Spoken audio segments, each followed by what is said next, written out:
I got third place in the city, but I heard my mother say at the door, Linnie, that disaster star is back, quickly lock the door. Obviously, I am his biological son, but my parents only favor my younger brother. While she was smiling and celebrating my younger brother's coming of age ceremony, she scolded me as a disaster star. 16 years ago, they thought I was a disaster and sent me to a poor rural area. But I live a wealthy life in the city with my younger brother. But now, people from the admissions office came in person, and admissions officers from Peking University and Tsinghua University were also present. How painful their faces will be when they find out that the real top scholar is that disaster star and not their favorite son. Part 1. My name is Linnie. That day in Jinling Hospital, my biological mother threw the patient meal into the trash can in front of me, saying that the meal was not worthy of her precious son. She also scolded me for being the unlucky star of the family, bringing misfortune to my father, mother, and younger brother. She didn't look at me again and walked straight into the ward. She spoke very gently, caring for Lin Shoa, who was lying on the bed, and asking about his health, as if I was just an unnecessary person who shouldn't exist in this world. He was lying on the hospital bed, smiling at me provocatively, his eyes full of mockery and pride. The next second, he closed his eyes and pretended to be sick, enjoying the love and care from his parents. He acted more realistically than anyone else. I stood outside the door, my fists clenched until they turned white. All the grievances, neglect, and injustice I had suffered over the past 16 years flooded into my heart at that moment, and my chest felt like it was going to explode. We are brothers. Why was I destined to be the abandoned one when I was born? They said their family was in financial difficulty, but they took great pains to bring him with them, while I became a bastard left behind in the countryside. When I was a child, I would wait for a phone call with greetings, and would freeze all day long at the entrance of the village waiting for a car during the Chinese New Year. All I got in return was, "You need to be sensible, and there's nothing we can do at home." I tried my best to comfort myself that they would remember me one day. It was not until my grandmother passed away that I was forced to return to this city. If it were not for her last wish before she died, I might never come back and continue to rot in a forgotten corner, with no one caring about me or thinking about me. For 3 years, I was not treated as a family member by them. His cold was my fault, his failure in the exam was my bad luck, and my grandmother's death was also blamed on me. I became the scapegoat of the whole family. I tried my best to take care of Lin Shoa, considering his illness and buying light hospital meals, but they threw it away like garbage and said I wanted to kill him. All this chilled me to the bone. Lin Shoa's name was chosen by them as a symbol of hope, and I was named E by my grandmother, who randomly picked it from an old dictionary. I understand that I am just an occasional obstacle in their lives. I have endured for 16 years, and I can endure for a few more months. As long as I can make it to the college entrance examination, I can leave this nightmare-like cage. I will rely on myself and fight my way out. No one can stop me. I walked out of the hospital, braving the scorching sun, and went to the street to order a feast of fish and meat to satisfy their high standard of not being able to eat bland food. After ordering, the old phone in my pocket vibrated. That was the phone my grandma left me, bound to the number my aunt had set up for me, and it was the only way I could receive notifications. The message was just a few lines long. In the city's joint mock exam, I scored 718 points, ranking third in the city. I wasn't surprised, I just quietly put away my phone. I pushed forward as hard as I could in the city's key school, and no one could stop me. This result is what I deserve, and I don't need anyone's recognition. I returned to the hospital with my lunchbox. As soon as I opened the door, I heard laughter from inside. My mother's voice was cheerful and piercing. Our Shoja ranked 98th in the grade this time, 1,325th in the whole city. I stood outside the door, looking at their smiling faces, and my heart sank to the bottom. I got third place in the city, but they didn't even open the door for me, just celebrating the 1325 like they had won the first place. In the ward, my brother leaned on the bed and said weakly that he did not perform well on the day of the exam because he was not feeling well. My parents were immediately distressed and said that grades were not important. Health was the most important thing. I got first place in the exam countless times, but they never mentioned it. Every time he performed, there would be a big family party. When did the world become a theater where people exchange affection for others by being spoiled? He knew I had good grades, but he never mentioned it and never admitted it. He was afraid that I would steal their attention, so he worked harder in acting and dragged his parents to protect me. It's all because of that disaster star Linnie. I was about to knock on the door when I heard my father Lin Guowei's piercing words. His tone was like a knife, cutting me. As soon as he comes back, things go wrong at home, the children get sick, and the business fails.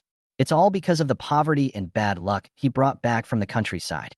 His voice was gnashed with teeth, as if he was driving away the god of plague. My mother Su Qiufeng also added, Xiujie is the blessed baby, and he is a burden. He is jealous of his younger brother all day long. It's disgusting. She said it without hesitation, as if I was really their curse. My head buzzed, and I almost fell down. I tried hard to recall what I had eaten and what I had taken from them. They scolded me so comfortably, as if I was a damn burden. I wanted to leave, but the meal in my hand hadn't been delivered yet, and I couldn't leave an impression of shirking responsibility. Even if it was the last time, I had to fulfill my role as a brother. As soon as I pushed the door open, my brother covered his stomach and shouted, "Who brought the greasy smell of rice? I want to vomit." He looked disgusted, but his eyes were staring at me, full of provocation and calculation. Sure enough, the next second, Lin Guowei rushed over and snatched the lunchbox from my hand. When he saw that it was filled with chicken, duck, fish, and meat, he flew into a rage. "Are you trying to poison your brother? Don't you know he has gastroenteritis? Are you greedy? Or did you do it on purpose?" He cursed loudly, his face flushed. I stood there and looked at him calmly. "I bought a plain meal, and it was your wife who threw it away. What do you want me to buy?" My voice was as cold as a knife. This question completely angered him. He raised his hand and yelled at me, "You dare to talk back now?" I pushed him away, and he crashed into the bedside, looking stunned. For the first time, I realized that I no longer belonged to this family. They were not family, but executioners. I gritted my teeth and said, "I have been an orphan since the day my grandmother died. You are not worthy of being my parents." My voice was hoarse, but every word was like thunder that made their faces turn blue. He raised his leather shoe to hit me, but I stood straight. "Come on, try to hit me." I was a head taller than him, and my eyes were as cold as a knife. His hand trembled, and finally, he didn't let it fall. When Lin Shoa saw that the situation was not good, he quickly jumped out of bed to help his father, and did not forget to act out. "Brother, don't blame Dad. It's all my fault." Ugh. He started to act like heaving, his face flushed and his neck thick. My mother cried anxiously, rushed over to comfort him, and threw my lunchbox into the trash can, yelling at me with red eyes, "Get out. You shouldn't have come back. I shouldn't have given birth to you in the first place. You are a scourge, a plague that shouldn't exist." She cursed at me heartbreakingly, but I listened to her indifferently. I lowered my head and smiled. My smile was as cold as a blade. "Okay, your son is Lin Shoa, then who am I? Have you ever given me a bite to eat? Have you ever bought me a pair of shoes? Since I am a disaster star, I will fulfill your wish. From now on, I will completely disappear from your world." I turned and left. My back was as sharp as a knife, without any reluctance. With a bang, I closed the ward door without looking back, completely severing the so-called father-son relationship without even a trace of nostalgia. I heard my mother screaming through the crack in the door, "Lin Guowei, go chase him. He's not really gone." I just said a few angry words. Lin Guowei did not respond. Instead, he walked around the ward like a mad dog, yelling, "It's best if you leave. The farther the better. From today on, I only have one son. Lin Shoa is the hope of the old Lin family. The real estate, savings, and company shares are all his. I have never given birth to that disaster star." He was roaring like a madman, foaming at the mouth, his eyes red, as if possessed by an evil spirit. Even Su Qiufeng was so scared that she didn't dare to make a sound. As she stuffed the medicine into her brother's mouth, she muttered quietly, "Why has Linnie become so unruly? But if we really fall out, how will our relatives look at us?" Lin Guowei jumped up immediately as if his tail had been stepped on. "Great. Then let them come and see clearly. I will hold a coming-of-age ceremony for Xiujie and announce in front of everyone that I have severed my relationship with Linnie. From now on, I, Lin Guowei, will only have one son." And I have walked out of the hospital, out of the cage they set for me. With the scorching sun above my head, I feel unprecedented ease and freedom. I am not running away. I am saving myself. There has never been a place for me in this family. Now, I have finally torn the chains apart with my own hands. I was the third in the city in terms of grades, and I never relied on them for a penny. I didn't even want to maintain the superficial disguise. I, Linnie, was no longer their son. But reality soon caught up with me. I had no money, my phone was an old one, and I had no place to stay. I stood on the busy street, not knowing where to go. Just as I was hesitating, a strange and calm electronic voice suddenly sounded in my mind. "Ding, Fuxing system binding successful.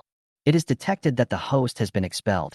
Do you want to unbind the blessed family and take back the blessing?"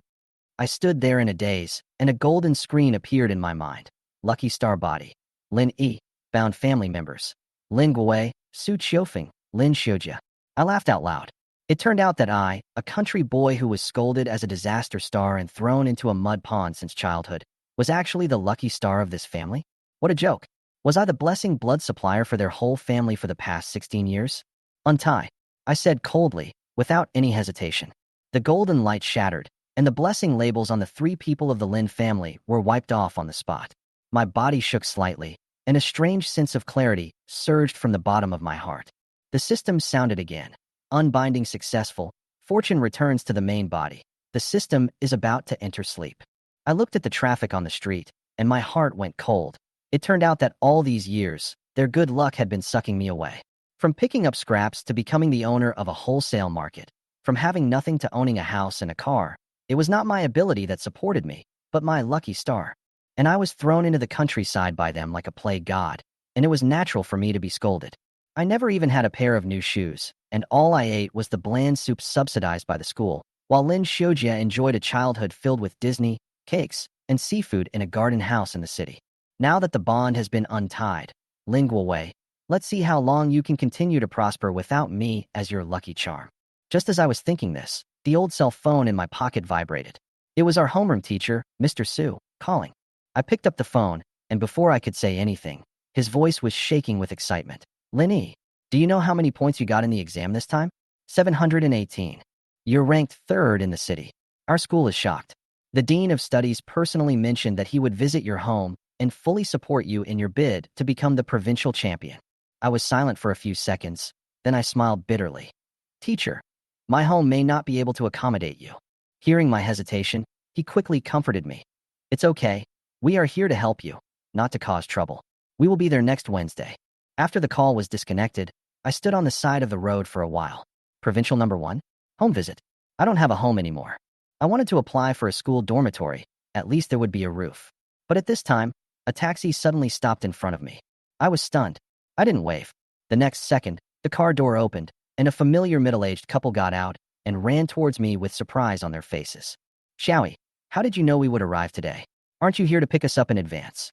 It was my aunt's voice, familiar and warm. I stood there in a daze, my eyes instantly brimming with tears. All of my warmest childhood memories suddenly revived in this couple. They came all the way from the countryside carrying mountain products and bags on their backs. They originally planned to ask Lin Guowei for help, but when they heard that I was in the hospital at the door, they came over immediately. I explained while choking with sobs, and stopped my aunt who wanted to go upstairs to look for someone. I have broken up with Lin Guowei, and I am no longer his family. The eldest aunt was so angry that her face turned blue and she cursed. Your father is not a human being. You bastard. God will strike you down if you don't acknowledge your son. My uncle advised. Okay, don't be angry. Let's take the children and find a place to stay. We can live on our own and don't ask them for anything. I nodded, my nose was sour. It's not that no one loves me. I have a family. It just has nothing to do with blood. The 3 of us walked around 3 times under the scorching sun and finally found a shabby 2-bedroom house with a yard in a village in the city, renting it for 600 yuan a month. The broken ceiling fan on the roof was turned on, and a cool breeze blew in my face. My uncle picked up the broom and swept while smiling. This room is for you to live in. It's cool and quiet, perfect for reviewing. I held the spring water handed to me by my aunt and drank it in one gulp. The sweetness refreshed my heart, as if it washed away all the resentment in my body. I gritted my teeth and nodded. I will go back to the Lin family tomorrow to get my ID, and then move in. The 2 of them were so happy that their eyes were red. My aunt patted my back and said, It's not that no one loves you, you have us. I glanced at the pile of heavy urea bags in the corner and asked curiously, Aunt, why do you bring these when you come to work? The eldest aunt smiled and took out a bag of dried persimmons and dried vegetables. I brought you some of your favorites to try. There are also some mountain products from our village. I originally wanted your father to help find a market for them. I understood their plan as soon as I heard it. My uncle scratched his head and smiled bitterly. He bargained too hard. Others offered 50, but he only offered 20. He also acted condescending. But our fellow villagers sold them all to him out of consideration for our relationship. He shook his head, his eyes full of disappointment. Only then did I understand that Lin Guowei's spending like water over the years was actually squandering the blood and sweat of an entire village and the bitterness and endurance of my fellow villagers. The youngest son was showing off in the city with an Apple three-piece suit. But behind all the glamour were bags of mountain products costing only 50 cents a pound and many old faces who had been forced to lower their prices. The eldest aunt was so angry that she smashed the bowl, slammed the table, and yelled. If he was going to increase the price, he would have increased it long ago. Why are you pretending to be a good person? We would be stupid to sell him again. Let's not ask anyone for help. Let's sell it ourselves and negotiate it ourselves. Last time, that restaurant offered 60 yuan, so let's go to him. I didn't interrupt. I just squatted down and checked the dry goods one by one. The days of climbing mountains at 3 o'clock and picking mushrooms in the early morning came to my mind.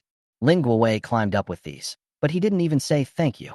I can't stand watching my fellow villagers being sucked dry by him as fertilizer. He called you a disaster star? I said you were a lucky star. The eldest aunt was so angry that her eyes turned red. If he doesn't support you, I will. My shabby house is better than his golden nest. If you live here, I will fight anyone who dares to bully you. Every word she said was like a knife, stabbing into my heart, painful, but hot. I nodded and didn't say much, but I had already made a decision in my heart. From now on, I will no longer help anyone. Li Chong also patted my shoulder and said, "Don't worry about those people. You will be a member of our family from now on." I smiled, feeling the long-lost sense of security, as if I had shed a heavy shell. He suddenly remembered something. Your third uncle asked me to bring some dumplings, saying that he wanted to give them to Tisue because you two had a good relationship when you were young. I was stunned. The name exploded in my ears. Tisue? The little girl from the third uncle's family. You haven't forgotten, have you? Li Chong laughed. When she was little, she chased you and said she would marry you when she grew up. I couldn't help laughing, and my memory was yanked back to the field of mud and pigweed. Indeed, at that time she followed me around every day, calling me brother all the time and saying that I was her future husband. But since I moved to the city, we hardly met in the past few years. My studies were too heavy, and there was no one to contact me, so we lost touch a long time ago. Is she also coming to the city to study? I asked. Li Chong nodded. She was admitted to number 2 middle school last year, and she also said that you took her out to play. I was stunned. It's not me. I don't even know which school she is in. He frowned. Who else could it be? Could it be Lin Shoa? A picture suddenly flashed through my mind. Shoja did come back once during the Chinese New Year that year. I remember Lin Guowei asked me to take him to play in the yard. Suetsue was there too, but they left before finishing their meal, and I couldn't catch up with them. After that, we became more and more estranged. I sneered, wondering how many times Lin Shoja had pretended to be harmless in front of others. Forget it. You'll know when we meet, and ask clearly. My aunt interrupted my thoughts. Eat first. There's no point in being hungry, she said as she pulled me into the fast food restaurant. A large portion cost just over 10 yuan, and I wolfed it down. It felt like I hadn't had such a solid meal in a long time. After eating, the aunt took out the phone book, called Suetsue's class teacher, left a message, and said that she had brought something to give to her. Before hanging up the phone, she added, Brother Guowei is here too. When I heard that, I felt uneasy. As expected, when the bus arrived at the entrance of number 2 middle school, I felt that something was not right. I was wearing a washed-out school uniform, standing among a group of sophisticated parents, with my uncle behind me carrying a urea bag. Amid the hustle and bustle of people, we looked like a bunch of country dishes mixed into a Western restaurant, completely out of place. When the school bell rang, students poured out like a flood, carrying lunch boxes, tuition sheets, and brand-name school bags, and everyone walked with confidence. I scanned the crowd and finally saw that familiar figure. High ponytail, wheat-colored skin, tall and thin. Suetsue, she really has grown up. But when she looked over, she was stunned for just a second. Then her expression changed, and she turned her head away. Before I could call her name, she walked quickly towards the school gate, completely ignoring me, as if I was just a background. She ran towards a woman holding a bag. It was her Aunt Linning Nan, who was standing at the school gate, holding a worn-out Senior Shoe City shopping bag. Chui Chui's face darkened instantly, and she quickly covered her face. Don't call me. Give me the things quickly. I was talking about Brother Guowei coming. You lied to me. Li Chong and Lin Yingnan didn't take it seriously at all. They took out fruits, dried goods, and dumplings from the bag with a smile, muttering to themselves as they took out. Chui Chui's face became more and more ugly, and she took 2 steps back. These rags again? If my classmates saw them, it would be so embarrassing. I told you, I'm talking about Brother Shoja, not you guys. She growled, preparing to turn around and leave. Lin Yingnan's face froze, and he angrily asked, Your parents stayed up all night to prepare these, and you think they're dirty? Li Chang quickly pointed at me and said, "Look who's here. Guowei's brother is here too." Chui Chui turned to look at me, her eyes sweeping from head to toe, with an expression of seeing a joke. "You mean him? This country bumpkin? Is he the Lin who stayed at Uncle Guowei's house and refused to leave?" I stood there without saying anything, but she became more and more excited. "He even wears such rustic clothes. Who would care about him? Can you get into college? Like Xiojia? He picked me up by car and took me to eat grilled fish. What about you? What else do you have besides dirt?" She bombarded me with words that were as harsh as a knife. The little girl who used to call me brother now wanted to trample me under her feet. I didn't reply, but just shook my head. But she seemed to have found a breakthrough. "You agree by not saying anything? You still think I'll marry you? Bah. Stop disgusting me. I'm tired of stepping on the mud in the village." The eldest aunt was so angry that her eyes turned red. "You are from the countryside too. How can you say that? Moral blackmailing me?" Suitsue sneered. "Given me. You have to support me. This is not a favor. It's an obligation." She swept her eyes towards the dry goods like a knife and said in a cold voice, "Eat these shabby things yourself. Don't disgust me." Mr. and Mrs. Li Chang were completely stunned, and the light in their eyes dimmed little by little. "I really love you in vain." The eldest aunt stamped her feet, her voice trembling. "Did your parents pay for your education so that you would look down on them?" Suetsue rolled her eyes. "He's sensible? He's just a piece of crap. I'm going to attend Shiojia's coming-of-age ceremony next Wednesday, and I'm the special guest. He is one of the top 1,000 students and can be admitted to a key university. Do you understand?" She shook her head and turned into the crowd like she was throwing a garbage bag, leaving behind silence and several unclaimed bags. Li Chang looked down at the dumplings in his hand for a long time without moving and said softly, "This child is really disappointing." I stood there, watching Lin Suetsue running into the school gate, with only a cold smile in my heart. Lin Shoa really spent a lot of money, even winning over my childhood playmate. From winning favor, instigating, isolating, and changing people's hearts, he is more familiar with this trick than anyone else. He is not a younger brother, but more like a manipulator in human skin. But I'm too lazy to care about all this. Since she chose to move towards that side, there is absolutely nothing to talk about between us. Next Wednesday is the coming-of-age ceremony and the school's home visit day. Lin Guowei carefully selected the day, probably to show off his honor of being ranked 1,325th in the city. But I know that Lin Xiaojia's results are more water than oil. The trick of cheating in the mock exam will sooner or later fail in the college entrance examination. Once the results are out, we will know who is the real chosen one. There will be no need to argue. The results will speak for me. Suetsue threw down the local specialty and ran away without looking back. The bag fell at the teacher's feet like garbage, and the only thing left in the air was her face full of disgust. My aunt's face turned pale, and she called the teacher to hand in the things for her, not wanting to be humble anymore. We walked out of the campus without mentioning her again. The little girl who used to love eating dried persimmons would rather go hungry than cut off all earthly ties. I don't even feel angry. I'm just heartbroken. On the way back to the rental house, I didn't say a word. I changed buses and returned to Lin Guowei's house alone, just to take away everything I left behind. High-end residential area, smart door lock. The password has not been changed. I walked into the big house with familiarity, like a ghost walking in a space that does not belong to me. I didn't disturb anyone and went straight into the room. I packed all the books, materials, and old clothes sewn by my grandma into my backpack as quickly as I would clear a battlefield. I took out my household registration booklet and property certificate from the drawer. They were signed by me. My grandmother had left me the old house in the village, and my household registration was also independent.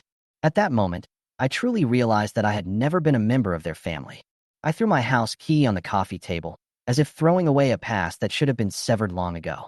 Just as I was about to leave, the doorbell rang. I glanced at the video screen and saw several activists carrying red bags on their backs. "Hello, we are the company that arranges the scene for the coming-of-age ceremony, delivering materials. Is Mr. Lin Guowei here?" I answered the call and said calmly, "He's not here. If you have anything, please contact him yourself." The moment I hung up, I smiled. The coming-of-age ceremony was like a wedding, and the difference between the two brothers was clear at a glance. I carried my school bag and walked out of the house, passing by the delivery staff. They were still on the phone contacting Lin Guowei, but I had already walked out of the theater. 3 days passed, and no one from the Lin family called me, as if I had never existed. I got used to it very quickly, and the love my eldest aunt's family gave me was far warmer than those so-called blood ties. These days, I studied very hard, studying late into the night. There were no interruptions, no tears, and even the air was exceptionally clear. After the system was untied, I could feel that my luck had really returned. My mind was clear, my memory was strong, and my efficiency soared. My aunt and uncle looked for channels everywhere and contacted mountain goods merchants. They heard that the company that had come to the village for inspection was willing to buy all the dried goods in the village at a high price. As long as the cooperation is implemented, the village will be able to get rid of Lin Guowei's exploitation. I wanted to intervene and help, but my aunt just told me to concentrate on preparing for the exam. I didn't disappoint them. Every day, I had hot meals and slept in a clean bed. I felt like I was truly treated as a human being. The only thing that bothered me was that I couldn't get through to Teacher Su on the phone. He seemed to be on a business trip with the exchange group. He did so well in the second mock exam that the school sent him out to give lectures. I only have an old phone and I can't even log into the Scholarship Pass app, so I can't change the home visit address at all. I could only send him a text message. Teacher, please don't go to the Lin family on the day of the home visit. I'm living at my aunt's house now. I'll send you the address later. There was no reply after I sent it. I wasn't sure if he could see it, but I had no choice but to wait. Wednesday arrived as promised. The sun was scorching, but the wind was thundering. No one knew how strong the wind and waves would be today. In the provincial admissions office, Director Wang Kai was sitting in the conference room, studying the files of the top 10 candidates in the province with Teacher Shin from Jinling University. Linnie, with a naked score of 718, no extra points, definitely in the top 10. Teacher Shin's tone was full of surprise. This kid is much cleaner than those who rely on extra points to get on the list. Wang Kai nodded and praised. We have to pay special attention to it. Tsinghua and Peking University should keep a close eye on it. Such talents cannot be intercepted. As he was about to arrange a home visit, there was an urgent knock on the door. Bang, bang, bang. Lu Wenbei rushed in a panic. Director, the admissions teacher from Peking University and Tsinghua University is here. He wants to meet Linnie in person. Wang Kai was stunned. Aren't they only paying attention to the provincial champion? Why did they suddenly take action? Before he finished speaking, a man in a light blue shirt pushed the door open, smiling gently and with an elegant demeanor. I'm Su Lang, the External Relations Director of the Admissions Department of Peking University and Tsinghua University. Wang Kai exclaimed. Aren't you the top scholar I brought to Peking University and Tsinghua University? Are you back to arrest people now? The atmosphere was warm when teacher and student met again. Teacher Shun and Lu Wenbei looked at each other with a little embarrassment on their faces. After a few pleasantries, Su Lang got to the point. We noticed Lin Yi's research project. The content of his patent application is very consistent with my research direction. I want to personally participate in this home visit. His tone was not strong, but it was suffocating. Teacher Shun was not to be outdone when he heard this. We at Jinling University have been eyeing this for a long time, and we won't give it up to anyone else. The atmosphere was tense for a while. Finally, Wang Kai made the final decision. Stop arguing. Let's go to the home visit together, and whoever wins will see who has the ability. A group of people came towards me in a mighty procession. Meanwhile, at Lin Guowei's home, there was another lively scene. A red banner was hung high, with golden characters shining. The banner read, warmly congratulate Lin Shoa for being among the top 1,000 admitted to a key university, and hold a coming-of-age ceremony for him. Relatives filled the living room. Everyone flattered him. Guowei is so lucky. Shoa will definitely bring honor to the family in the future. Lin Guowei's face was full of smiles. He put his arm around Shoa and raised his wine glass with the other hand. Come on, my son has grown up. Let's have a drink. Suddenly someone asked, by the way, don't you have an older son named Linnie? The air was instantly silent. Lin Guowei's face changed and he threw his wine glass down. I don't have that son. I kicked him out a long time ago. No one is allowed to mention his name. The guests looked at each other, not daring to ask any more questions. When I heard these words, I just felt ironic. The only good son you mentioned ranked 1,325th in the city. But the next person who pushed the door in was for me, not him. After Lin Shoa knew that the teacher was coming to visit his home, he became like a powder keg and was so anxious that he couldn't even drink his tea. He knew that once Lin Yi's grades were exposed, his carefully constructed genius boy persona would collapse. I have long been number one in my grade, and for Lin Shoa, it has been like a sword hanging over his head, making it hard for him to breathe. What he was afraid of was not that I would appear on the scene, but that once my grades were exposed on the day of the home visit, the excellent student halo he had created in the past 3 years would collapse on the spot. But the time for the home visit had already been set, and no matter how anxious he was, he couldn't change it. When the doorbell rang, he was like being struck by lightning, and his face turned pale instantly. Lin Guowei had no idea what was going on. He just thought that the teacher was praising his son, and his face was full of pride that he couldn't hide. "Teacher, are you visiting my home?" "Haha, I almost forgot." He called out loudly while tidying up his clothes, wishing that everyone would know that his family had produced a top scholar. He pulled Xiujie towards the door, boasting, "He's in the top 100 in his class, and he's secured a spot in a key university. The teacher would be sorry if he didn't visit his home." The relatives followed suit, saying, "Xiujie has a bright future," one after another, praising Lin Xiujie like a god. Lin Guowei smiled from ear to ear and rushed to the door, urging, "Son, come out quickly. The teacher is here." When the door opened, a female teacher wearing a floral dress and glasses stood outside the door with a friendly smile. "Hello, I am Lin Xiujie's homeroom teacher, Teacher Tian, and I am here for a home visit today." When Lin Guowei heard this, he was like he had picked up gold. He nodded and bowed hurriedly and welcomed the person in, fearing that he might neglect him. Hurry, Xiujie, your teacher is here. Why are you standing there? Say hello quickly." Lin Xiujie finally came to his senses and showed a professional smile. "Teacher Tian, you have worked hard." He was so nervous that he was almost shaking, but now he was completely relieved. It turned out that he was not looking for me, but his own teacher. It was a false alarm. Teacher Tian praised him as soon as he came up. "You have made great progress this time. You are still able to rank in the top 100 even though your body hasn't recovered yet. I am really surprised." The relatives in the room were delighted and applauded, just like a celebration party. Lin Guowei smiled happily and invited the teacher into the study, saying that he wanted to have a good chat about the future. My mother, Su Qiufeng, was entertaining guests in the living room. She was smiling so hard that she couldn't stop. It was like it was New Year's Day. As soon as Teacher Tian sat down, she started talking. Xiujie went directly from over 200 to the top 100 this time. "The gap is a bit big. We are also worried that the child is under too much pressure." This sounds like a compliment, but it is actually a test. She obviously felt that this result was strange. When students improve their scores too quickly, it is often not due to talent, but to trickery. Lin Guowei couldn't hear it, and while serving tea, he patted his chest and said, "Our child is very self-disciplined. He insisted on taking the exam even when he was sick. If he is in better condition, he can get even higher." As soon as he finished speaking, he made a promise. "If my child is admitted to a key university, I will definitely thank Teacher Tian handsomely." Teacher Tian nodded politely, but the smile on his face became more and more professional, and the uneasiness in his eyes could not be suppressed. "Has he made friends with particularly good students?" she asked tentatively. "Or has he had any emotional problems recently? It's not like she hasn't seen students who suddenly exploded and ended up with a mess in the college entrance examination." She was afraid that she would also be held accountable by the parents, so she had to find out the situation in advance. Although the atmosphere in the study room was lively, the teacher was feeling very nervous. The father and son opposite him were acting in unison, and their words were flawless. On the other side, Su Qiufeng continued to deal with things in the living room. Just as she was about to go to the kitchen to add more dishes, the doorbell rang again. She casually pressed the intercom button and asked without thinking, "Who is it?" As soon as the words fell, a clear male voice came from the intercom.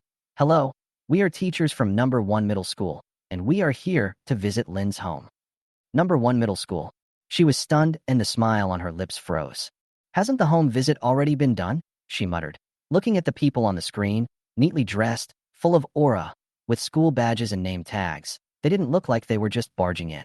She hesitated for 2 seconds, but still pressed the door button. With a click, the door opened. The woman in the lead was Lu Wenbei, who introduced herself softly. "I'm the Dean of Studies. This home visit was arranged by Teacher Su, who will be here later. We are also accompanied by Director Wang from the Jinling University admissions team and the Provincial Admissions Office." As soon as these words were spoken, the atmosphere at the scene changed. Several people quickly walked into the corridor and headed straight for the Lin family. Within a few minutes, there was another knock on the door.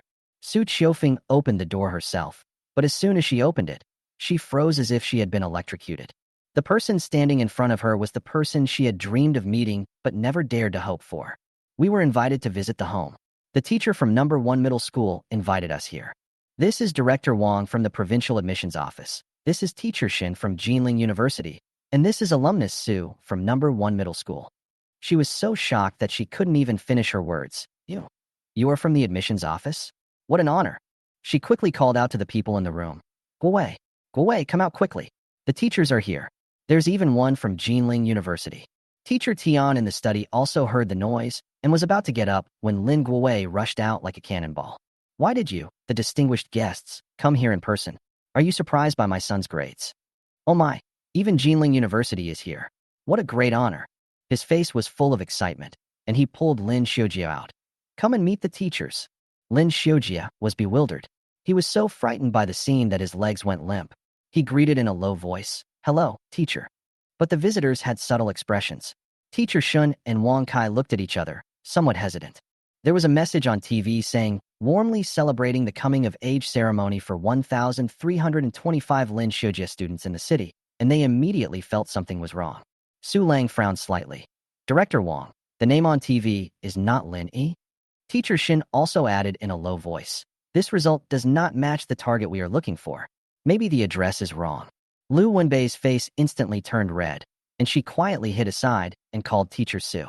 But after she confirmed it again and again, the address is correct? I have already confirmed that the home address I registered on the scholarship pass system has not changed and is accurate. On the other end of the phone, Teacher Su said that they have arrived at the gate of the community. His tone is respectful, and I know that this is not a joke. They are really coming for me. There was a different scene in the room.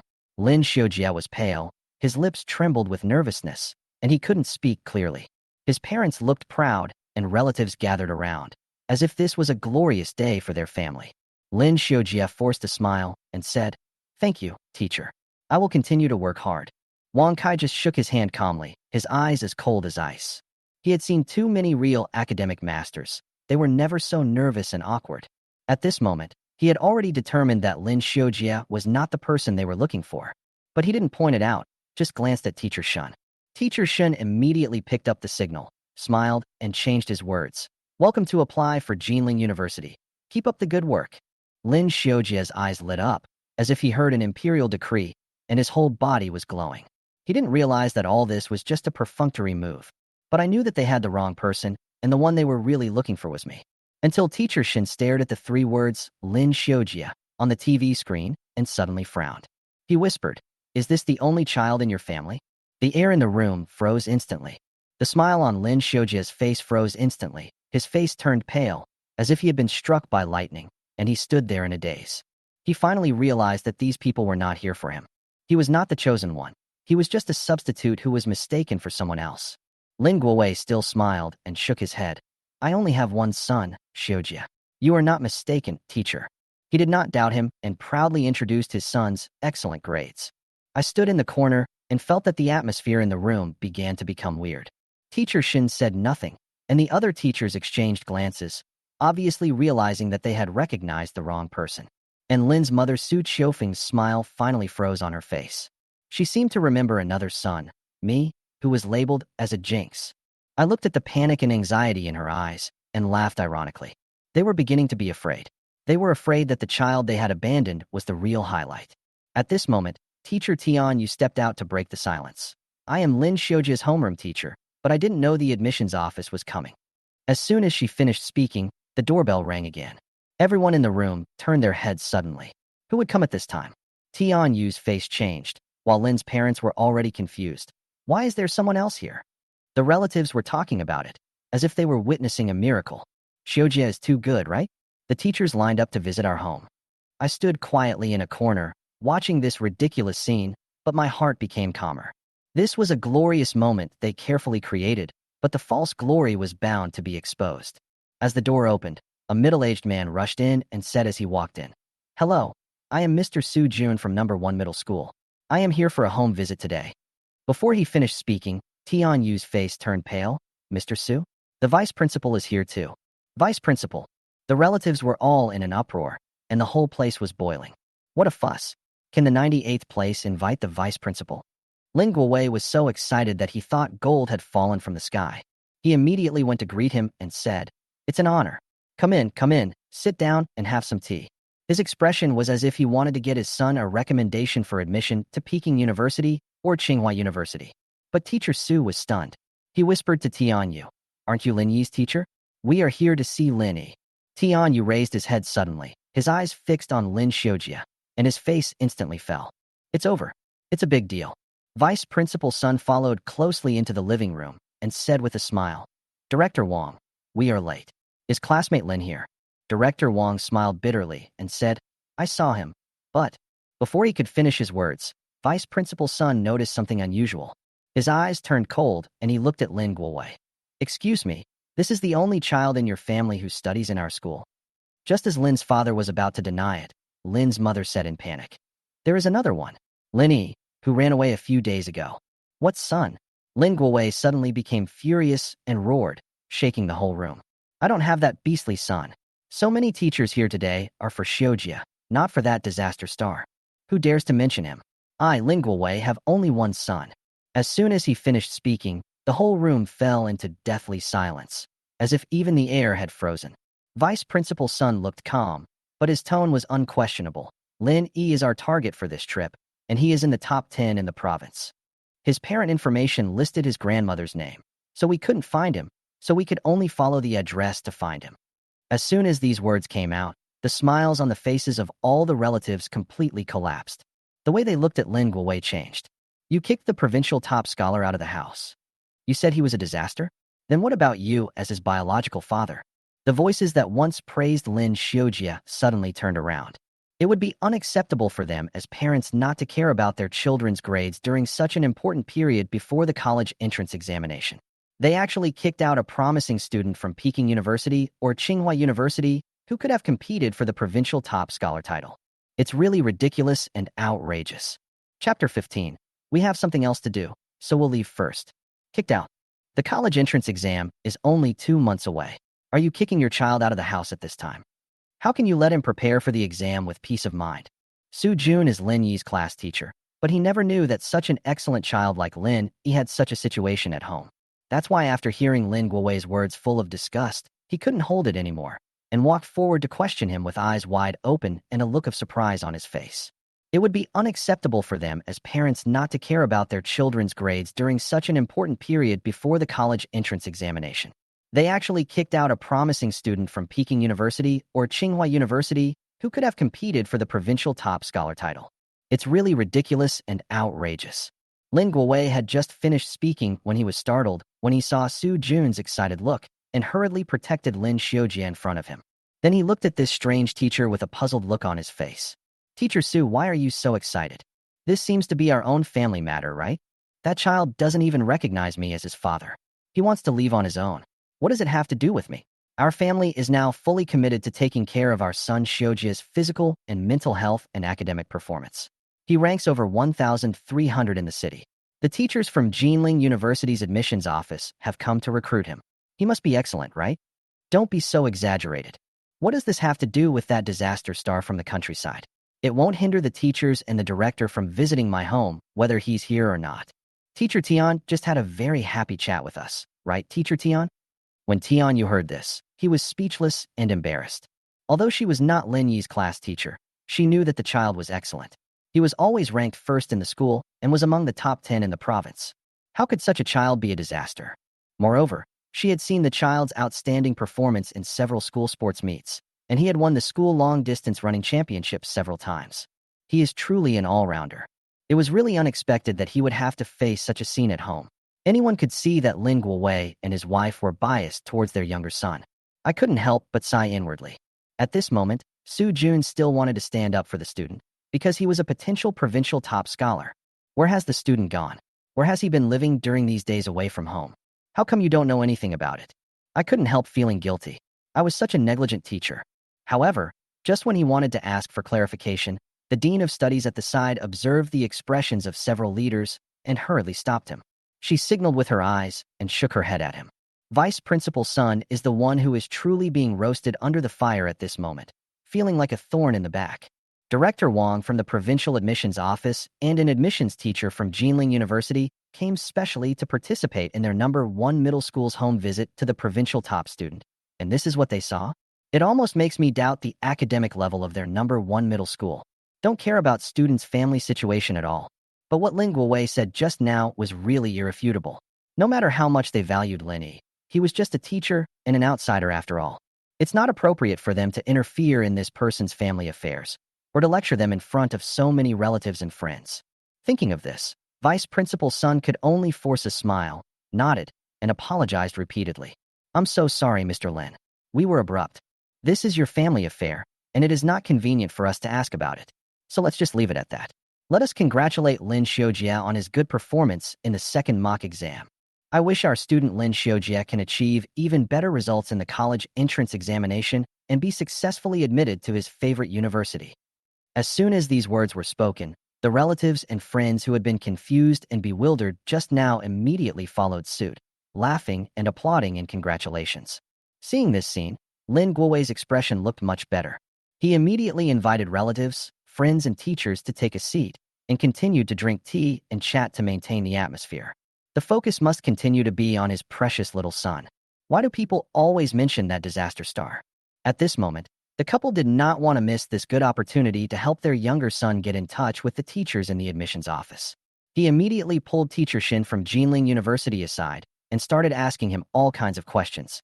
He wished that Jinling University would admit his precious son Lin Shoa in advance. The other side, Wang Kai, Su Lang, and Lu Wenbei accompanied Principal's son to the sparsely populated balcony. As they watched the couple concerned about their young son, they looked at each other, smiled bitterly, and sighed helplessly. Principal's son, your teachers really don't understand their students well enough.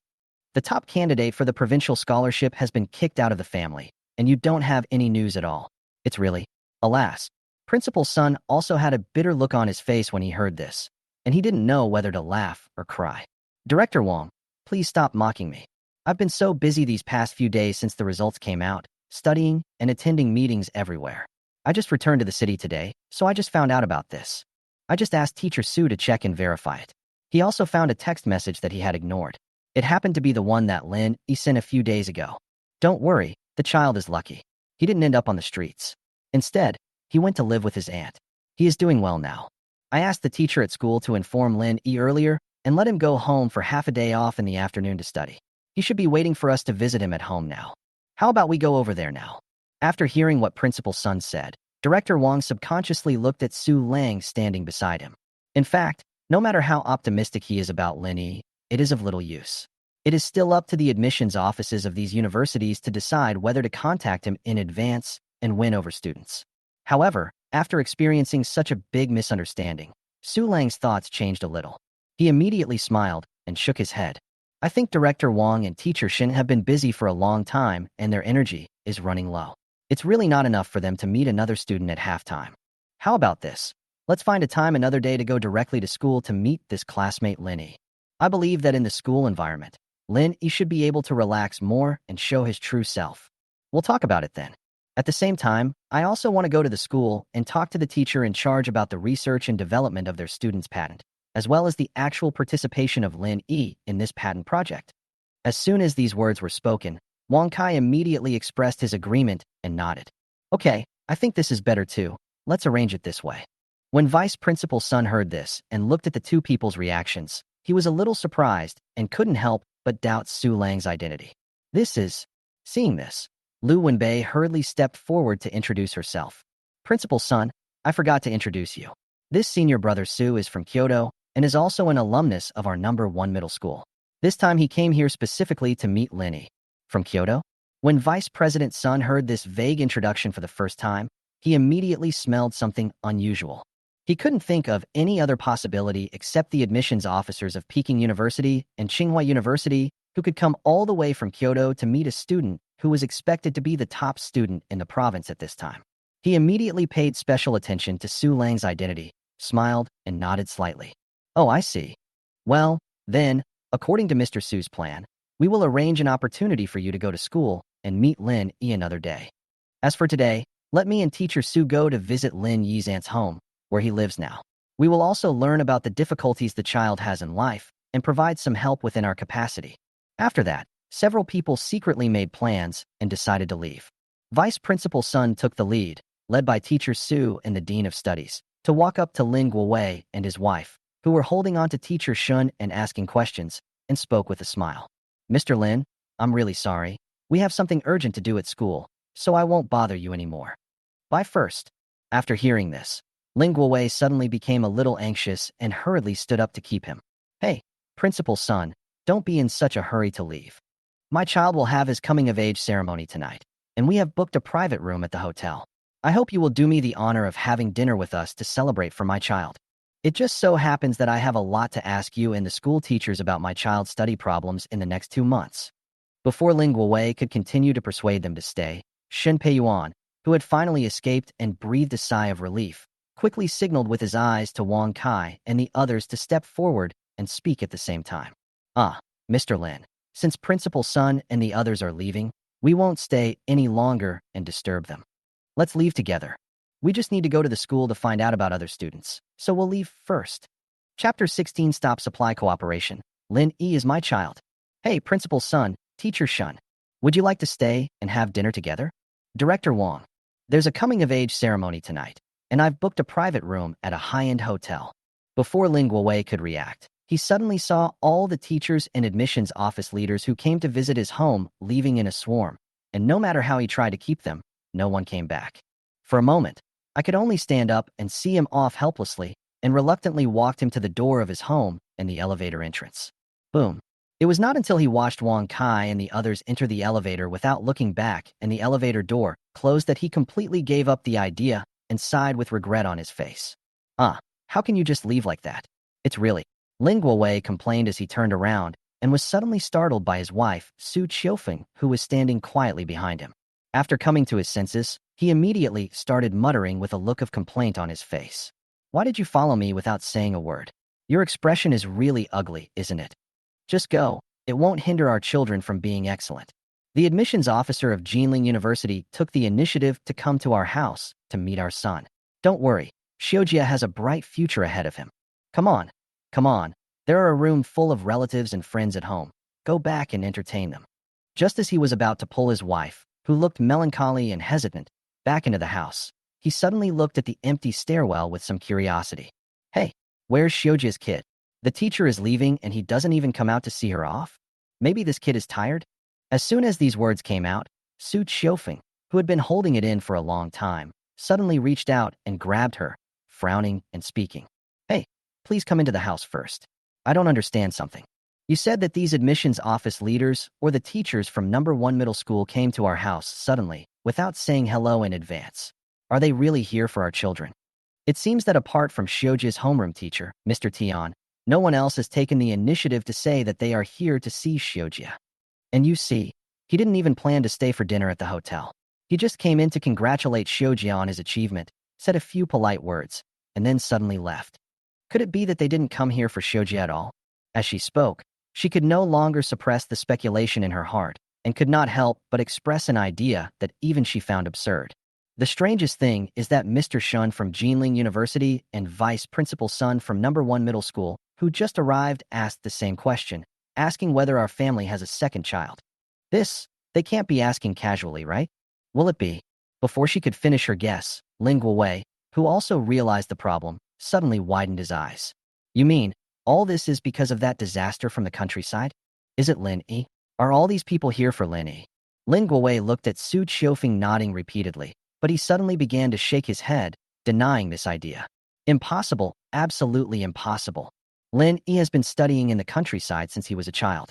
The educational resources are not as good as those in the city. How can he get good grades? Even if he can keep up with the learning progress of the number 1 middle school in the city, he will at best be in the middle to lower levels. How can he compare to Xiujia? The admissions officer at Jinling University is not stupid. Would he come to his house for a poor student from the countryside? You must be mistaken. Over the years, although they took Linnie back from the countryside, they never cared about his academic performance. As for what his situation was like in school, the couple was completely in the dark. Because in their eyes, the only thing they care about is the study and life of their youngest son Lin Xiujia. As long as their youngest son lives well, everything will be fine. Who cares about the life of that disaster star from the countryside who is not close to them? Giving him food to stutter is a blessing. He didn't starve to death. Su Qiufeng frowned at this moment. The more she thought about it, the more uneasy she felt, and she couldn't help muttering. But what if? What if Lin Yi's grades are really too good and we don't know about it? Then the teacher from Jinling University's admissions office and the director of the provincial admissions office can't possibly come to our house for no reason, right? I think we should find a way to find someone to ask Lin Yi about his grades in school and confirm it.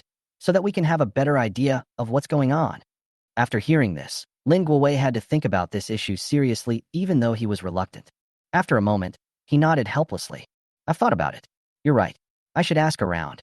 Don't let this kid keep his academic performance a secret from us. If he gets admitted to some fake university and comes back to suck our blood from us, will I have to pay for him? Make preparations in advance and cut off ties with him. There's no need to look for anyone else. Xiojia and Lin Yi are in the same school and grade. He should have the grade ranking report for the second mock exam, right? Go and ask Xiojia how his brother's grades are in school. Don't worry, kid. Even if Lin Yi did well in the exam by luck, how good can it be? That's all based on luck. We still believe that Xiujia's grades are definitely more stable than that disaster star. Xiujia insisted on taking the exam despite being ill this time, and was once again jinxed by that calamity star. When the time comes for the college entrance exam, it will all depend on your strength. No matter how good that disaster star is at pretending, it will be useless. Hearing this, Su Qiufeng nodded slightly. Okay, I'll go ask Xiujia right now. As he was about to turn around and leave, Lin Guowei behind him suddenly called her again. Hey, wait, there's one more thing. Tonight is Xiujia's coming-of-age ceremony. Are all the relatives and friends who should come here? I think it's almost time to go to the hotel. If anyone is not here yet, call them and urge them to go. Su Qiufeng thought about it for a while after hearing this. Well, most of the relatives who came to the city to work are here, and those in the countryside are not called. Oh, and there's the little country girl who goes to number 2 middle school. Xiujia gets along well with her. He also said before that he wanted to invite her to have dinner together. You can drive to the school to pick her up later. By the way, I just heard from his cousin that it seems your sister and her husband also came to the city to work a few days ago. How about you call and ask if they're going? Lin Guowei was fumbling for his cell phone to contact his relatives, but when he heard this, his brows furrowed. My sister. Why would these two farmers go to the city to work? They should just stay in the countryside and collect mountain products for me. What nonsense. I'm afraid they don't even know how to take the bus after entering the city. Country people are really good at making trouble. All right. Go back and talk to Xiujia first. I'll call her and ask. Even if I invited him and his wife, it would be embarrassing enough to go there. How can she find the hotel? Seeing him waving his hands impatiently, Su Qiufeng didn't say anything more. She could only shake her head helplessly and turn back home. Bang! As the security door of the stairwell behind was closed, Lin Guowei had already dialed the number. After a while, Lin Man on the other end answered the phone with an impatient tone. Hey, what are you doing? When Lin Guowei first heard his sister's angry tone, he was also stunned, frowned in confusion, and spoke. Have you taken gunpowder? Don't talk nonsense. I heard that you two went to the city to work. On the other side, the urban village. Lin Yingnan was busy chopping stuffing and making dumplings at home, partly to celebrate their successful negotiation of a cooperative relationship with a city boss for purchasing mountain products, and partly to entertain the teacher who was about to come to visit Linnie.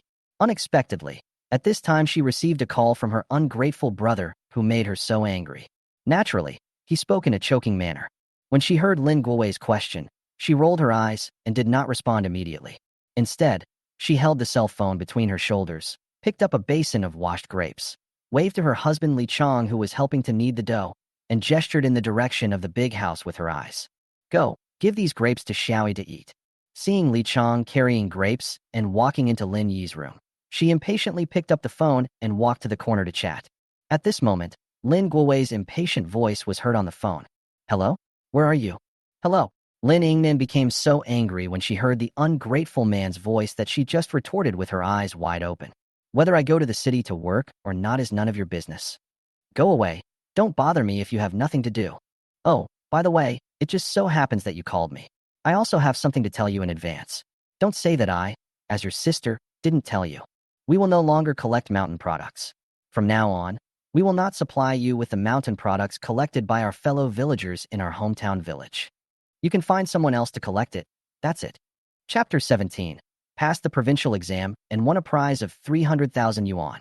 When Lin Guowei made this call, he was still hesitating whether to invite his sister and brother-in-law from the countryside to attend his youngest son's coming-of-age ceremony. After all, I feel that such poor country relatives are not worthy of being treated well, and it would be embarrassing.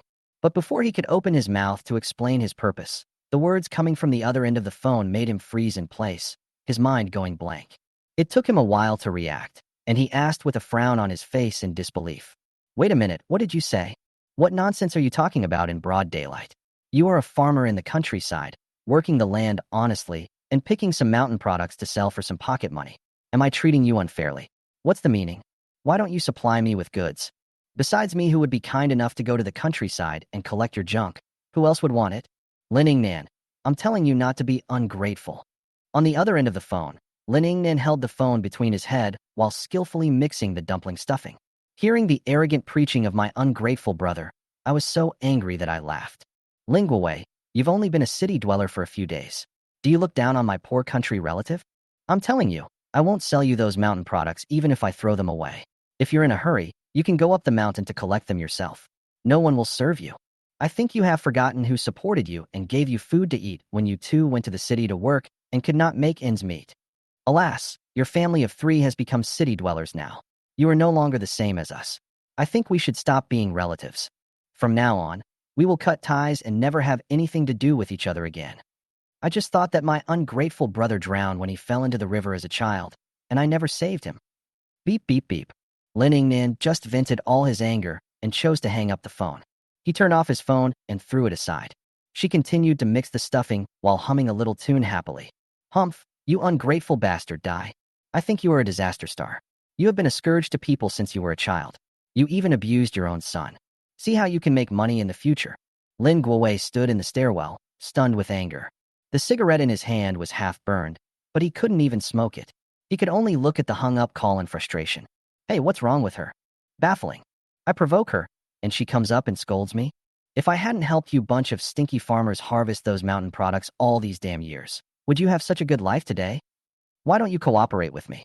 If you can't sell the mountain products in your hands, you will have no place to cry. Although he cursed a lot, his mind was still full of questions. What exactly happened? It would be fine if Lin Nan and his wife suddenly came to the city to work, but why didn't they tell him any news or come to his house to look for him? Instead, he quietly found a place to stay. And as soon as he called her, he threatened to cut off all ties with him and never have any contact with him again. What the hell is the reason? Got gunpowder? He was scolded for no apparent reason, and his financial resources were cut off. The more he thought about it, the angrier he got. But no matter how hard he tried to call back, he couldn't get through because the phone on the other end was simply turned off. I had no way to vent my anger for a moment, so I could only put away my phone while cursing and turn around and walk back into the house. Fucking convulsions. I was kindly planning to have you come to Shioji's coming-of-age ceremony so you can see the world, but you did this to me? Okay, if you don't come, then I can save 2 people's meal money. Love comes or goes. Having said that, he immediately shouted into the house at the top of his voice. Chiu Feng, it's almost time to go. Let's invite everyone to go to the hotel. No need to wait, there's no one else. Set off. Following his order, all the relatives and friends in the room started to move and headed for the hotel. Let's prepare to celebrate the coming-of-age ceremony for today's protagonist, Lin Shoa. At the same time, in the urban village on the other side, Linnie was sitting at the desk in front of the window, studying seriously. Although he was given half a day off in advance according to the teacher's arrangement, but with his level of learning, he can basically learn everything without a teacher. There is not much difference whether you are at school or at home. As for the home visit, he didn't actually take it to heart, and it was impossible for him to be nervous about it. Just like usual. Even the sound of his aunt and uncle chatting and laughing while making dumplings in the next room would not disturb him. Instead, it gave him a vague and warm feeling of living with his grandmother in the countryside. Bang, bang, bang. Suddenly, there was a knock on the door, interrupting the peace. Immediately afterwards, Su Jun's voice came in first. Excuse me, is this Lin Yi's home? My teacher from Experimental High School number 1 is here for a home visit. Having just experienced a shabby incident of going into the wrong door, he was now being extra cautious. Not only did he repeatedly confirm the address provided in the text message, but he also directly stated his identity when knocking on the door to avoid encountering the same problem again. As soon as he finished speaking, footsteps were heard in the yard. Snap! The next second, the overjoyed Lin Nan and Li Chong opened the door and came out with a smile. When he first saw 3 people standing at the door, he immediately greeted them warmly. Oh, you are Teacher Su, right? Welcome, welcome. Yes, this is Lin Yi's home. He came back from school at noon and was waiting for you. You are finally here. Come in. Welcomed by my aunt and her husband, Teacher Su and the other 3 were invited directly into the house. As soon as they entered the room, they saw Lin Yi standing up next to the desk. The 3 of them immediately breathed a sigh of relief, smiled happily, nodded repeatedly, and went forward to greet him. Linnie, the teacher finally found you. It was not easy. Hello, Linnie. Congratulations on your good results in the second mock exam.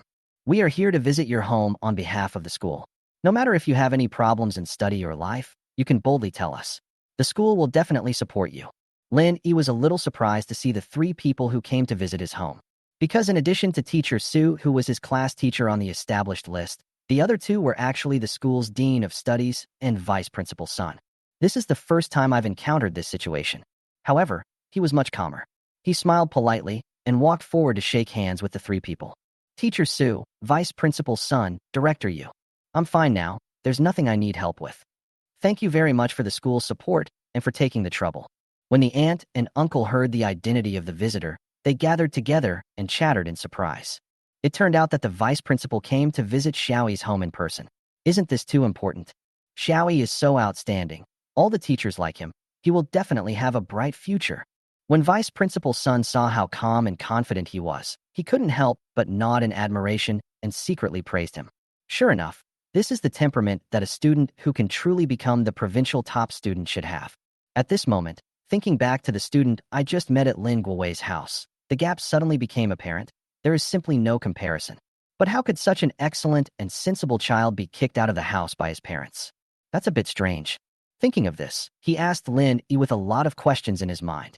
Student Linnie, can I ask why you don't live at home? To be honest, the reason we are late is that we went to the wrong place. We just went to your parents' house, but we didn't see you there, so we were delayed for some time. There are only 2 months left until the college entrance examination. At this time, the teacher is very worried that you will be disturbed by these external factors. Of course, if the teacher's questions offend your privacy, you don't have to answer them. The teacher just wants to provide you with as much help as possible so that you can pass the college entrance examination smoothly. Linnie was not surprised to hear this.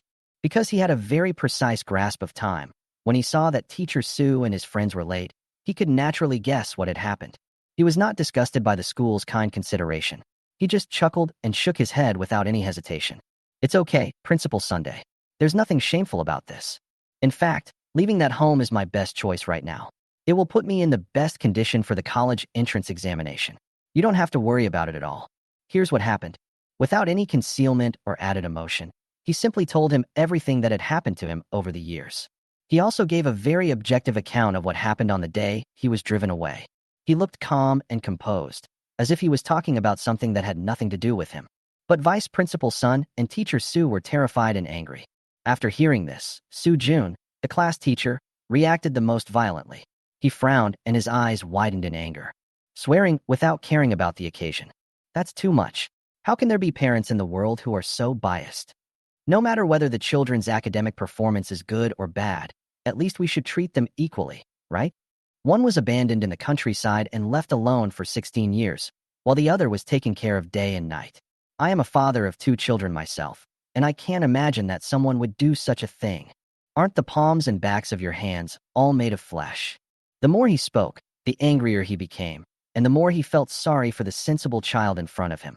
I wonder why they are holding a coming-of-age ceremony with such fanfare, and why they are so brazen as to say in front of everyone that they only have one son. It turns out that he is biased. In that case, you don't have to go back. Just choose the environment you like best and feel most comfortable in.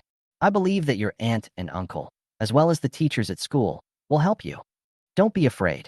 When Linnie heard what teacher Sue said, he felt warm in his heart. In fact, after so many days, he had already let it go and was too lazy to have anything to do with that family anymore. He was just glad that there were still people standing on his side. Vice Principal's son couldn't help but feel more worried when he saw his indifferent reaction. Sensible, obedient, and good at studying. This child has such a strong character. He will definitely become a great person in the future. Thinking of this, he no longer hid it and directly took a document from Director Yu and handed it to Linnie. Student Lin, the school has learned about your situation. Now it's time to tell you how we can help you. This document has been drafted and does not require your signature. The conditions are very clear. If your score in this year's college entrance examination is good enough to get you admitted to Peking University or Tsinghua University, the school will directly award you 100,000 yuan in cash as a student aid. If your grades are even better and you can win the title of provincial champion, the school's reward will be increased to 300,000 yuan. Also, the student patent project you are currently participating in with Teacher Chin at school, as long as it is successfully applied for, the school will also have an additional cash reward, no less than 50,000 yuan. Come on, teacher believes that your future will be bright. Chapter 18. Do you have any idea about what happened today? What? 300,000. Can studying well really make money? When Lin Nan and Li Chong heard what Vice Principal's son said, they were so shocked that they were incoherent. For honest people like them who have worked diligently on the farm in the countryside all their lives, 300,000 is a huge sum of money. I never expected that Lin Yi could get it by passing the test. It's so excellent. Lin Yi took the document handed over by Vice President's son and took a quick look at it while listening to him. When he saw the specific amount, he was slightly surprised. 300,000. This is a lot of money, at least for him at this stage. If you can get it, then it will almost cover all the expenses for going to college and even graduate and doctoral studies in the future, which is a good thing. The restriction is also very simple. There is only one. That is to win the title of provincial top scholar. This is still a bit difficult for him now. After all, his ranking in the second mock exam is not the first in the province. However, Principal's son also mentioned one thing, which is the student patent project he developed with Teacher Chin in the school. He has been involved in that project since his second year of high school and has been following up on it during his spare time. Now we finally have preliminary results that can be reported.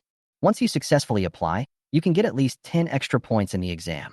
In this way, he can also catch up with the policy advantages of some other candidates. Thinking of this, Lin Yi just chuckled. Principal's son, I am confident that I can be admitted to Peking University or Tsinghua University.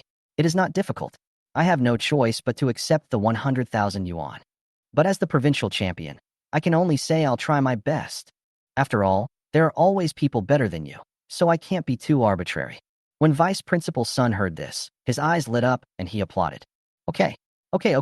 With your words, the school will definitely support you to the end. I'm waiting for your good news. Although they had only met for a dozen minutes, Lin Yi brought him one surprise after another. He is not only an excellent top student who is confident and neither humble nor arrogant. He is also a humble and steady person with a good character who is neither arrogant nor impatient. This made him even more certain that this student had a bright future, and the probability that the title of provincial top student would go to their number one middle school this year had greatly increased. Seeing that everyone was talking happily, Lin Nan was also very excited. The happiest thing for her is to see her sensible and excellent nephew have a good future. He immediately invited Teacher Su, Vice Principal's son, and the other two to stay and eat dumplings. It's just a home-cooked meal. Principal Sunday, try the dumplings made with wild vegetables we brought from home. They're so fresh. Ha ha ha ha. Faced with Lin Nan's enthusiastic invitation, Vice Principal's son and others, who were in a good mood, could not bear to refuse. He had no choice but to go to the village in the city at his own expense to buy some cooked food and cold dishes and have a meal together. He happily had dinner with Lin Yi and the others. We had a very enjoyable meal, and by the time Vice President's son was about to leave, it was already dark. He declined again and again, but in the end he couldn't refuse the kindness. I walked to the door reluctantly, but was still forced to eat a big bag of wild mushrooms and vegetables. Vice Principal's son looked at the bulging plastic bag in his arms and was at a loss whether to laugh or cry. He hurriedly took out cash from his pocket and stuffed it back. Sister, you are so polite. This dumpling is the best I have ever eaten in all these years. It is so delicious. You must accept this money. I can't offer you all your specialties, so I'll shamelessly accept it and bring it back for my wife and children to taste. After saying this, he looked at the mountain products in his hand and couldn't help but sigh. You have such great cooking skills. It would be great if all the students in our school could enjoy it. If you're willing, I can help you contact the canteen and provide you with a stall to sell dumplings. The rent will be halved, and the water and electricity will be free, just so that the children can have a bite of such delicious dumplings while studying. Upon hearing Vice President's son's proposal, Lin Nan and Li Chong, who had come to the city to work, were naturally overjoyed and quickly agreed. No matter what, this is a job that is sheltered from the wind and rain. Dry? Seeing this, Lin Yi understood the intention of Vice Principal's son's arrangement. It was simply to relieve his worries so that he could concentrate on reviewing and preparing for the college entrance examination. Thinking of this, he smiled and nodded to Vice Principal's son. Thank you, Principal. Don't worry, I will study hard for the exam. Do your best to win the title of provincial champion. With his guarantee, Vice Principal's son and the other three felt that their trip was not in vain, and they waved goodbye with a satisfied smile. Linnie and his aunt were also extremely happy, chatting and laughing as they walked back to the courtyard. This temporary little home is filled with a sense of happiness and blessings. Invisibly, the 100% blessing that is fed back to the lucky star itself is quietly playing a role, bringing one good luck after another. On the other side, there is the Jufu restaurant in the city. After the dinner, Lin Guowei and his family stood at the door and sent off relatives and friends who came to attend the coming-of-age ceremony party one by one.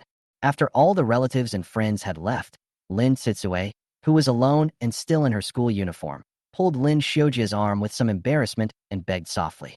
"Brother Shojia, it's so late and the school is dark. I don't dare go back alone." Or, Lin Shojia looked at Lin Suetsue's disgusting look and was really in no mood to deal with her. He immediately frowned and spoke. "It's okay. I've booked a taxi for you. The driver will take you to the school gate. Let's go, the bus is here. If we go back now, we should be able to catch up with the evening study session and won't delay you from going back to the dormitory to sleep." After saying that, without waiting for Lin Suetsue's reluctant plea, he stuffed her into the car, told the driver the last digit of the license plate number, and sent her away. After everyone had left, the family of three, exhausted both physically and mentally, got into the car and returned home. On the way, the atmosphere in the car became very depressing. The three of them each had their own thoughts, and no one spoke. Although the coming-of-age ceremony was very lively, relatives and friends were not blind.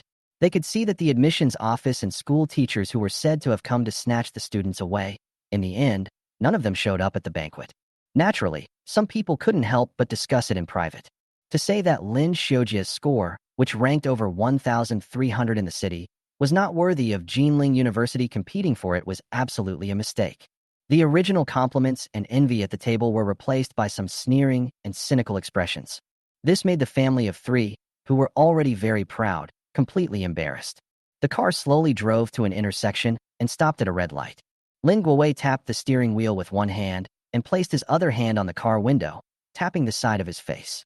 "I couldn't help but look up at my little son in the back seat in the rearview mirror. Shojia, Dad wants to ask you something. You and Lin are in the same school and grade. Have you heard about his grades? Today's incident always feels a bit strange. What about you? Do you have any idea?" Chapter 19. It must be that disaster star who is causing trouble. As the lights on the roadside flickered dimly, a hint of panic and guilt flashed in Lin Shojia's eyes as he leaned against the car window. Suddenly, his voice became tearful and choked. What? When Lin Guowei first heard the aggrieved voice of his youngest son, before he could say anything else, his biological mother Su Qiufeng, who was sitting next to him, was the first to feel so distressed that she couldn't bear it. She quickly reached out and hugged Lin Shojia in her arms, and glanced at her husband who was driving in front of her with a reproachful look. "Okay, why are you asking a child these things? I've already talked to Shojia before. Although they are in the same school and in the same grade, Shojia also has his own things to do. There is no need to stare at Lin all day. Don't you know that his grades are normal?" But Shojia also said that he has a friend with similar grades who is in Lin Yi's class, and he mentioned it before. Lin Yi's grades are certainly not in the middle or lower levels of the class, but they are not the best either. At most, he is in the top 10 in the class, just a few places higher than Shojia's friend. If Shojia hadn't been sick during the second mock exam, we wouldn't know who would be good or bad. Lin Guowei just asked casually because he couldn't suppress his curiosity. But when he heard the choked voice of his youngest son, he instantly regretted it and hurriedly admitted his mistakes. Okay, it's Dad's fault. Dad shouldn't ask that." However, after hearing the information provided by his wife, he was relieved. He snorted nonchalantly. I thought that disaster star had such good academic performance. So you're only in the top 10 in the class. At best, he's ranked around 50 or 60 in the whole school, not much better than Shojia. Who knows if this slacker from the countryside copied others' work. Once Shojia has recovered, he will be in good shape next time and will definitely be able to surpass that disaster star. We don't even want to go to Jinling University. Let's go to a better place. And now that the bad guy has gone away, he won't be able to defeat our Shojia anymore. Shojia will only become better. After hearing this, Su Qiufeng suddenly became even angrier. If you didn't tell me about this, I wouldn't be angry.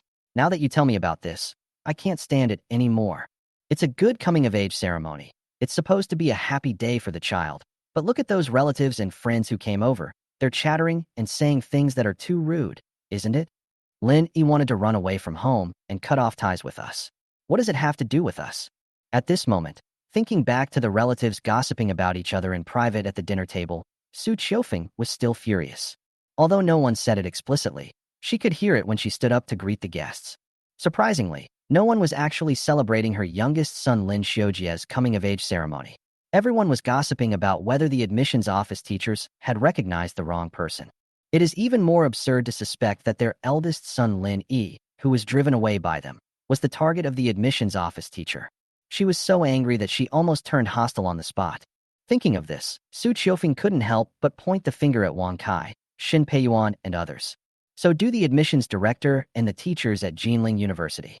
They were the ones who came to our house first to snatch us away, and then suddenly left without saying goodbye. What are they doing? I'm in no mood for ruining my child's coming-of-age ceremony. Why did you come on this day, not earlier or later? I think they are all sincere, right? Lin Guowei also hurriedly agreed at this moment, extremely angry. Yes. What does this have to do with my precious son? Xiujia is the one who was bullied. Bang. As he spoke, he suddenly slapped the steering wheel in frustration, his eyes wide open. Humph, if I were to ask you, even if there is something fishy going on, it must have been deliberately caused by that evil star Linnie. He knew that today was his brother's birthday, and he would not run away from home earlier or later. Why did he do this at this time? What did he want to do? Aren't you just trying to embarrass his brother on purpose? Oh, you want to use this day to find trouble with us, saying that we abused him and drove him away, right? This ungrateful bastard, it's really a waste of time to raise him. They only pick on their own family members to cause trouble.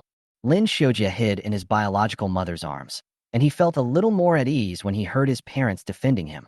But at this moment, he was also full of hatred towards Linnie. I became even more determined not to let that disaster come back home and take away my parents' love and care.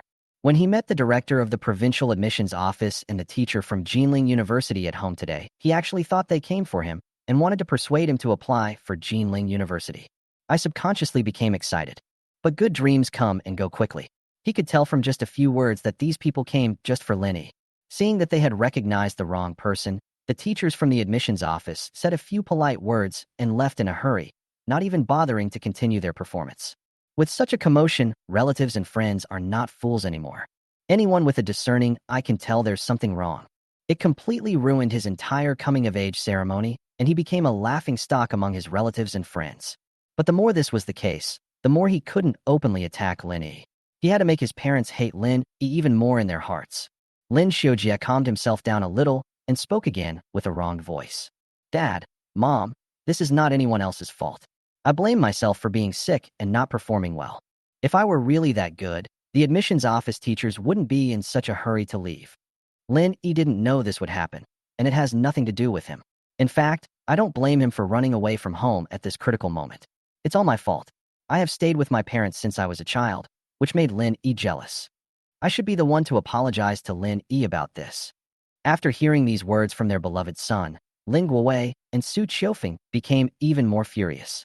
Su Qiufeng originally felt that she owed something to her eldest son, but at this moment, she was completely heartbroken by her younger son's understanding. What are you apologizing for? Who asked you to apologize? Linnie got angry and ran away from home. Who forced him to leave? If I had known that he had such a bad heart and was jealous of his own brother, I should not have brought him back from the countryside and let him drop out of school and farm in the countryside. Anyway, didn't the old lady transfer the only house in her hometown to Linnie out of partiality? Why did he come to the city to fight with his brother? He was given an opportunity to study in the city, and he was provided with food and drink, but he still doesn't know how to be grateful to his parents and his brother? Do you really think this house belongs to him? Lin Guowei was driving and was very angry when he heard his wife mention this matter. That's right, the old lady has become confused because of him. Although the old house is not worth much, it should be given to me. It's at least half of Xiujia's. She actually decided to give it all to that disaster star Linnie. If I had known this earlier, I would have let him go to the city to study. It's fine that he's ungrateful, but he's also trying every possible way to scheme against his family. We shouldn't have given birth to him in the first place. Lin Shoa felt more at peace as he listened to his parents' words. But he still frowned slightly and spoke tentatively. Or, I'd better go and ask Linnie to come back. Maybe if I apologize to him, he will forgive us? Chapter 20. Could it be Linnie who did it? Lin Guowei drove skillfully into the community's underground garage. When he heard what his youngest son in the back seat said, He immediately widened his eyes and shook his head vigorously with an unreasonable expression. Apologize? If anyone wants to apologize, it should be Linnie who should apologize to our whole family. Don't worry about him. He can come back or not if he wants. There's no place for him at home yet. Who knows where he is as a homeless person under a bridge right now? I'm afraid he can't stand it anymore and will come back, bringing fleas all over his body to harm us. As he was talking, the car had already stopped steadily. After a lot of trouble, the family of three finally calmed down and took the elevator upstairs to go home. While his son Lin Shoa was taking a shower in the bathroom, Su Qiufeng returned to the living room and immediately saw Lin Guowei sitting on a lounge chair on the balcony, frowning and smoking. She immediately approached him with some confusion. What happened today? I saw you smoke several cigarettes. You're not usually this addicted, right? Are you still angry about Xiujia? As she spoke, she sat down beside him. She felt a little complicated in her heart and didn't know where to start for a moment. At this moment, Lin Guowei took a deep puff of his cigarette and sighed deeply. It's not just about Xiujia.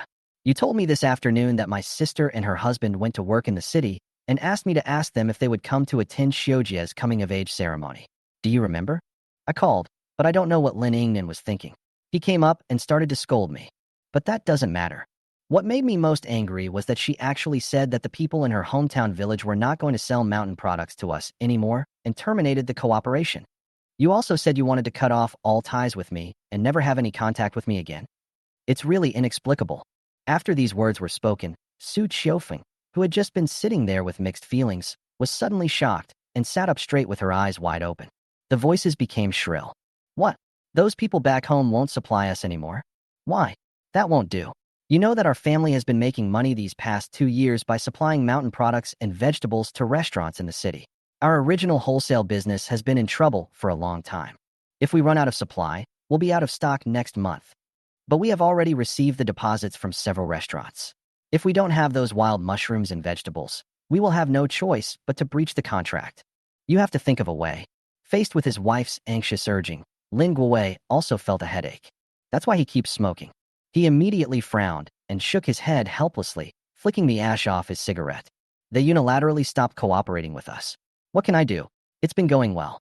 I buy those worthless wild vegetables they picked from the mountains for 20 yuan per pound, and then sell them to restaurants in the city. While we make some profit, they can also make some pocket money. It's good for everyone. Who knows why Lin Ingnan suddenly turned against me after coming into the city? The couple came to the city to work, but they didn't even come to visit us at home or bring us some pollution-free vegetables and fruits from the countryside. Hey, he actually ran off to some corner and hid there without making any noise, without even saying hello. I really don't understand. What could be the reason? Su Qiufeng naturally couldn't remain calm when she learned that her source of income had been cut off. I can only keep thinking about the reasons. Could it be that other wholesalers also went to the countryside to collect wild vegetables and then offered a price a few yuan higher than ours, so they sold them to others? Those country folk are the most short-sighted. They can turn against you just to make a few more dollars per pound. I also forgot who took the trouble to help them collect the products from the countryside and sell them. Without us, who would buy their wild vegetables, mushrooms, etc.? Upon hearing this, Lin Guowei frowned and nodded in agreement. I think there must be a reason for this.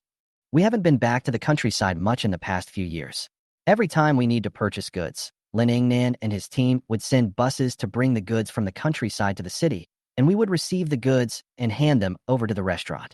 I don't know what the market is like in the countryside. Maybe someone raised the price, and those country folks were blinded by the money. They have the least business credibility. Otherwise, how could they have been working as farmers their whole lives? As he spoke, he was still a little confused and continued to take a deep puff of his cigarette. But even if someone raises the price and charges more than us, they should talk to us about the price increase first. Right, I never said I wouldn't give them a raise. I bought it from them for 20 yuan per pound and sold it to restaurants for 80 yuan per pound. That's my skill, and I should make this money. Who made them have no sales channels and no connections? Then we also have to pay for the labor costs. It's also hard work to deliver goods to them. But if they come to me to negotiate, I can give them a raise of 10 or 8 yuan because we are from the same village.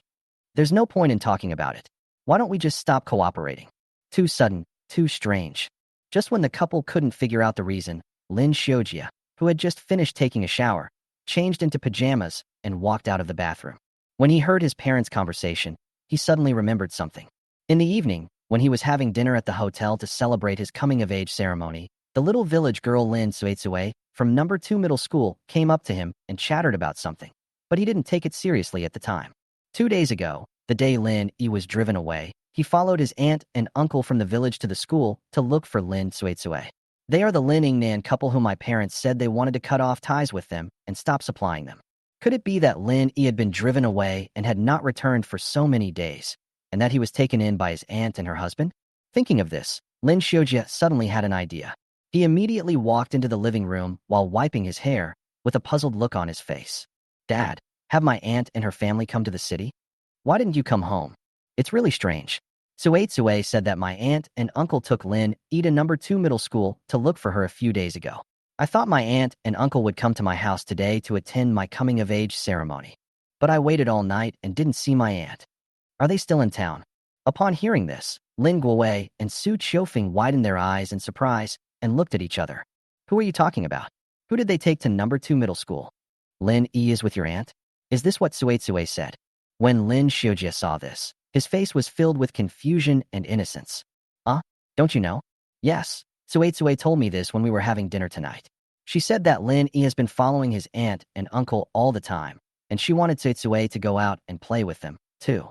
But Sue didn't go. She watched Lin and her aunt leave together. That's right, they met on the day Lin left our house.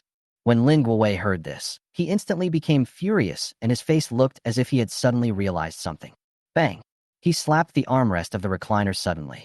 "Okay, I was wondering why Lin Yingnan would suddenly turn against me and cut off our supply. It must be that ungrateful bastard Lin who is causing trouble and deliberately stirring up trouble. I have been feeding him well for so many years, and he actually tried to trip me up behind my back. What a beast." At this moment, Su Qiufeng was also gritting her teeth and nodding repeatedly, her face full of disappointment and anger. "Okay, I said it couldn't be for no reason, right? Lin is really going too far. How much does he hate his own parents? He actually instigated his aunt to stop cooperating with us, and even cut off ties with us. It's a waste of time to raise him this big." The couple became more and more angry as they talked. Lin Guowei even stood up from the recliner and paced back and forth on the balcony with his hands on his hips. "No, I'll ask someone tomorrow to find out where they live. I can't swallow this. I have to talk to them face to face. This disaster star was born to harm me, right? Look at how I teach this ungrateful bastard a lesson." Seeing that his parents were so angry at Lin Shoa felt secretly happy. But he didn't want his parents to meet Lin in person. What if he brought that guy back home again? Wouldn't all his efforts be in vain? Thinking of this, Lin Shoa immediately made an anxious and self-blaming expression and waved his hands repeatedly. No, no, no, Mom and Dad, calm down first. There might be some misunderstanding here. Besides, you won't be able to find out where my aunt and her family live in a short time. It will be difficult to find them. Why don't you let me find a chance to ask Lin about the truth of this matter when I go back to school tomorrow? Let me explain this to Linnie in person. Maybe he can help us convince my aunt to cooperate again. At least we should not delay the supply of goods to the partner restaurants next month." After hearing Lin Shoa's persuasion, although Lin Guowei and Su Qiufeng were furious, they also felt that it made some sense. I could only agree to it immediately. But Lin Guowei was still so angry that he gritted his teeth and snorted coldly. "Go talk to that ungrateful bastard first. If he doesn't know what's good for him, I'll go find him again and bring him before me to interrogate him." And he turned against me. Chapter 21 is here, an olive branch from Peking University and Tsinghua University. Early in the morning, Lin took the bus from his home in the urban village to school. While he was still in morning self-study, the head teacher, Mr. Su, sneaked in from the back door, patted him on the shoulder, winked at him, and called him out. In the corridor, Lin looked at Su Jun with some curiosity, as his face was filled with excitement. "Teacher Su, what's the matter?" Su Jun couldn't hide his happiness on his face at this moment, and his eyes were full of approval. "Hey, Linnie, the teacher has another good news for you. In fact, the people who visited your home yesterday were far more than just our school's teachers and Vice President Sunday Director Wang from the Provincial Admissions Office and teachers from the Admissions Office of Jinling University were also there. It's just that they didn't follow you to your new home. They agreed to find time to meet you at school. After the 2 classes in the morning are over, take some time to go to Vice Principal Sun's office during the break. Director Wang from the admissions office has already made an appointment and would like to have a brief chat with you." Upon hearing this, Lin was a little surprised and didn't know whether to laugh or cry. From the provincial admissions office? It's not even the official college entrance exam yet. Why are you meeting me so early? I'm a little too anxious. Although he had heard about the fierce competition for students among major universities, he had never expected that the competition would reach this point. I couldn't wait to contact the students as soon as the results of the second mock exam came out. It was completely different from what he had imagined a top university to be reserved. As Lin Yi's homeroom teacher, Su Jun seemed to be even happier than the student himself when he heard the news. He immediately reminded her with a smile. Ha ha ha, you're quite calm, kid. If ordinary people knew this news, they would probably be so happy that they forget everything else. Very good, just keep this attitude. Then the teacher won't worry about affecting you. It's okay, just treat it as a casual chat and don't be nervous when you go over there. Oh, by the way, in addition to the teachers from the Provincial Admissions Office and Jinling University Admissions Office, there is also a senior named Su from Kyoto, who was once a student of our #1 middle school. You can talk more with this senior then, discuss what will happen after you go to college, and learn more in advance. It's a rare opportunity. Okay, just remember to go during the break, and the teacher won't delay your self-study. Go home. After Su Jun finished explaining everything, he walked into the classroom with his hands behind his back and inspected it. Then he saw Lin Yi calmly return to his seat and sit down to study. Then he smiled with satisfaction, nodded and left. The 2 classes in the morning went by in a flash. Dingling. When the bell for the break rang, Lin Yi closed the paper and relaxed his eyes a little. He immediately said hello to his deskmate, stood up, left the classroom and rushed to the office building to keep the appointment. In fact, he didn't feel too nervous about Director Wang from the Provincial Admissions Office and the admissions teacher from Jinling University. After all, his grades were there, and it was only a matter of time before he would be snatched up. However, he was still somewhat curious about the senior student Su from Kyoto, whom teacher Su had mentioned. At this critical moment, how could it be possible that someone would rush all the way from Kyoto for no reason just to see him and have a chat? After integrating these pieces of information, the person came with the director of the Provincial Admissions Office. Lin Yi already had some guesses about the identity of Senior Su. I'm afraid this Senior Su is the person in charge of local recruitment for Qingbei University in Kyoto. That's right. With my score, it's relatively safe for me to get into Peking University or Tsinghua University. It's understandable that they want to learn more about it in advance. He must be afraid of causing a commotion, so he concealed his identity on purpose. This meeting should be about Senior Su. I wonder what kind of information he wants to know. I thought about it for a while and quickly adjusted my mindset. Lin Yi walked into the office building with a calm expression and went straight to Vice President Sun's office on the 3rd floor. However, he didn't notice. At the window of the stairwell on the 2nd floor of the teaching building behind him, Lin Shoa, who had originally planned to go to the classroom to find him, was standing there with a frown on his face, staring at him intently. Seeing Lin Yi heading straight to the office building after class, Lin Shoa couldn't help but feel puzzled. Strange, who is he meeting in the office building? Forget it. I'll just stay here and watch over him. He'll come out sooner or later anyway. Lin Shoa took a few days of sick leave because of gastroenteritis. He just came back and his face looked a little pale. He stood by the window in the corridor, staring at the direction of the office building. From time to time, classmates passing by would greet him, and he would respond absent-mindedly and reluctantly. In his heart, he had gradually begun to guess the purpose of Lin Yi's trip. Could it be that Vice Principal's son, who went to my house yesterday, really went to the wrong door in search of Linnie? So you specially called Lin Yi to meet you today? What benefits are these guys going to give to Linnie? That should have been given to me. When he thought of this, he felt so angry that he couldn't even control his expression. His ferocious appearance inadvertently scared away several classmates who wanted to say hello. But he was completely unaware. Boom, boom, boom. Vice President Sun's office. As soon as there was a knock on the door, someone came to open it with a warm smile. Here it comes. Click. As soon as the door opened, Lin Yi instantly saw that the room was almost full of people, and he was subconsciously stunned for a moment. The person who opened the door was Vice Principal's son, who had visited the house yesterday. At this moment, in front of several people in the room, he was the only one smiling the brightest and happiest. Seeing this, Lin Yi immediately nodded and greeted him politely. Principal's son, our class teacher, Mr. Su, asked me to come here. He said, to meet a few people. Vice Principal's son had a very happy chat at Lin Yi's house yesterday. Now, seeing Lin Yi, a sensible student, keeping his promise, he was naturally very happy. He immediately smiled and walked up to him, then cordially pulled him into the office. Come on, come in and talk. Let me introduce you to it. Under the guidance of Vice Principal's son, Lin Yi was quickly pushed to the side of Wang Kai and others who were full of curiosity. This is Director Wang from our provincial admissions office. This is the admissions teacher from Jinling University, Mr. Shin Peiyuan. This guy is from Kyoto, Su Lang. You can just call him Brother Su. Don't be nervous, we're just chatting. Come, sit down. After Vice Principal Sun introduced the people present with a smile, he took the initiative to push his chair over for Lin Yi to sit down, and he started serving tea and water. This thoughtful gesture really made Lin Yi, who was not nervous at all, a little uncomfortable. He was really flattered. He could only force a smile and nod to greet everyone present. Wang Kai, Shin Peiyuan, and others made a mistake yesterday and met the wrong person. Now they finally met the real person and immediately went up to greet him enthusiastically. Su Lang was different. He just stood aside with a gentle smile, observing Lin Yi's response and reaction. He held a stack of information in his hand and glanced at it from time to time. It seems like you want to know something deeper. Lin Yi simply responded to the greetings from Wang Kai and the others, and without further ado, he expressed his feelings with a smile.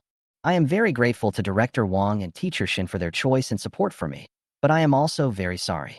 It's only the second mock exam that's over, and the official college entrance exam hasn't happened yet. So I can't agree too early whether to apply to Jinling University. But I believe that after the college entrance examination, a nationally renowned university like Jinling University will be able to admit many more outstanding students. Hearing Lin Yi's response, Shin Peiyuan was mentally prepared. He immediately smiled and shook his head helplessly, looking at Wang Kai. Alas, this is indeed the mentality that a provincial top scholar should have. Ha ha, it seems that our Jinling University is not attractive enough. We can only continue to improve the quality of education to attract such outstanding talents. It doesn't matter. The teacher came here today just to see the provincial champion seedling from our #1 middle school. Seeing is believing. With such a mentality and achievements, Lin Yi will definitely be able to get into the university of his choice in the future. He has a bright future. Seeing this, Wang Kai could only smile bitterly and shake his head. It seems that his idea of retaining top students and talents in local universities has completely failed. I can only try hard with other students.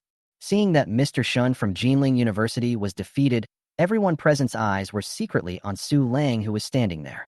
They are all smart people, and they understand Su Lang's identity and purpose even without pointing it out. Now what we need to see is the conversation between him and Linnie. Su Lang didn't waste any time and simply closed the documents in his hand, then nodded at Lin Yi with a smile.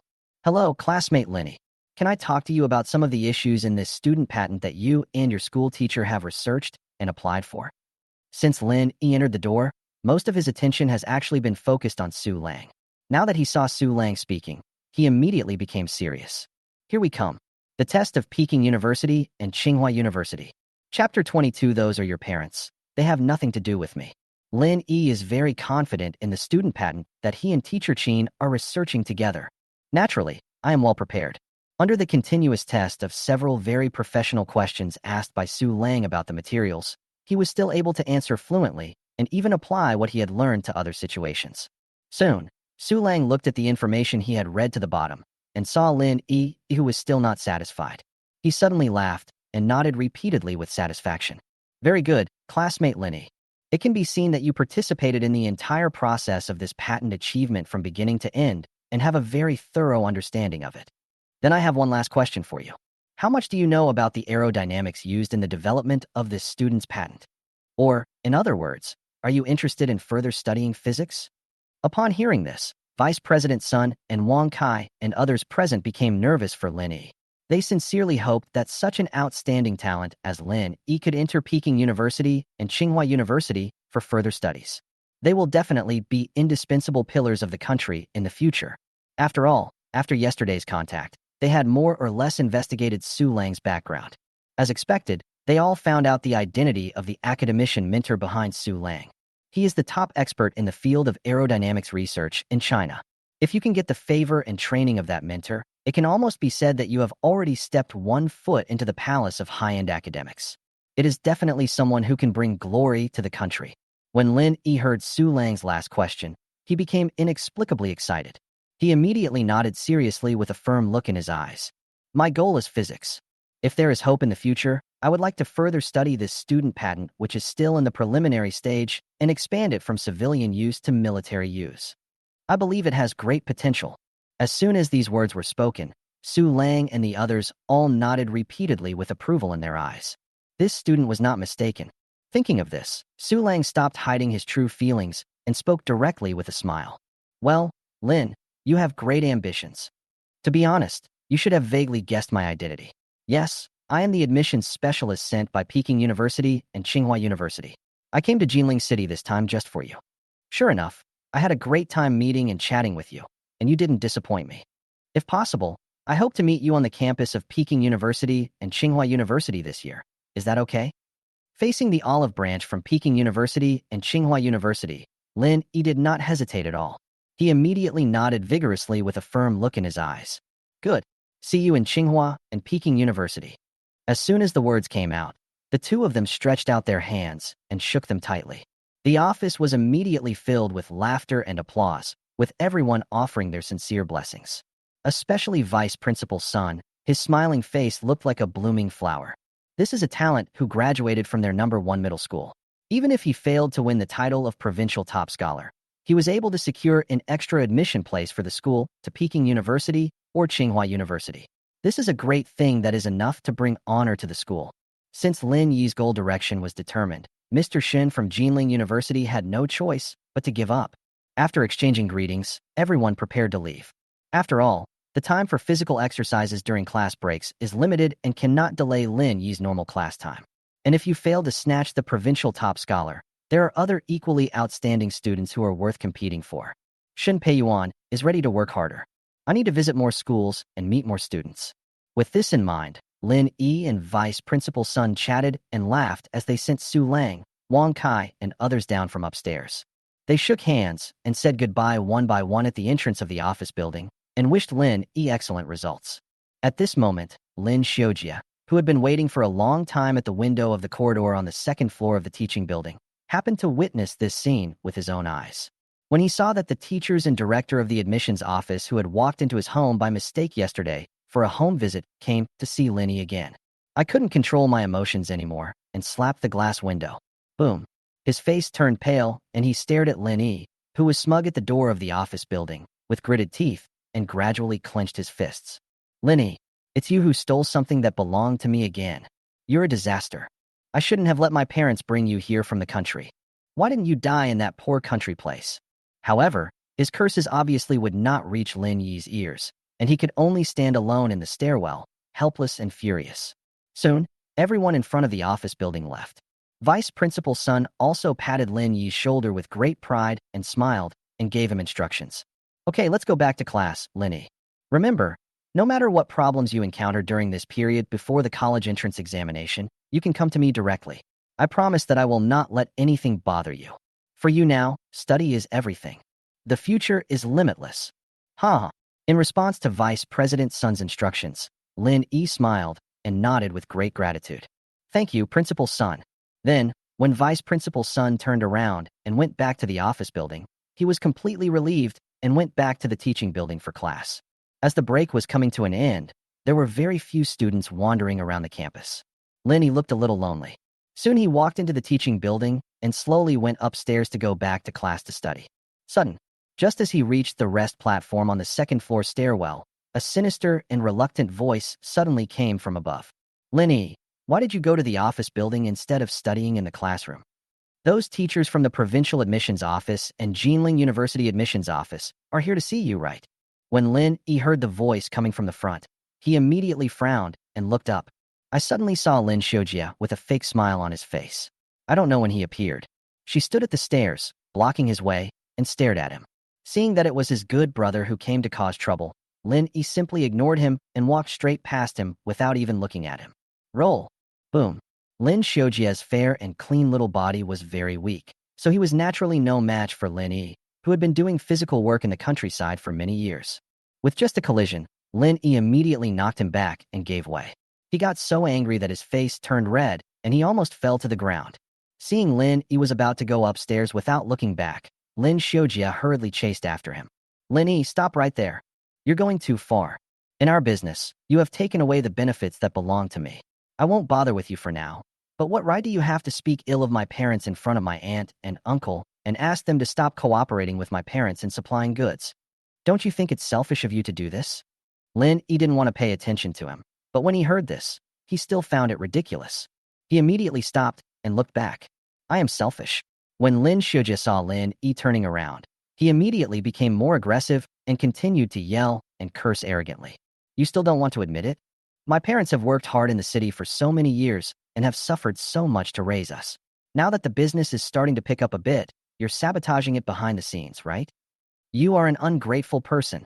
I want you to come home with me right now to apologize to my parents and ask my aunt to resume supplying the goods immediately. Without my parents buying those mountain products for them, those lousy farmers back home won't be able to sell them. Do you want those mountain products to rot in their hands? Linnie looked at the hysterical Lin Shoa and naturally knew his purpose and immediately sneered. Remember, those are your parents, not my parents. I have nothing to do with you. I was raised by myself and my grandmother, who are Lin Guowei and Su Qiufeng. Without waiting for Lin Shoa to continue arguing with him, Linnie just looked over coldly. Also, don't try to provoke me here. I won't go back and compete with you for the position of crown prince. That's too obvious, idiot. Chapter 23, I got hurt myself. Don't blame Linnie. A trace of panic flashed across Lin Shoa's face, and he subconsciously took a step back. I didn't expect that Linnie would see through my purpose so easily, but he still pretended to know nothing, frowned in confusion, trying to cover it up. What? I don't understand what you mean. Linnie looked at his dirty brother with disdain in his eyes. I immediately found it funny and slapped the railing with my hand. I decided to waste a few more words with him so that he would give up the idea completely. Still pretending to be confused? You deliberately said something to make me go home and apologize to those beasts to provoke me. Isn't it just to make me angry and not go home? Okay, I don't want to go back to that house. I won't compete with you for those crappy parents. As he spoke, another idea suddenly occurred to him, and he sneered at Lin Shoa, who was avoiding his gaze, pressing forward step by step. Oh, there's one more thing I'm quite curious about. I heard that your performance in the second mock exam improved a lot this time, and your grade ranking rose by more than 100 places to 98th in the grade. Very impressive. When Lin Shoa heard what Linnie said, he took a deep breath and forced himself to calm down, trying not to fall behind. But the pale face and the tense neck when breathing clearly showed that he was guilty. So what? I don't need your praise. Are you the only one in this world who is allowed to do well in the exams, and everyone else is a scumbag? Oh, what are you so proud of? Even if I get good grades, no one cares. I am destined to get everything at home. I am my parents' only child. Linnie was not surprised to hear him finally speak out his true thoughts. Hearing this, he just snorted coldly. Of course you can do well in the exam. But I want to remind you that you can cheat in regular exams to make progress and get fake grades. But fake is still fake. You can fool others, but not yourself. When the actual college entrance examination results are announced, your parents will see your true level. I'm not interested in whether they will still pay special attention to you, a sensible and good child. I'm just reminding you to think about the consequences. When Lin Shoa heard this, his pupils suddenly shrank and his eyes widened. You. However, before he could continue to argue, Linnie looked down at him with great momentum and shocked him severely. Besides, don't bother me anymore. I won't waste my time with you next time. After saying that, Linnie went upstairs without looking back and returned to the classroom to continue his studies. Dingling. At the same time, the bell for the end of the break rang at the right time, blocking Lin Shoa's steps to catch up. Lin Shoa looked at Linnie's back as he left in a leisurely manner and became more and more furious. He grabbed the railing and wanted to chase upstairs to curse him. You are an unwanted animal. Go back to your hometown. My parents don't care whether my grades are good or not. We are a family, and you will never be one. After saying that, seeing that Linnie didn't care at all and didn't intend to turn around and continue yelling at him, Lin Shoa was so angry that he raised his hand and slammed it heavily on the stair railing.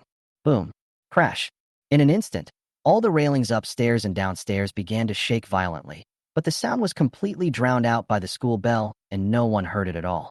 However, Lin Shoa suddenly hugged his arms, screaming in pain, and his veins bulged. Keep spinning in circles and jumping high. Ah, damn it. My arm. Piss up. Because he was so angry, Lin Shoa didn't pay attention to the strength of his blow and ended up hitting his entire right forearm, causing piercing pain and his wrist quickly becoming red and swollen visibly.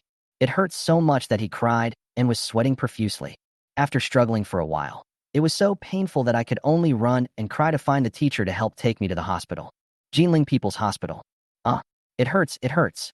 Doctor, be gentle. Lin Shoa sat in the emergency room, grimacing in pain, howling like a ghost, his pale face covered with beads of sweat, and he almost fainted on the spot. His heart was filled with curses towards Linnie and regrets. I was clearly trying to provoke Linnie, so why did I end up being the one who got hurt? Now you have to bear all the sufferings by yourself. It was such a miscalculation. As the class teacher, Tion, you naturally accompanied the student to school dutifully and responsibly when the student got into trouble. The parents were immediately notified to come to the hospital. At this moment, she was standing at the door of the emergency room, listening to the noise inside. She was also as anxious as an ant on hot pan, pacing back and forth. Just at this moment, a series of hurried footsteps suddenly came from the direction of the stairs. Lin Guowei suddenly rushed out in a panic, looking around anxiously. Xiojia, where is the person? When he first saw Tianyu guarding the door of the emergency room, Lin Guowei immediately rushed up, grabbed the teacher, and bombarded him with a series of questions. Teacher Tian, where's Xiojia? What happened? Where did it hurt this time? Will it delay the child's college entrance examination? While asking, he anxiously looked around the emergency room, and it seemed that he couldn't wait to rush in to protect his precious son. Tianyu was held by his arm and could not get away. For a moment, he was helpless and hurried to explain. Xiojia, Dad, please calm down. The doctor is already treating him inside. I don't know the details of what happened. When Xiojia came to find me, he was sent there by several classmates. He was already injured at that time and was in so much pain that he couldn't speak. As for what happened specifically, you should wait until he comes out, and then... Snap! Before Tianyu could finish his words, the door of the emergency room was opened. The doctor in a white coat followed Lin Shoa, who had a look of pain on his face, with a helpless smile on his face, and helped him out. Okay, it's nothing serious, just some blood swelling. It may be a minor bone fracture, but it won't cause any problems. It will be fully recovered in about 2 weeks, and there will be no need for plaster casts. When Lin Guowei first saw his son's face, which was pale from pain, he immediately rushed forward nervously. Xiojia, what's going on? What happened? Who hurt you? Why is this arm so swollen? As he saw the swollen arm, he widened his eyes in anger, looked up at the doctor, and questioned him. You call this okay? Doctor, have you examined my son carefully? Do you want to take another x-ray and have a thorough examination? You can't leave any sequelae for the child. And the college entrance exam is only 2 months away. Will this delay my son's exam? If this affects my son's life, can your hospital bear the responsibility? The doctor found it ridiculous to see his anxious, questioning face, but he could only patiently explain. The college entrance exam is 2 months away, so he only needs 2 weeks at most. It won't interfere with my studies. Even though he said that, Lin Guowei still felt bad. He has to find someone to be responsible. She could only look down at her precious son again and ask him with concern. Xiojia, tell me, who hurt you? It's only the first day back to class, and something like this happened. Who did this? I have to hold him accountable. Lin Shoa was very confused at the moment, and was in so much pain that he was almost losing his mind. He wished he could faint immediately to avoid all this.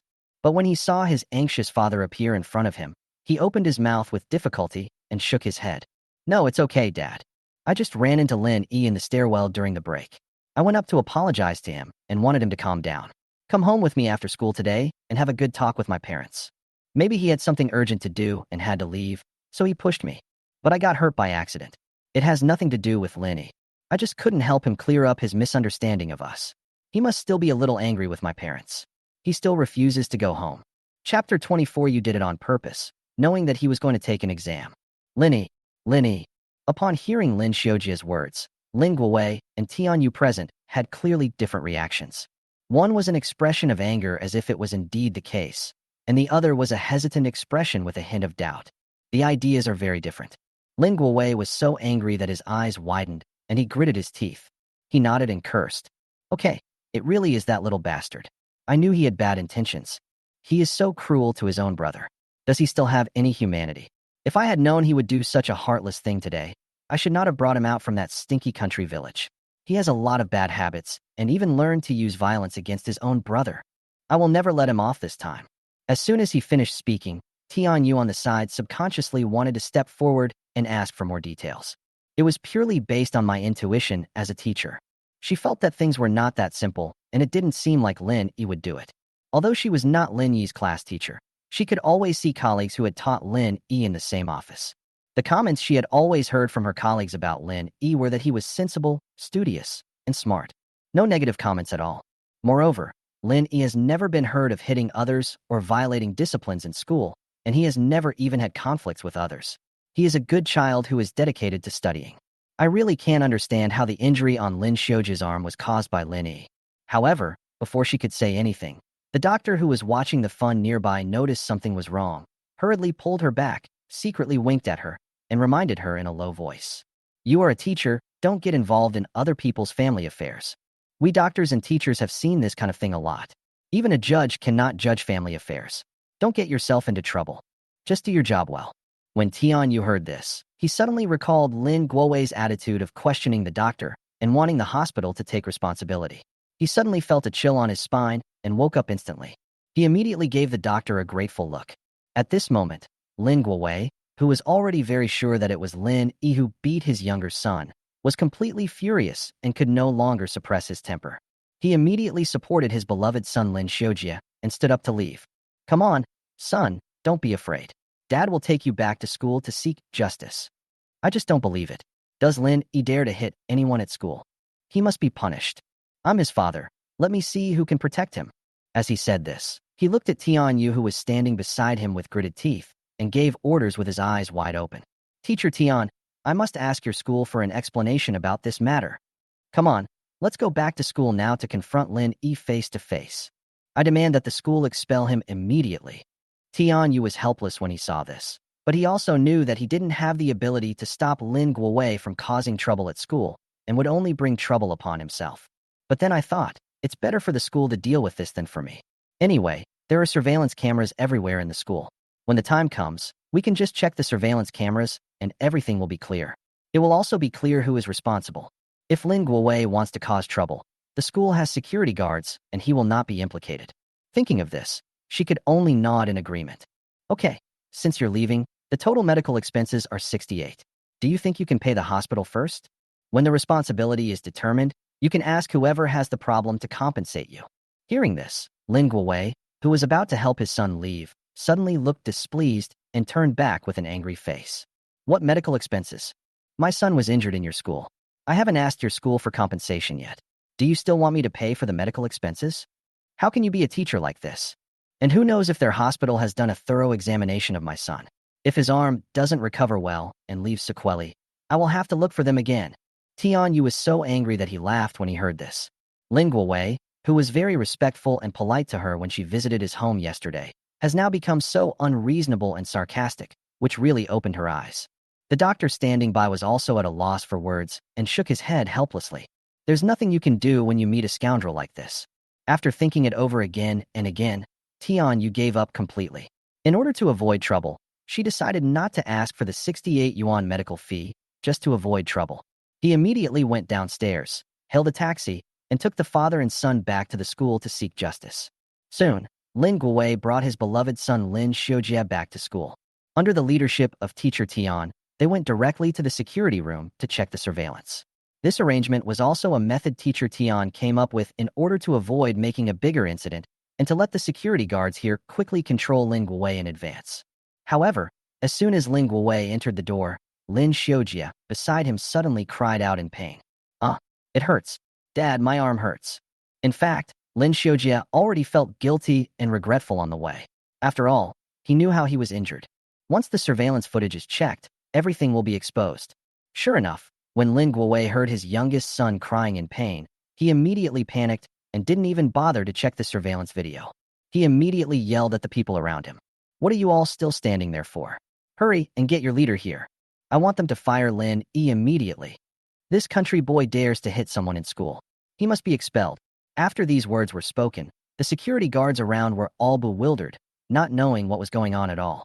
Tianyu hurriedly explained a few words to the security guard, then immediately ran out to call his superiors to inform them of the matter and asked them to come to the security room immediately to deal with the problem. Lin Shoa pretended to be sick while observing the reactions of those around him. Seeing teacher Tian running out to make a phone call with an anxious tone, he suddenly looked up weakly at his father beside him. Dad, let's forget it. Linnie definitely didn't do it on purpose. I don't actually blame him. If he can apologize to me and go home with us, this matter will be over. I feel really bad and don't want to stay here any longer.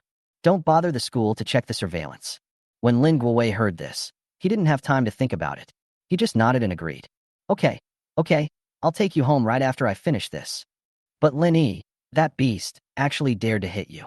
Dad will never let him off easily. Do you want me to let him go just because he apologizes? Impossible. I must seek justice for you. After saying this, Lin Guowei protected his youngest son while shouting outside. Where are the people? Where is the leader? Bring Lin Yi to me immediately. I'll ask him why he hit me. Soon, a group of people came hurriedly from the direction of the office building and teaching building in the school, and Lin Yi was among them. When Lin Guowei saw his eldest son Linnie, who had been away from home for many days, he was immediately furious. He walked forward with wide eyes and questioned him.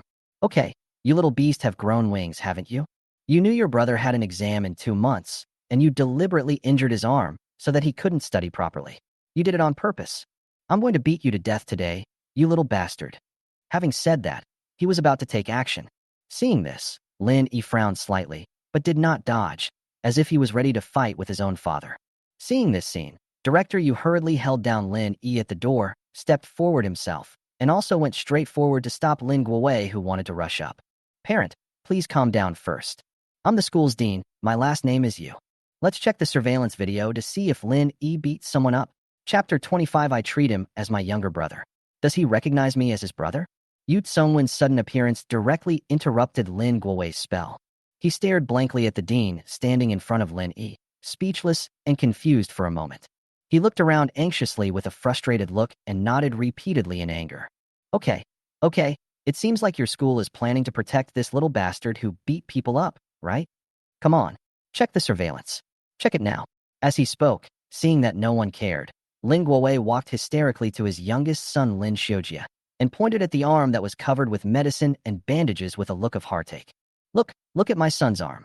It was all because of that little bastard Lin Yi who beat me up. Your school must give me an explanation today. Expel him. You must expel him. As soon as these words were spoken, the teachers and security guards present looked at each other, frowning in confusion. Yu Kongwen also looked solemn, but still clear and organized. First of all, Mr. Lin, please be careful with your words and don't insult our students by calling them little beasts. Until the matter is investigated, it is still unclear who is responsible. But since the injury was sustained at school, our school will be responsible for investigating it thoroughly and will never wrongly accuse any student. As for the specific punishment, it depends on the facts. It doesn't mean you have to fire someone just because you say so. As he spoke, Yu Kongwen frowned with some doubt and looked at Lin Shoa, who was sitting beside him and was so guilty that he didn't say a word. Take the initiative to ask. Student Lin Shoa, do you want the teacher to check the surveillance to find out what happened? You can tell me how your arm was injured now, and the teacher will definitely seek justice for you. Student Lin. Seeing Lin Shoa stuttering and hesitating to speak, his eyes were wandering. He already had some guesses and conclusions in his mind. It seems that things are exactly as I guessed, and it was not Lin Yi who did it. They are all students in the same school. If he doesn't understand Lin Shoa, who has a pale face and arms swollen like pig's trotters, then doesn't he understand Lin Yi who is standing behind him? Regardless of whether Lin Yi is the school's key candidate for provincial top scholar or how his academic performance is. Just from his experience with Lin Yi, this student is both good in character and academic performance, sensible and polite, and would definitely not do anything like hitting others. What's more, what puzzled him the most was that Lin Yi was obviously Lin Guowei's biological son. But why is Lin Guowei so partial? If he calls his own son a little beast, then who is he? It's really puzzling.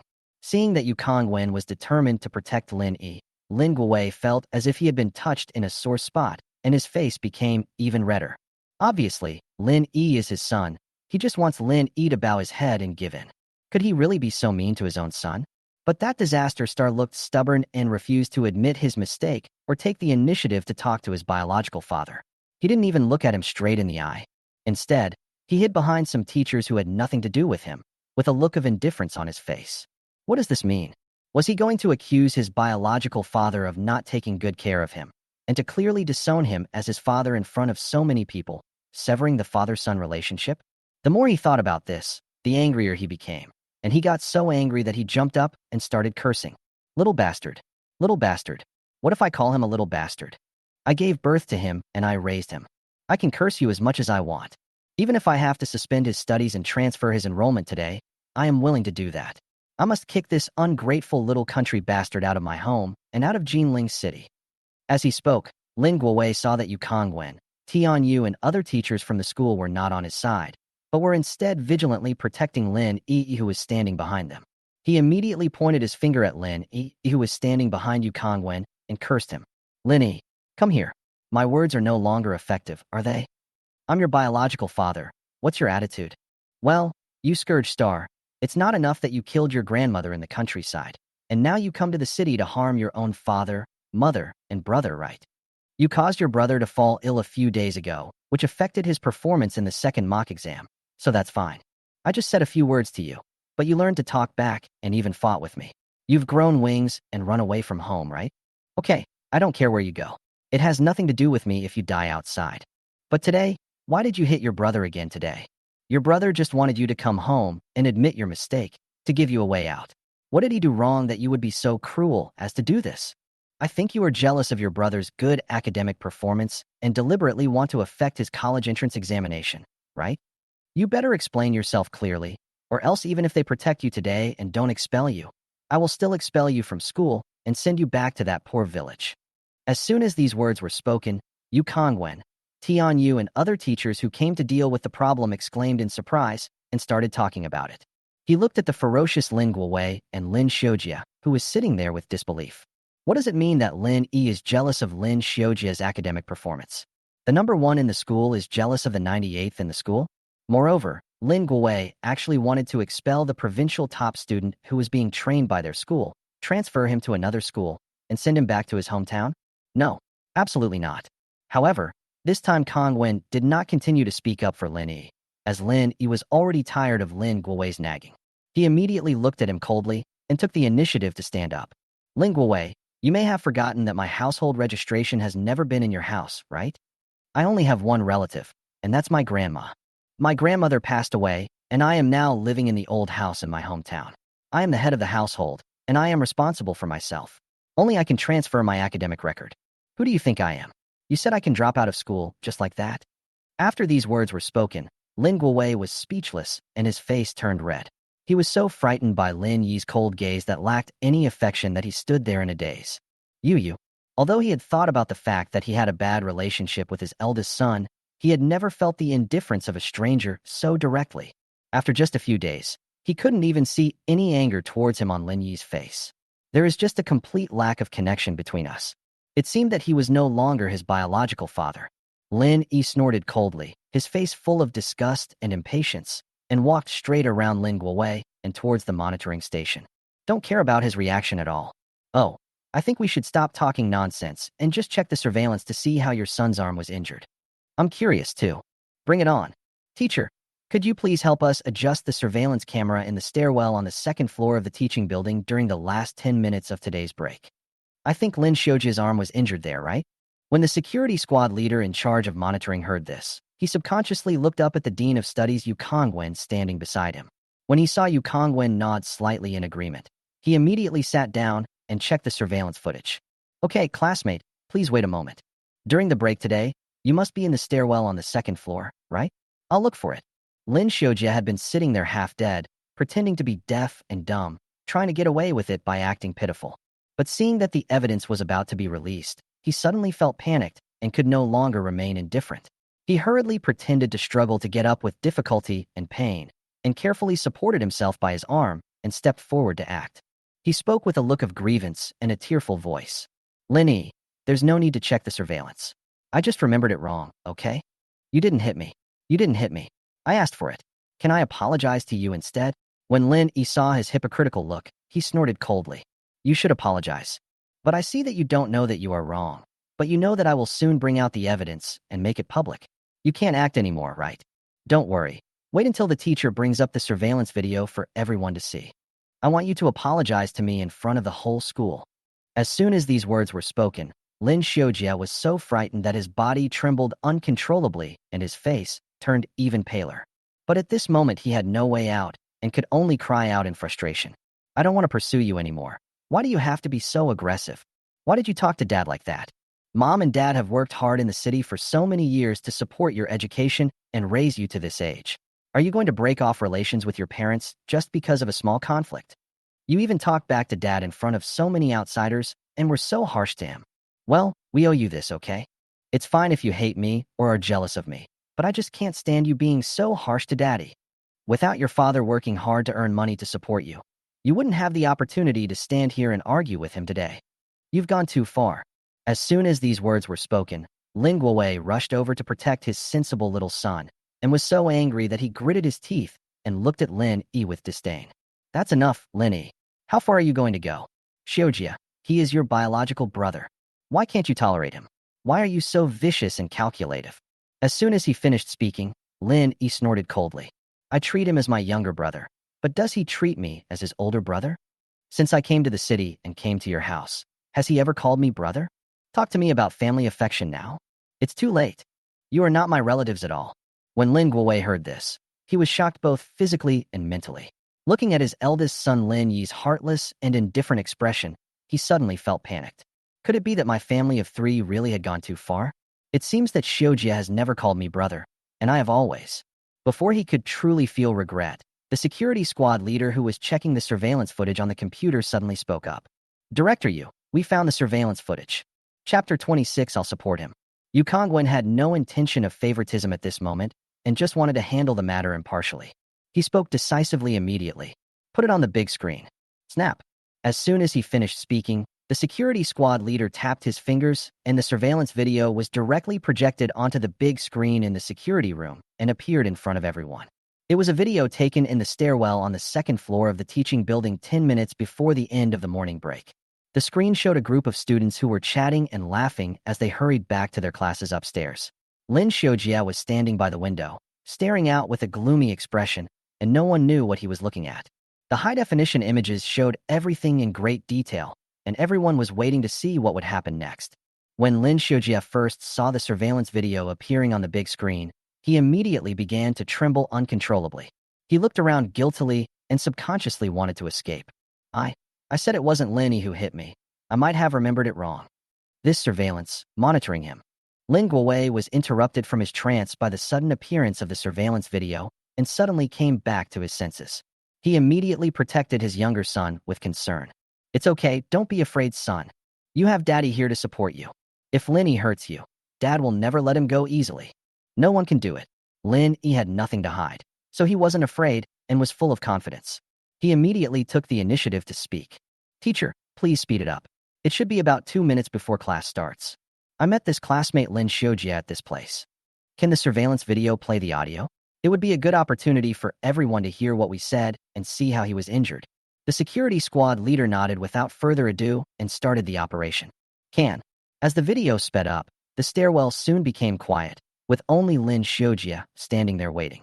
Suddenly, Lin Shoa in the picture turned around and walked to the stairs, blocking the way and looking down, as if waiting for someone. Not long after, Lin Shoa's voice suddenly came from the video. Linnie, why are you going to the office building instead of studying in the classroom?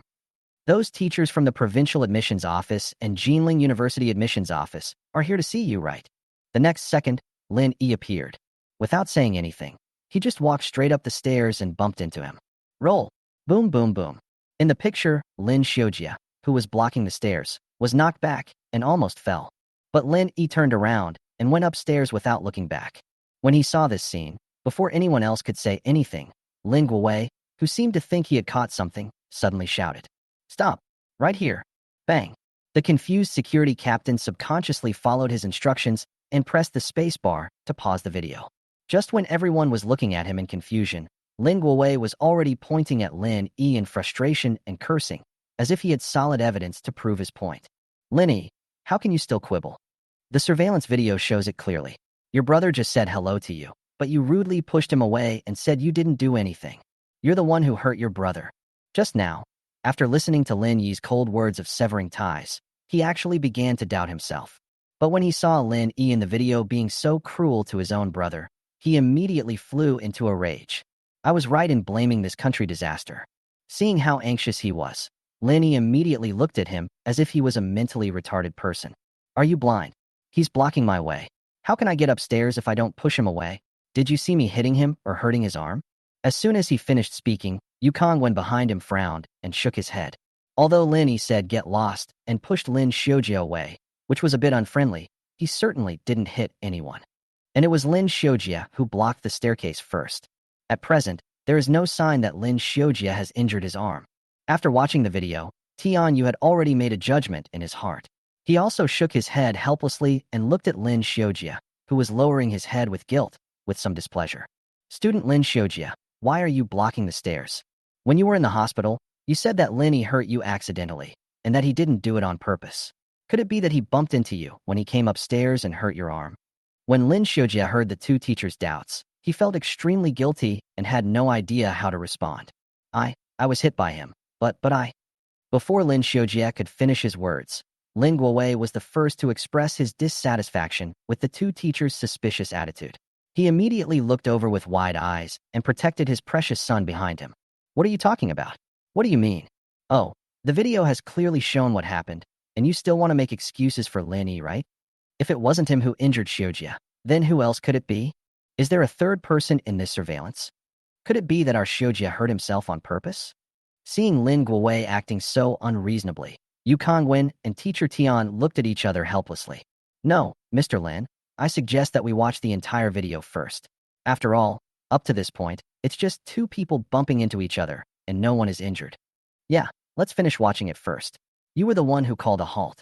No one knows what happened afterwards. However, before Kongwen could signal the security squad leader to continue playing the video, Lin Guowei was so angry that he sneered and nodded vigorously. Okay. You guys are just lying with your eyes open, right? You've already bumped into each other, but you still insist that it wasn't Lin who did it, right? It seems like your school is determined to protect this violent person. I want to see who is going to support Linnie. Having said that, Lin Guowei walked forward angrily, pointed his finger at Yu Kongwen and Tianyu and questioned them. Is that you? It's still you. Seeing his stupid look like a mad dog biting people indiscriminately, Yu Kongwen and Tianyu were just about to explain. Suddenly, another person walked quickly into the security room. Without waiting for everyone to see clearly, Vice Principal Sun walked directly to Lin Guowei with a cold face and stared at him seriously. I'll support Linnie. Keep playing the video. When he first saw him appear, Lin Guowei's aura instantly dropped by more than half, and he subconsciously stepped back to avoid him. Sun, Principal Sun? At the same time, Linnie, several teachers and security guards nearby were also shocked. Headmaster. Principal Sun. Chapter 27. The issue of cheating, is it true?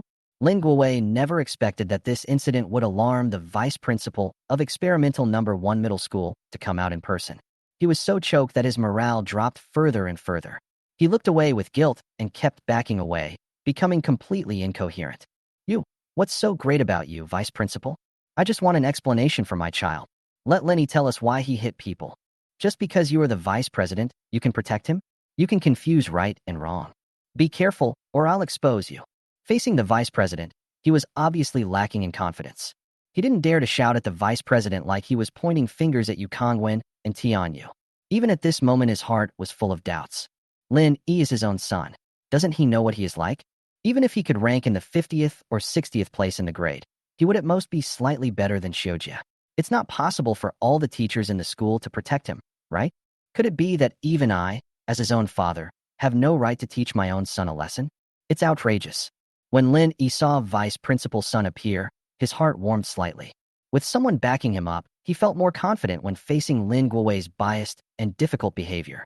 Although he knew that a big part of the reason why the teachers spoke for him was because of his academic performance, they hoped that he could be admitted to Peking University or Tsinghua University and win the title of provincial top student. This is something that brings honor to the school. But this kind of behavior of believing in him at the critical moment and always standing by his side and supporting him, it was enough to make him feel full of sincerity.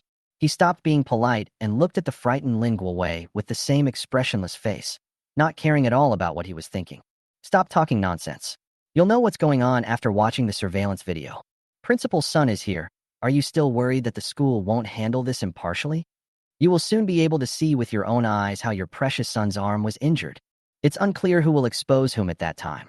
Having said that, Linnie did not give Lin Guowei any time to breathe and think, and turned his head to look at the security squad leader, who was still a little unresponsive.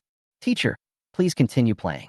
When the security captain heard the reminder, he reacted immediately and pressed the spacebar to continue playing. When Vice Principal Sun saw how confident Linnie was, he admired him even more. At the same time, his gaze towards Lin Shoa, who was cowering and pale, became sharp and serious. My goodness, this is my biological father and brother? It would be fine even if he didn't know that his son's academic performance was enough to make him a key protected candidate who could surely compete for the title of provincial top scholar. But they broke into the school and accused his son without any evidence, not caring about his own son's reputation in the school, nor afraid of affecting his son's learning state and performance in the college entrance examination. This is a bit biased and cruel. But it's better this way. At least he has met Lin Yi's aunt and uncle, who are a simple, honest, and loving couple. This will allow Lin Yi to completely sever ties with his chaotic family and find a better living environment. Obviously, it will also be more helpful for Lin Yi's performance in the college entrance examination. Thinking of this, his expression became more serious, and he put an end to any thought of trying to smooth things over and be a good guy. This time, he was not going to persuade the students to listen to their parents. Thinking of this, he snorted coldly and looked at Lin Guowei and Lin Shoa, father and son, who were so guilty that they didn't dare to look at the surveillance screen. Mr. Lin, as the vice principal of number 1 middle school, what's wrong with me protecting my students? You can expose it as you like.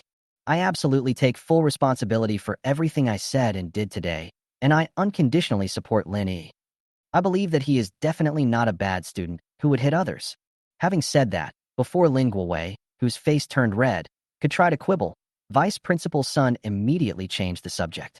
But I also won't condone bad students who like to lie and make false accusations.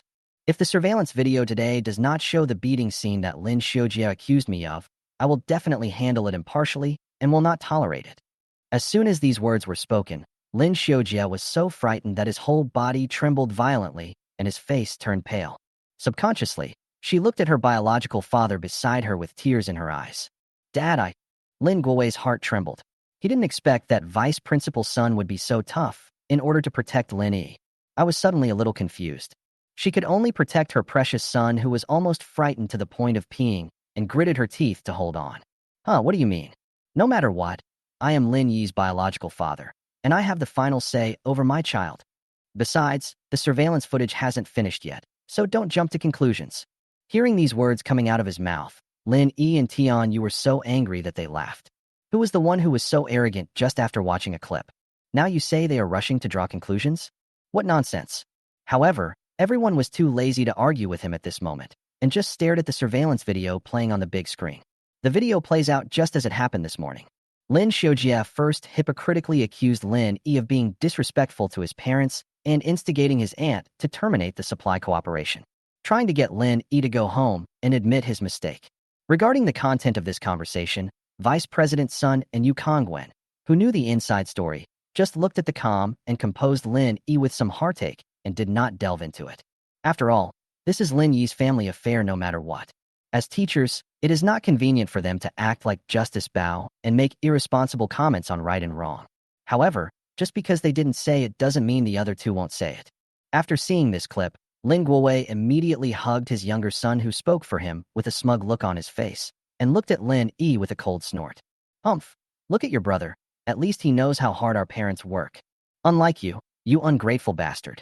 I've been feeding you for so many years in vain. You actually instigated your aunt to break off relations with me and stop supplying me. No conscience at all. Hearing Lin Guowei say this, Lin Yi was too lazy to pay attention to him at all. He didn't even look at him and immediately left him aside, feeling awkward and uncomfortable. At this moment, a conversation that shocked everyone was suddenly heard on the surveillance video. But I want to remind you that you can cheat in regular exams to make progress and get fake grades. But fake is still fake. You can fool others, but not yourself. When the actual college entrance examination results are announced, your parents will see your true level. I'm not interested in whether they will still pay special attention to you, a sensible and good child. I'm just reminding you to think about the consequences. When everyone first heard what Lin Yi said on the surveillance camera, they were stunned and looked at each other. Tian Yu, Lin Shoa's class teacher, widened his eyes in surprise, looked at Lin Yi who had a calm expression, and couldn't help but exclaim in his heart. He also suspected Lin Shoa of cheating. At this moment, a sharp look flashed across Vice Principal Sun's eyes, and he suddenly frowned and became serious. Pause. Snap. As the security squad leader paused the surveillance video following the order, Vice Principal Sun immediately turned his head with a serious look at Lin Guowei, who was full of astonishment, and Lin Shoa, who was hiding behind him and trembling. Student Lin Shoa, do you have anything to say about this cheating matter? Did Linnie wrongly accuse you? Lin Shoa originally just wanted to use his hand injury to cry in front of his biological fathers and stimulate them to hate Lin even more.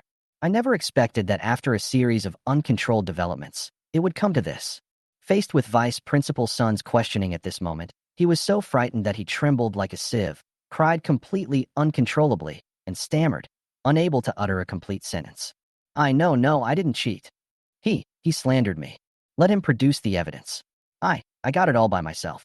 As soon as he finished speaking, before Vice Principal Sun and others could continue asking questions, Lin Guowei suddenly stood up with his eyes wide open like crazy, blocking his beloved son. What? What are you doing? If you have the guts, show me the evidence and accuse my son of cheating. Why are you making irresponsible statements without any evidence? Do you know how much psychological harm your nonsense will cause to my son? You are framing me. This is slander. What if other students hear your rumors? What if my son's reputation is ruined? What if his college entrance exam preparation is affected? My son's arm has been injured by that beast Linnie, affecting his review. Do you want to completely destroy my son's mentality? As soon as these words were spoken, Vice Principal Sun snorted in anger and pulled over Linnie, who had remained silent. I really can't help but seek justice for him. Now you know you can't make irresponsible statements without evidence. Then why didn't you protect Linnie just now? And why did you hysterically accuse him and slander him? Isn't evidence important to Linnie? Isn't he your son? By the same token, I would like to ask you, aren't you afraid of affecting Linnie's studies and ruining his mentality? Who is slandering? Who is spreading rumors? Who is ignoring the impact? Chapter 28, Then We Will Not Pursue Anymore. Lin Guowei had just cursed Linnie passionately and was hysterically protecting his younger son's innocence. But under Vice President Sun's extremely sophisticated questioning, he was speechless. At this moment, he suddenly subconsciously looked at Linnie, who was standing there expressionlessly, and seemed to be hesitant to speak. Why? Lin Guowei wanted to say something to explain, but Linnie didn't give him the chance at all and treated him as if he were air. He could only swallow back the words he didn't know what to say. Linnie had long been accustomed to the partiality and blatant favoritism of Lin Guowei and Su Qiufeng. At this moment, he felt nothing in his heart and just wanted to end this farce as soon as possible. He immediately looked at Vice Principal Sun, who was speaking up for him with some gratitude. Principal Sun, let's finish watching the video as soon as possible. I still have to go back to class. Go on. As he spoke, he saw Vice Principal Sun, who seemed to be hesitant to speak and wanted to say something, so he simply shook his head. As for whether Lin Shoa's sudden improvement in grades is due to cheating, let the school teachers investigate. I really don't have any evidence, but I only said this to him in private and didn't tell anyone else. So this shouldn't be considered a rumor or slander against him, right? After all, he was the one who slandered me and sowed discord first. At most, it was just mutual insults. I don't want to go into details here. Seeing Linnie remain calm when facing his father's favoritism towards his younger brother, Director Yu and Tian Yu behind him felt distressed and sighed helplessly. How much despair must one have experienced to be so disappointed in one's biological parents? With such a family environment, the fact that he did not suffer from depression was already a sign of his inner strength. It is simply a miracle that he has such excellent academic performance. Perhaps this is one of the tests that the invisible fate bestows upon geniuses. When Vice Principal Sun heard Linnie's statement, although he still wanted to fight for him, he was speechless for a moment and somewhat understood his despair. In this situation, no one should have any hope, let alone expect such biased parents to change their minds. Since the parties involved don't care and are not affected, I am too lazy to say anything more. He just looked at Lin Guowei, whose neck was red and stiff, with disappointment in his eyes, sighed softly, and spoke to the security squad leader. Continue playing the surveillance video. Bang! As the spacebar was pressed, the video on the big screen immediately resumed playing, showing what happened next. Except for Lin Guowei and his son, everyone was looking at the screen in silence, waiting for the final truth. At this moment, Lin Guowei felt as if there was a thorn stuck in his throat, which he could neither spit out nor swallow, making him extremely uncomfortable. When he saw that his biological son Lin, he was not even bothered to look at him in the situation just now. He was too lazy to explain the misunderstanding and behaved so indifferently and habitually. His heart suddenly twitched, and for the first time in his life, he had a hint of reflection. Indeed, when others accused his youngest son Lin Shoa of cheating, he had no idea in his mind. The first thing he thought of was trust, protection, and refutation. But if someone else blames Lin Yi and says that Lin Yi did something wrong, he would immediately think that it was Lin Yi's problem, attribute everything to Lin Yi's ignorance, and beat or scold him. Because he never thought that his little son, who was raised by his side, would do anything wrong. I always thought that now that I had made money and my living conditions had improved, I would give all my love and care to my little son. I completely forgot that I gave birth to an older son when their conditions were poor and left him in the countryside, and I might only see them once or twice a year. Therefore, he even always felt that the children who stayed in the countryside were not close to him, and he didn't know what their personalities would be like. Subconsciously, I thought that Lin Yi must have picked up bad habits from the countryside. How can a child from a poor village be a good one? Such prejudice had subtly appeared in his mind at some point, and he had never even thought there was anything wrong with it. Until just now, I was a little dazed by the questioning and scolding of Vice Principal's son. He suddenly felt that this kind of scene was not the first time it happened, and it gave him an inexplicably familiar feeling of discomfort. Now he seemed to want to explain something to Linnie, saying that he had his own difficulties, but he couldn't say it. When he was silent, a loud bang was heard from the surveillance video, followed by the angry gasps of Director Yu and Vice Principal Sunday. They all frowned and looked back at Lin Shoa, who already knew the truth and was trembling as he hid behind Lin Guowei. The truth is out. When Lin Guowei heard the voice, he also subconsciously looked up at the screen. He suddenly saw his youngest son Lin Shoa raising his arm and smashing it hard on the railing. Lin Yi was no longer in the stairwell. Obviously, the injury on Lin Shoa's arm was entirely caused by himself. Then, the video only showed Lin Shoa holding his arm, grimacing in pain, and running to find someone for help. Lin Guowei reacted, and his face turned pale instantly. He looked down in disbelief at his youngest son who was trembling so hard that he couldn't speak, and spoke with a trembling voice. Shoja, how could you hurt yourself? This child, how painful it is. You. As soon as these words were spoken, everyone's eyes widened in disbelief. What? I knew that a dog can't spit out ivory, but I didn't expect this person to be so shameless. I thought he would at least criticize Lin Shoa, but he is still here, favoring his youngest son? Can't you see how he is confusing right and wrong? Yu Kongwen was initially furious at Lin Guowei's arrogance, but now that he saw that he was so unreasonable, he was so angry that he couldn't help but step forward to argue with him. Don't you have any sense of right and wrong? It was Lin Shoa who slandered Linnie. Shouldn't you criticize him? Before he could really rush up to argue with Lin Guowei, Vice Principal's son was so angry that he laughed. He knew that it was useless to say more to such a person, so he had to slap him in the face. He immediately raised his hand to stop Director Yu and deliberately spoke loudly in the direction of Lin Guowei. Come on, repeat that video for me a few more times. Someone still didn't see it clearly. As soon as he finished speaking, the security captain immediately controlled the progress bar to go back to the moment when Lin Shoa raised his hand to smash the railing in frustration. Ding ding ding. The video looped several times in a row, and the crisp collision sound mixed with the school bell was played together no less than 5 times. Every time the voice sounded, Lin Guowei's face became uglier.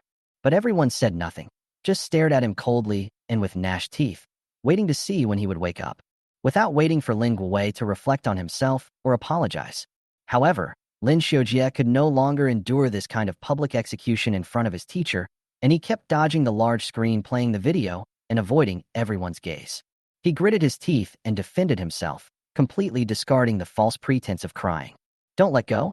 I never said it was Lin Yi who beat me. I have been saying from the beginning to the end that Lin Yi did not do it on purpose. He was not the one who hit me. It was you who did not listen. Turn off the video. I didn't say that. I didn't slander him. At this moment, the only thing he could do was to play some word games and refuse to admit it. The obvious evidence mercilessly exposed his little tricks that always worked on his parents at home. But what he didn't know was that the only reason for his failure this time was that this was not his home. No one would be partial to him, and no one would cooperate with his performance indiscriminately. But all this did not make him feel guilty. Instead, he hated Lin Yi even more. It's all Lin Yi's fault. It's all his fault.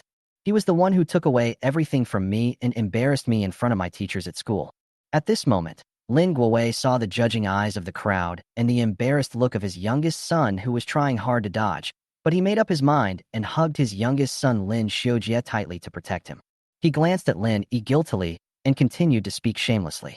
Okay, no need to repeat yourself so many times. I can see it.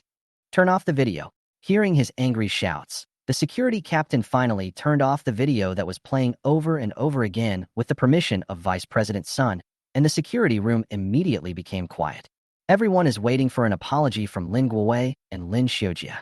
However, at this time, Lin Guowei gave up and took a deep breath, then looked at everyone with his neck stiffened. Since no one hit my son, let's forget about it. I won't pursue it. But the child was injured in your school, so your school has the responsibility to help me investigate. I didn't ask for anything else. Why are you looking at me? If there's nothing else, I'll take my son home first. Having said that, he immediately prepared to take the already ashamed Lin Shoa away from here. Vice Principal's son was unwilling to let it go easily upon seeing this, and immediately reached out to stop him. Wait a moment. Things haven't happened yet.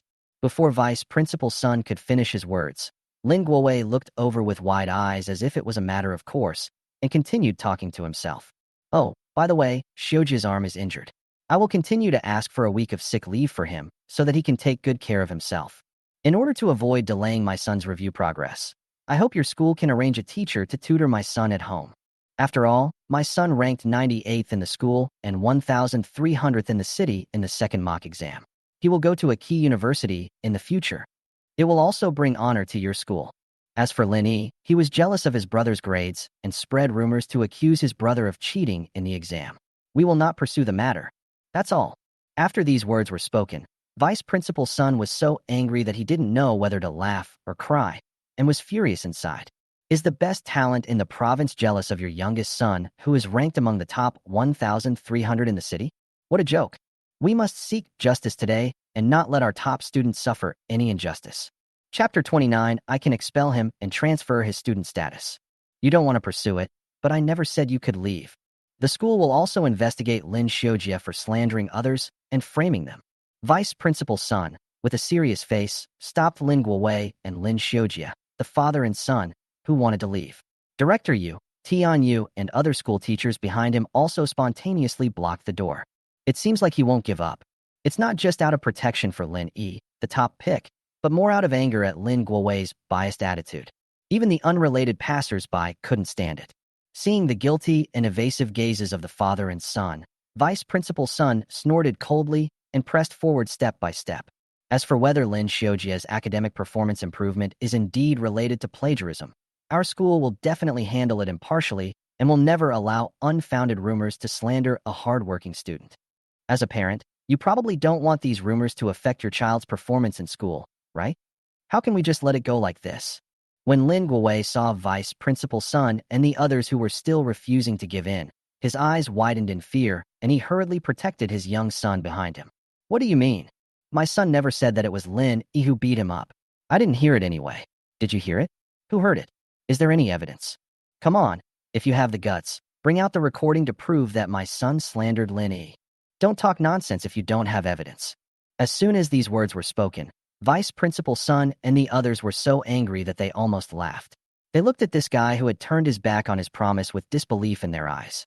So the person who was so aggressive just now, who wanted the school to be held responsible and wanted to expel Linnie, was not him? How can a person be so shameless? Vice Principal's son took a deep breath to suppress his restlessness. He didn't waste time talking to him, let alone discuss things with him. Now the advantage is mine. He was determined to clean up the learning environment for Lin Yi, the provincial top scholar, and completely solve his troubles. We must never allow this kind of thing to happen again before the college entrance examination. Whether there is evidence or not is not something you can just say. So many teachers and colleagues from our school are watching here, and they can all be witnesses. Since you have strongly demanded that our school expel Linnie, the student who violated discipline by beating others, now that the truth has come to light, we should treat everyone equally. Since Lin Shoa has confused right and wrong, your behavior of causing trouble in school has seriously disrupted the school's teaching environment, caused a very bad influence, and violated school rules and regulations. I can make a disciplinary decision on behalf of the school and recommend that Lin Shoa be expelled. You don't have to ask for leave for him. Just contact other schools that are willing to accept you. I can help you with the transfer procedures. As soon as these words were spoken, Lin Guowei and Lin Shoa, father and son, who were already filled with astonishment, had not yet reacted. Director Yu and teacher Tian Yu, who were standing behind him, widened their eyes and took a deep breath. Direct dismissal? Is this punishment too severe? But on second thought, considering Lin Yi's academic performance and importance, it seems that such a severe maximum punishment is necessary. For a moment, They couldn't help but admire Vice President Sun's courage. It turned out to be very decisive and straightforward without any procrastination. Lin Shoa originally just wanted to take advantage of the situation to completely disrupt the relationship between Lin Yi and his parents and prevent Lin Yi from returning home forever. He never expected that it would have such serious consequences. When he heard the word dismissal, his ears buzzed and his brain went blank. What? Expelled? Can't. I must not be fired. Why was I the one who was fired?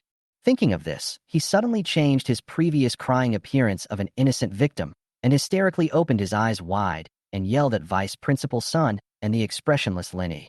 It looks like it's about to pounce with its fangs and claws. No, I don't want to be fired. I didn't slander Linnie. Why did you fire me? I don't accept it. Why do you all support Linnie? Why do you all want to protect him? It's obvious that he took everything from me. The director of the provincial admissions office and the teacher of Jinling University's admissions office. They obviously found me first. It was me. It's not Linnie. I don't want to leave number 1 middle school. You can't expel me. Seeing his little son suddenly become hysterical and anxious to the point of his face turning red, Lin Guowei was also filled with panic and anger. He quickly hugged his mad little son and tried to comfort him. Then he looked up with gritted teeth at Vice Principal Sun and Director Yu, who were standing in front of him with a cold expression, and questioned them harshly. Okay, so this is how your school treats people differently, right? Even if Shojia's arm wasn't injured by Linnie, he was still angry with him. Doesn't he have any responsibility at all? If he wasn't so heartless to his own brother, parents, how could Shojia be so angry that he lost his mind and smashed his arm against the railing? I absolutely do not agree with your school's punishment for this matter. Don't think that I don't have any connections or know any people just because I've been in the city for so many years. Don't even think about expelling my son before the college entrance exam and affecting his grades. Just wait for me. Having said that, regardless of the obstruction of Vice Principal Sun and others, Lin Guowei directly protected his younger son and pushed through the crowd to get out. When he saw Lin Yi standing aside without saying a word and not even looking at him, he immediately avoided his gaze with a guilty conscience and simply stopped saying anything. Since I have already offended my eldest son, I cannot give up on my younger son. Let's just keep it that way.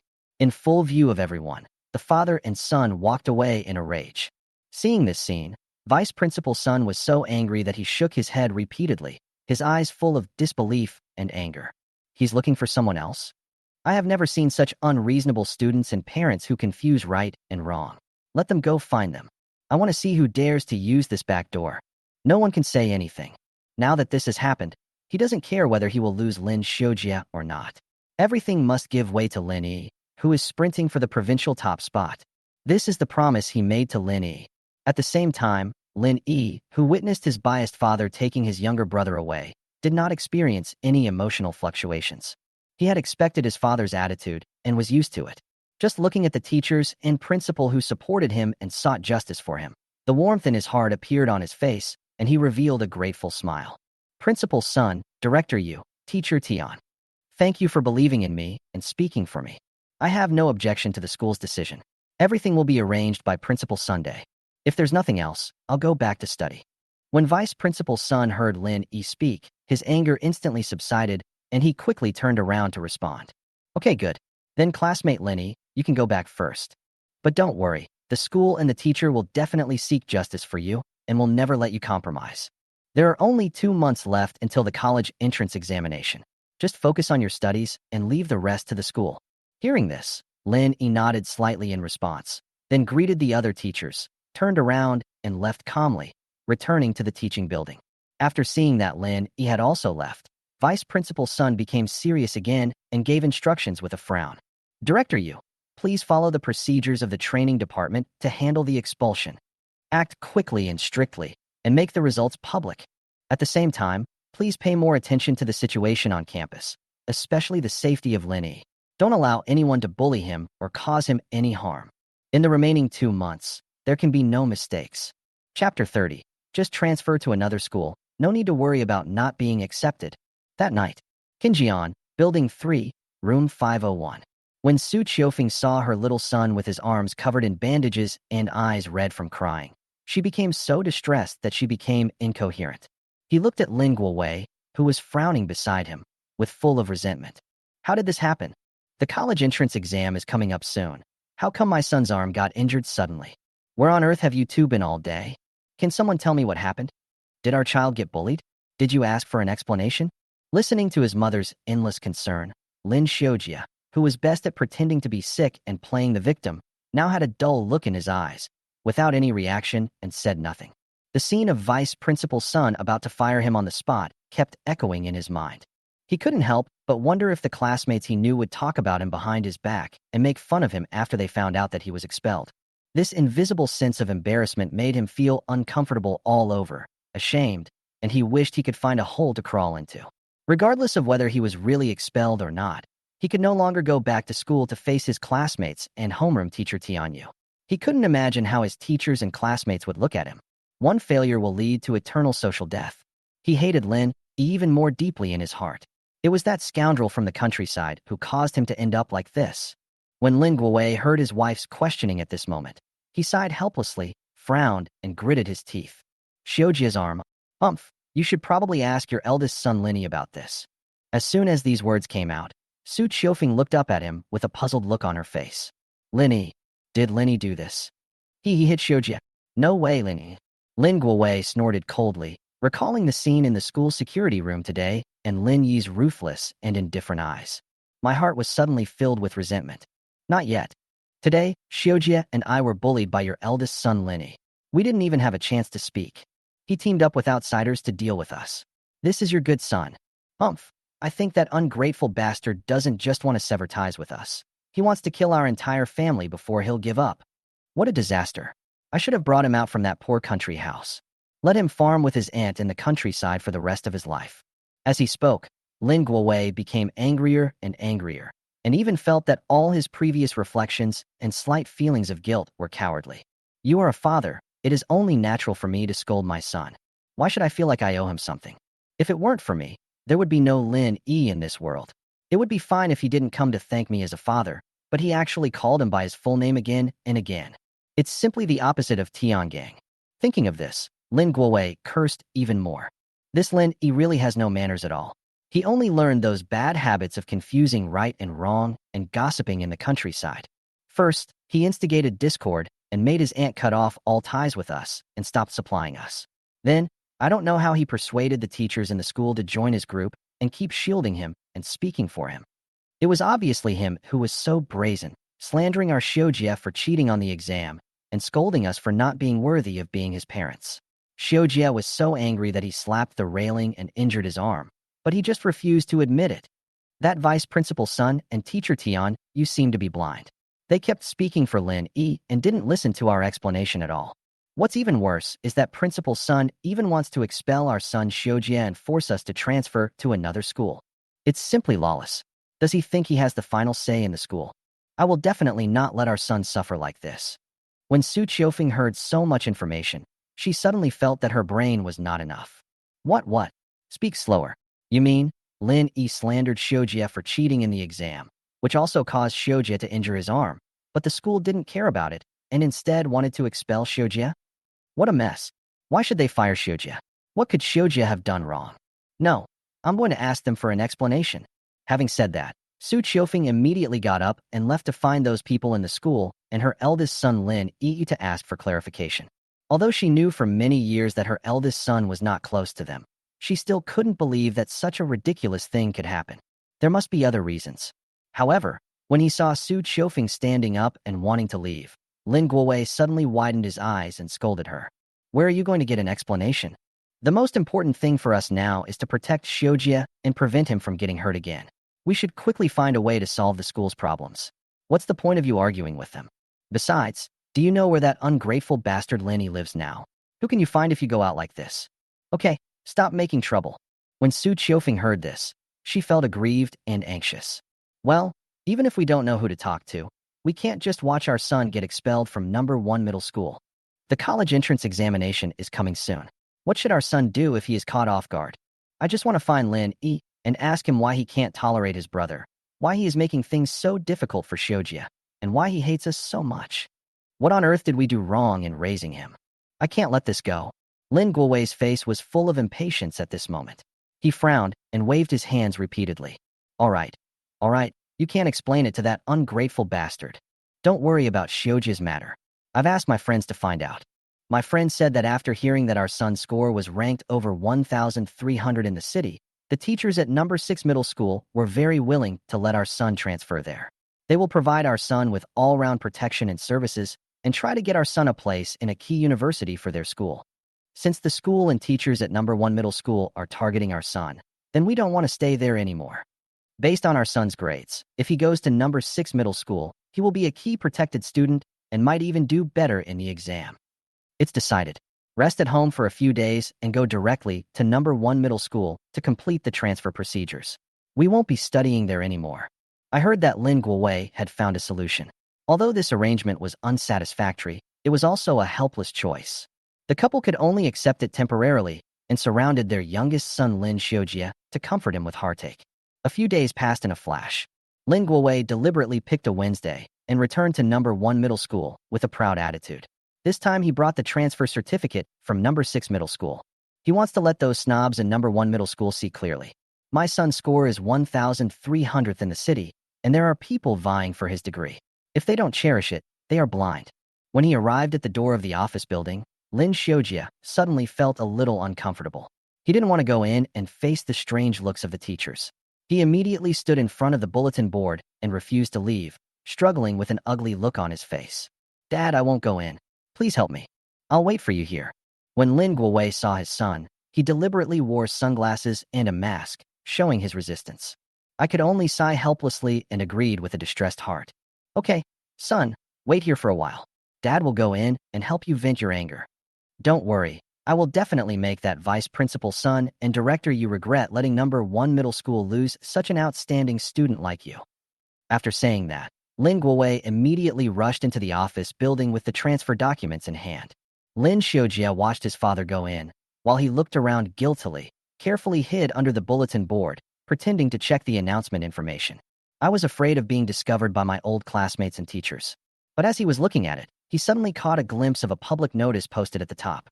He couldn't help but take off his sunglasses, frowning and leaning closer to take a closer look. The student patent project to be applied for? The developer, Linnie. Is this a bonus patent? He actually has this kind of thing. Damn, Linnie. Chapter 31 Patent Bonus. This is the key point. Number 1 middle school, office building. Director Yu. This is the itinerary for the inspection team that will come to our school next week to inspect the student patent application process. They will not only have to meet with the students and teachers who applied for the patent project, but also review the laboratory and various processes. It may take several days, and they will have to arrange food and accommodation. Yu Kongwen took the document handed to him by his colleague, glanced at it, and signed without hesitation. This is about Lin Yi and Teacher Qin. Remember to convey it later. Teacher Qin has always been in charge of the lab. We just need to confirm the procedures with him. All we have to do is provide good logistical services. Okay, it's signed, go ahead. The administrative teacher took the document, nodded, turned, and walked out of the office. However, just as he arrived at the door, he suddenly looked at a person who was walking in the corridor with some confusion and asked subconsciously, "Hey, hello, who are you looking for? Is it a student's parent?" When Yu Kongwen heard the voice, he looked up and happened to see Lin Guowei walking in with a bossy look in his hand, waving a briefcase in his hand. His face changed instantly, and he frowned. He immediately waved to his colleagues at the door. "It's okay, you go first. This parent is here to see me. I'll receive him." After hearing this, the administrative teacher could only nod and leave. Seeing this, Lin Guowei sneered disdainfully, walked into the room carelessly, and threw the file bag on Yu Sungwen's desk. "It looks like he's here to bring an army to call for punishment. Director Yu, right? Come on, let's go through the formalities." Alas, your teachers at number 1 middle school are ignorant and have no vision. They cannot retain truly good students with good grades. My son no longer plans to continue studying in this shabby place of yours. You don't have to fire us. We can leave on our own. There are many schools out there that are trying every possible means to poach outstanding students like my son. The threshold of my house has been trampled on these days. I'm warning you, don't mess with the paperwork or you'll end up affecting my son's future. Since you have chosen to protect Linnie, don't pretend to keep him. We won't accept it. Yu Kongwen listened to Lin Guowei's proud sneer and provocation, and he just snorted coldly in his heart and was too lazy to say anything else. Boom, boom. Without even looking at the arrogant face of Lin Guowei who was sitting opposite him, he swiftly took out the documents and official seals that had been prepared long ago and stamped and signed them one by one. without any intention of retaining or being reluctant at all. This very pragmatic style and disdainful silence really made Lin Guowei, who wanted to take the opportunity to show off and avenge his last grievance, speechless and embarrassed. Before coming in, he had thought of countless words to mock the other party, but he never expected that the other party would ignore him. For a moment, he had no chance to put into practice the preparations that had made him hesitate for several days. He could only subconsciously sit on the chair and cross his legs, snorted coldly, and looked around, trying to make small talk. Oh, this shabby office building of your #1 middle school is too old. It doesn't look impressive at all. Students really suffer when they study in a lousy school like yours. Look at #6 middle school. It's a private, large, beautifully decorated campus. When you enter, you'd think you were at a key university. They even have a swimming pool, a basketball court, and everything else. That's a truly excellent school. You guys? TSK, no way. Only a bunch of poor parents with no vision would send their worthless children to study in your shabby place. It should have closed down long ago. Bang. Yukongwen listened to his endless provocations and stamped the last official seal with force in his hand. He immediately pushed all the documents in front of him away and spoke expressionlessly. All right. All the formalities have been completed. Lin Shoa is no longer a student of our #1 middle school. You can go now. Looking at the indifferent attitude of the other party, and even a little impatient, Lin Guowei suddenly felt like he had punched cotton. Not only did it fail to achieve the effect of venting, but it made me feel even more suffocated. He could only snort coldly, grab the documents on the table fiercely, and looked through them with a frown. So fast. Are you trying to fool me on purpose? I'm telling you, if something is missing from this paperwork when it reaches #6 middle school, don't blame me for complaining to your higher authorities. You are ruining the future of an excellent student and affecting our child's exams. Without waiting for him to finish, Yukongwen grabbed the phone on the table and dialed it, looking impatiently at Lin Guowei, who was sitting there chattering. Captain's son, ask a few security colleagues to come to the office building. Someone is here to cause trouble. As soon as these words were spoken, Lin Guowei suddenly jumped up from his chair as if he had been pricked by a needle in the buttocks, and yelled with his eyes wide open in anger. What's your attitude? No wonder a rubbish school like yours can't keep students. Is this how you treat students' parents? Where is your vice principal's son? Where is he? I want to see him. It was he who threatened to fire my son that day. Why is it that he is too embarrassed to come see me today? If I don't confirm it, how can I know whether you have really completed the procedures? As he spoke, he looked behind him with guilty vigilance and fear, fearing that the security guards would rush in and carry him out. That would be extremely embarrassing. When Yukongwen heard this, he could only sneer and looked at him while holding up the phone. Send a few more security guards. This guy is quite stubborn and wants to see the principal. If not, bring the anti-riot steel forks and shields used in anti-explosion drills. I'm afraid he'll make a fuss and bite someone, so just in case. Lin Guowei wanted to regain the face he lost that day, show off, and restore his son's confidence. But they never expected that the people in #1 middle school were determined to make things difficult for them and their son, and they showed no sign of compromise at all. Seeing that the other party was not willing to compromise at all, he could only grit his teeth, nod repeatedly, and retreat. Okay, fine. You're so cruel. Let's go now? Once we leave, we won't want to come back anymore. Let me tell you, my son is too talented. He scored 1,300th in the city and was poached by another school. He was not expelled by you. When the college entrance examination results come out and all the major universities are competing for my son, you will regret it. I want to see what kind of future you can have with Linnie, a country boy. After saying a few harsh words, Lin Guowei hurriedly ran downstairs with a pile of documents before the security guard arrived. As soon as I arrived at the entrance of the office building, I immediately saw several security guards running towards the main gate in the distance. They were holding riot forks and other things in their hands, and they were coming in a very aggressive manner. Lin Guowei and Lin Shoa, who was guarding downstairs, were so frightened that their faces turned pale and they were terrified. There was no time to argue with the security guards, nor to curse and get back their revenge. Lin Guowei and his son could only run away in panic, leaving the #1 middle school campus as if they were escaping. Not long after, Yukongwen heard the noise and came down from upstairs. Looking at the father and son fleeing away, he immediately smiled helplessly and shook his head, then waved his hand and asked the security guards to go back to their duty. Just as he was about to turn around and go back to the office, suddenly, a security guard shouted, "Director Yu, the bulletin board has been opened. It seems like there's a public notice here that's been torn off. Only the title is left. Something about a student patent. Yu Kongwen frowned when he heard the sound and walked to the notice board. He saw at a glance that it was the notice report of the school's application for student patents that had just been posted this morning. He immediately guessed who had torn it away. Feeling it was a bit ridiculous, he looked back at the father and son who escaped out the door and sneered. Oh, you really want to grab everything. This patent can't be taken away by tearing off a report. That's real hard work, and it has to be reviewed. You can take away the report, but you can't take away the extra points. Not everyone can get into a good school by getting extra points. This is really ignorant. He immediately shook his head indifferently and spoke to the security guard. It's okay. I'll ask the office to print another one and post it later. There will be an inspection team coming to the school in the next 2 days. You should also patrol more and pay attention to the campus environment. Don't let this happen again. Go get busy. Chapter 32. You are your parents' pride and the future of the whole family.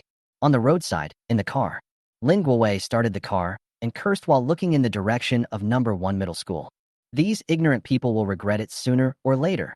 Son, don't be sad. When you go to number 6 middle school, you will be one of the best students there, a leading student, and your treatment will be much better than this crappy place. With the focus of training from the teachers there, when the college entrance examination results are announced, those bastards from number 1 middle school will be pissed off. Use your strength to show them that my son is the best. However, in the face of his father's encouragement and comfort, Lin Shoa just stared at the wrinkled notice with black words on a white background in his hand, gritting his teeth and his face full of resentment. Dad, no matter how well I do in the exam, I can't beat that Linnie. There is a reason for that. As long as he has this, he will always be able to suppress me. That's why the teachers at number 1 middle school are so eager to protect him. You see. Crash. As he spoke, Lin Shoa handed the announcement document in his hand to his biological father Lin Guowei. My heart is filled with resentment and anger. He didn't understand. They had been in the same school for 3 years, but how come he had never heard of this student's patent at all? No one has ever given him such a benefit. It was obvious that those teachers were biased and gave all the good things to Linnie. Looking at the content of the announcement, even a fool can guess the trick.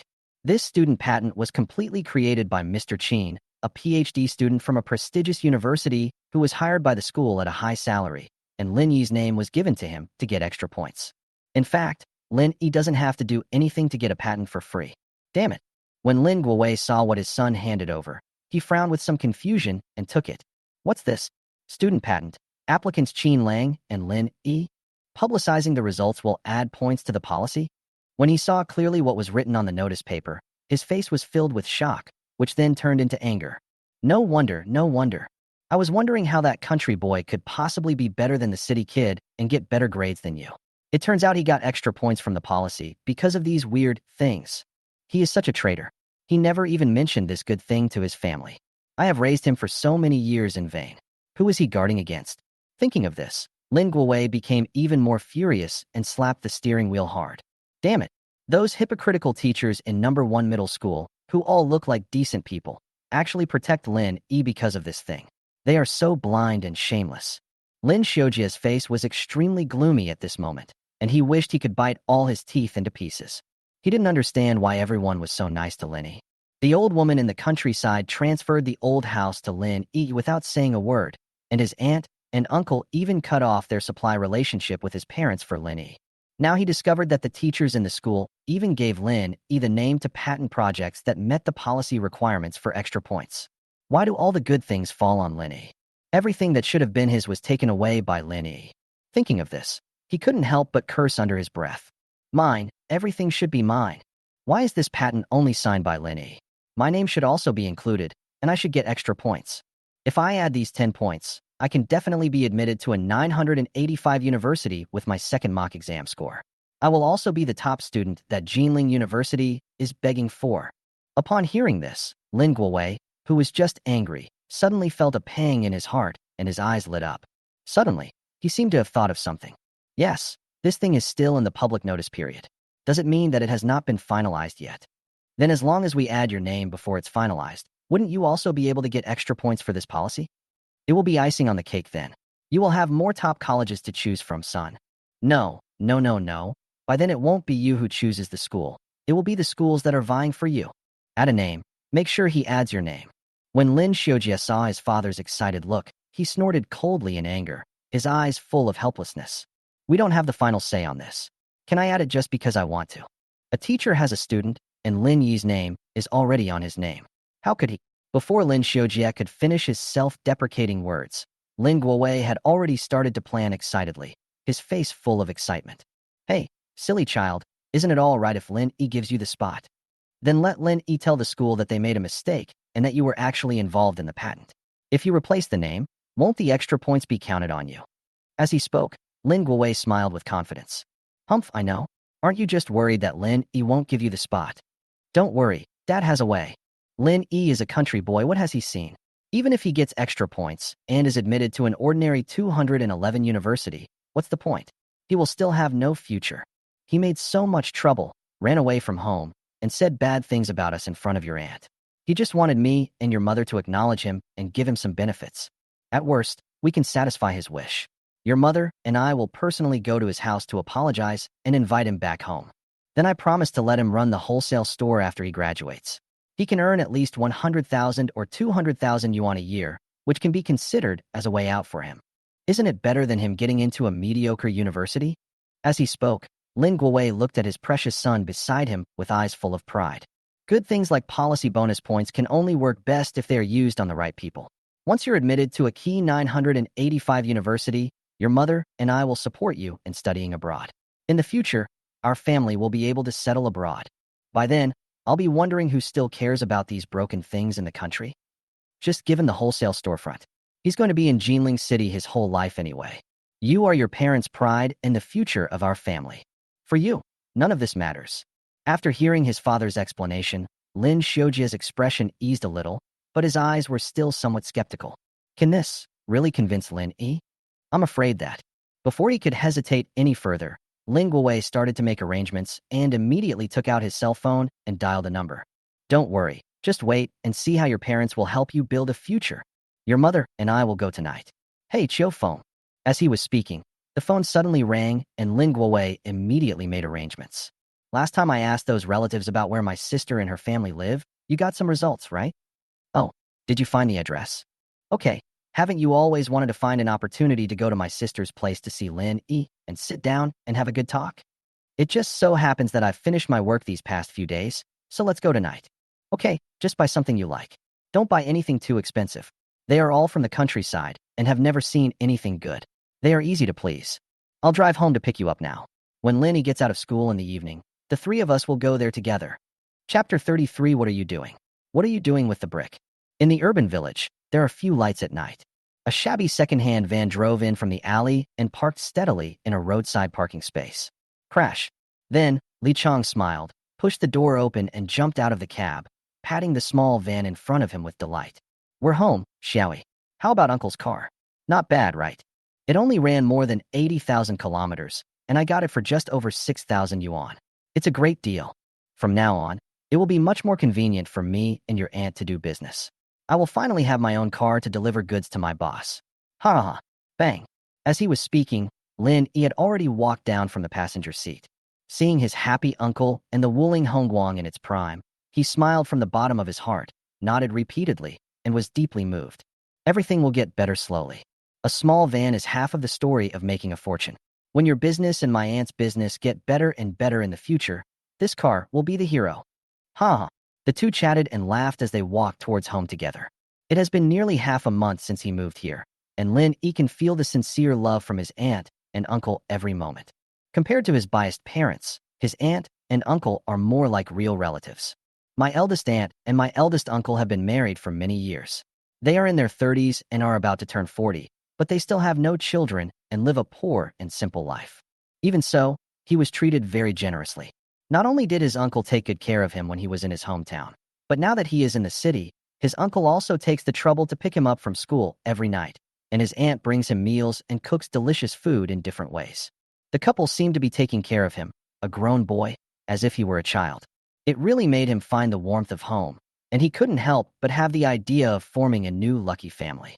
As a lucky star, since I can share the blessings, I should share them with people like my aunt and uncle and build a new family. But this decision is often the worst. For the time being, Lin Yi didn't want to hastily use the power of the Fuxing system to bring changes to the lives of his aunt and uncle. Things are getting better little by little like now. We have found a restaurant owner to cooperate with to buy mountain products. And we have won the operating rights of a separate window in the cafeteria of number 1 middle school. This is already very good. Be down to earth and rise steadily. Perhaps this is the life that my aunt and her family yearn for. Moreover, I will be facing the college entrance examination soon. Nothing unexpected can happen before then, and I have to stay in the best condition. It is safest to use 100% of the blessings in return on yourself right now. While he was chatting with his uncle, he was thinking about whether to use the Fushing system to bind a new family. A white BMW suddenly appeared in the narrow alley in front of me, blocking the way. Hey, whose car is this? Why is it parked so unethically? There are so many places outside that he can't stop, but he has to drive into the alley to block everyone from walking. This is really uncivilized. When Linnie heard his uncle's scolding, he looked up and frowned instantly. He recognized the origin of the car at a glance. Uncle, this is Lin Guowei's car. How did he find his way here? Upon hearing this, Li Chang's heart skipped a beat. The two looked at each other and hurried back to the yard of the rental house. Sure enough, as soon as I entered the room, I saw Lin Guowei and Su Qiufeng, a couple, chattering under the light in the house with fake smiles on their faces. The eldest Aunt Lin Yingnan opposite was annoyed and dealt with them with a cold face and frown, as if she was ready to lose her temper at any time. This scene directly stimulated Lin Yi's heart, and he frowned instantly. It's okay to bully me. Now you come to bully my aunt. Intolerable. Thinking of this, his eyes immediately scanned the yard quickly and instantly locked onto a brick that suited his needs. Inside the house, Lin Guowei was sitting on a stool with his legs crossed, looking at the slightly dilapidated small bungalow in the urban village in front of him with curiosity, and couldn't help but sneer and nodded repeatedly. Sister, you two really know how to find a place. These shabby houses in the urban villages are really no different from mud houses in the countryside. Most people are not used to living there. You two went to the city to work. Have you found a good job? How much can you earn a month? If you ask me, don't be too picky. Just do it if you have 2,000 or 3,000. Don't aim too high. Money is not easy to make.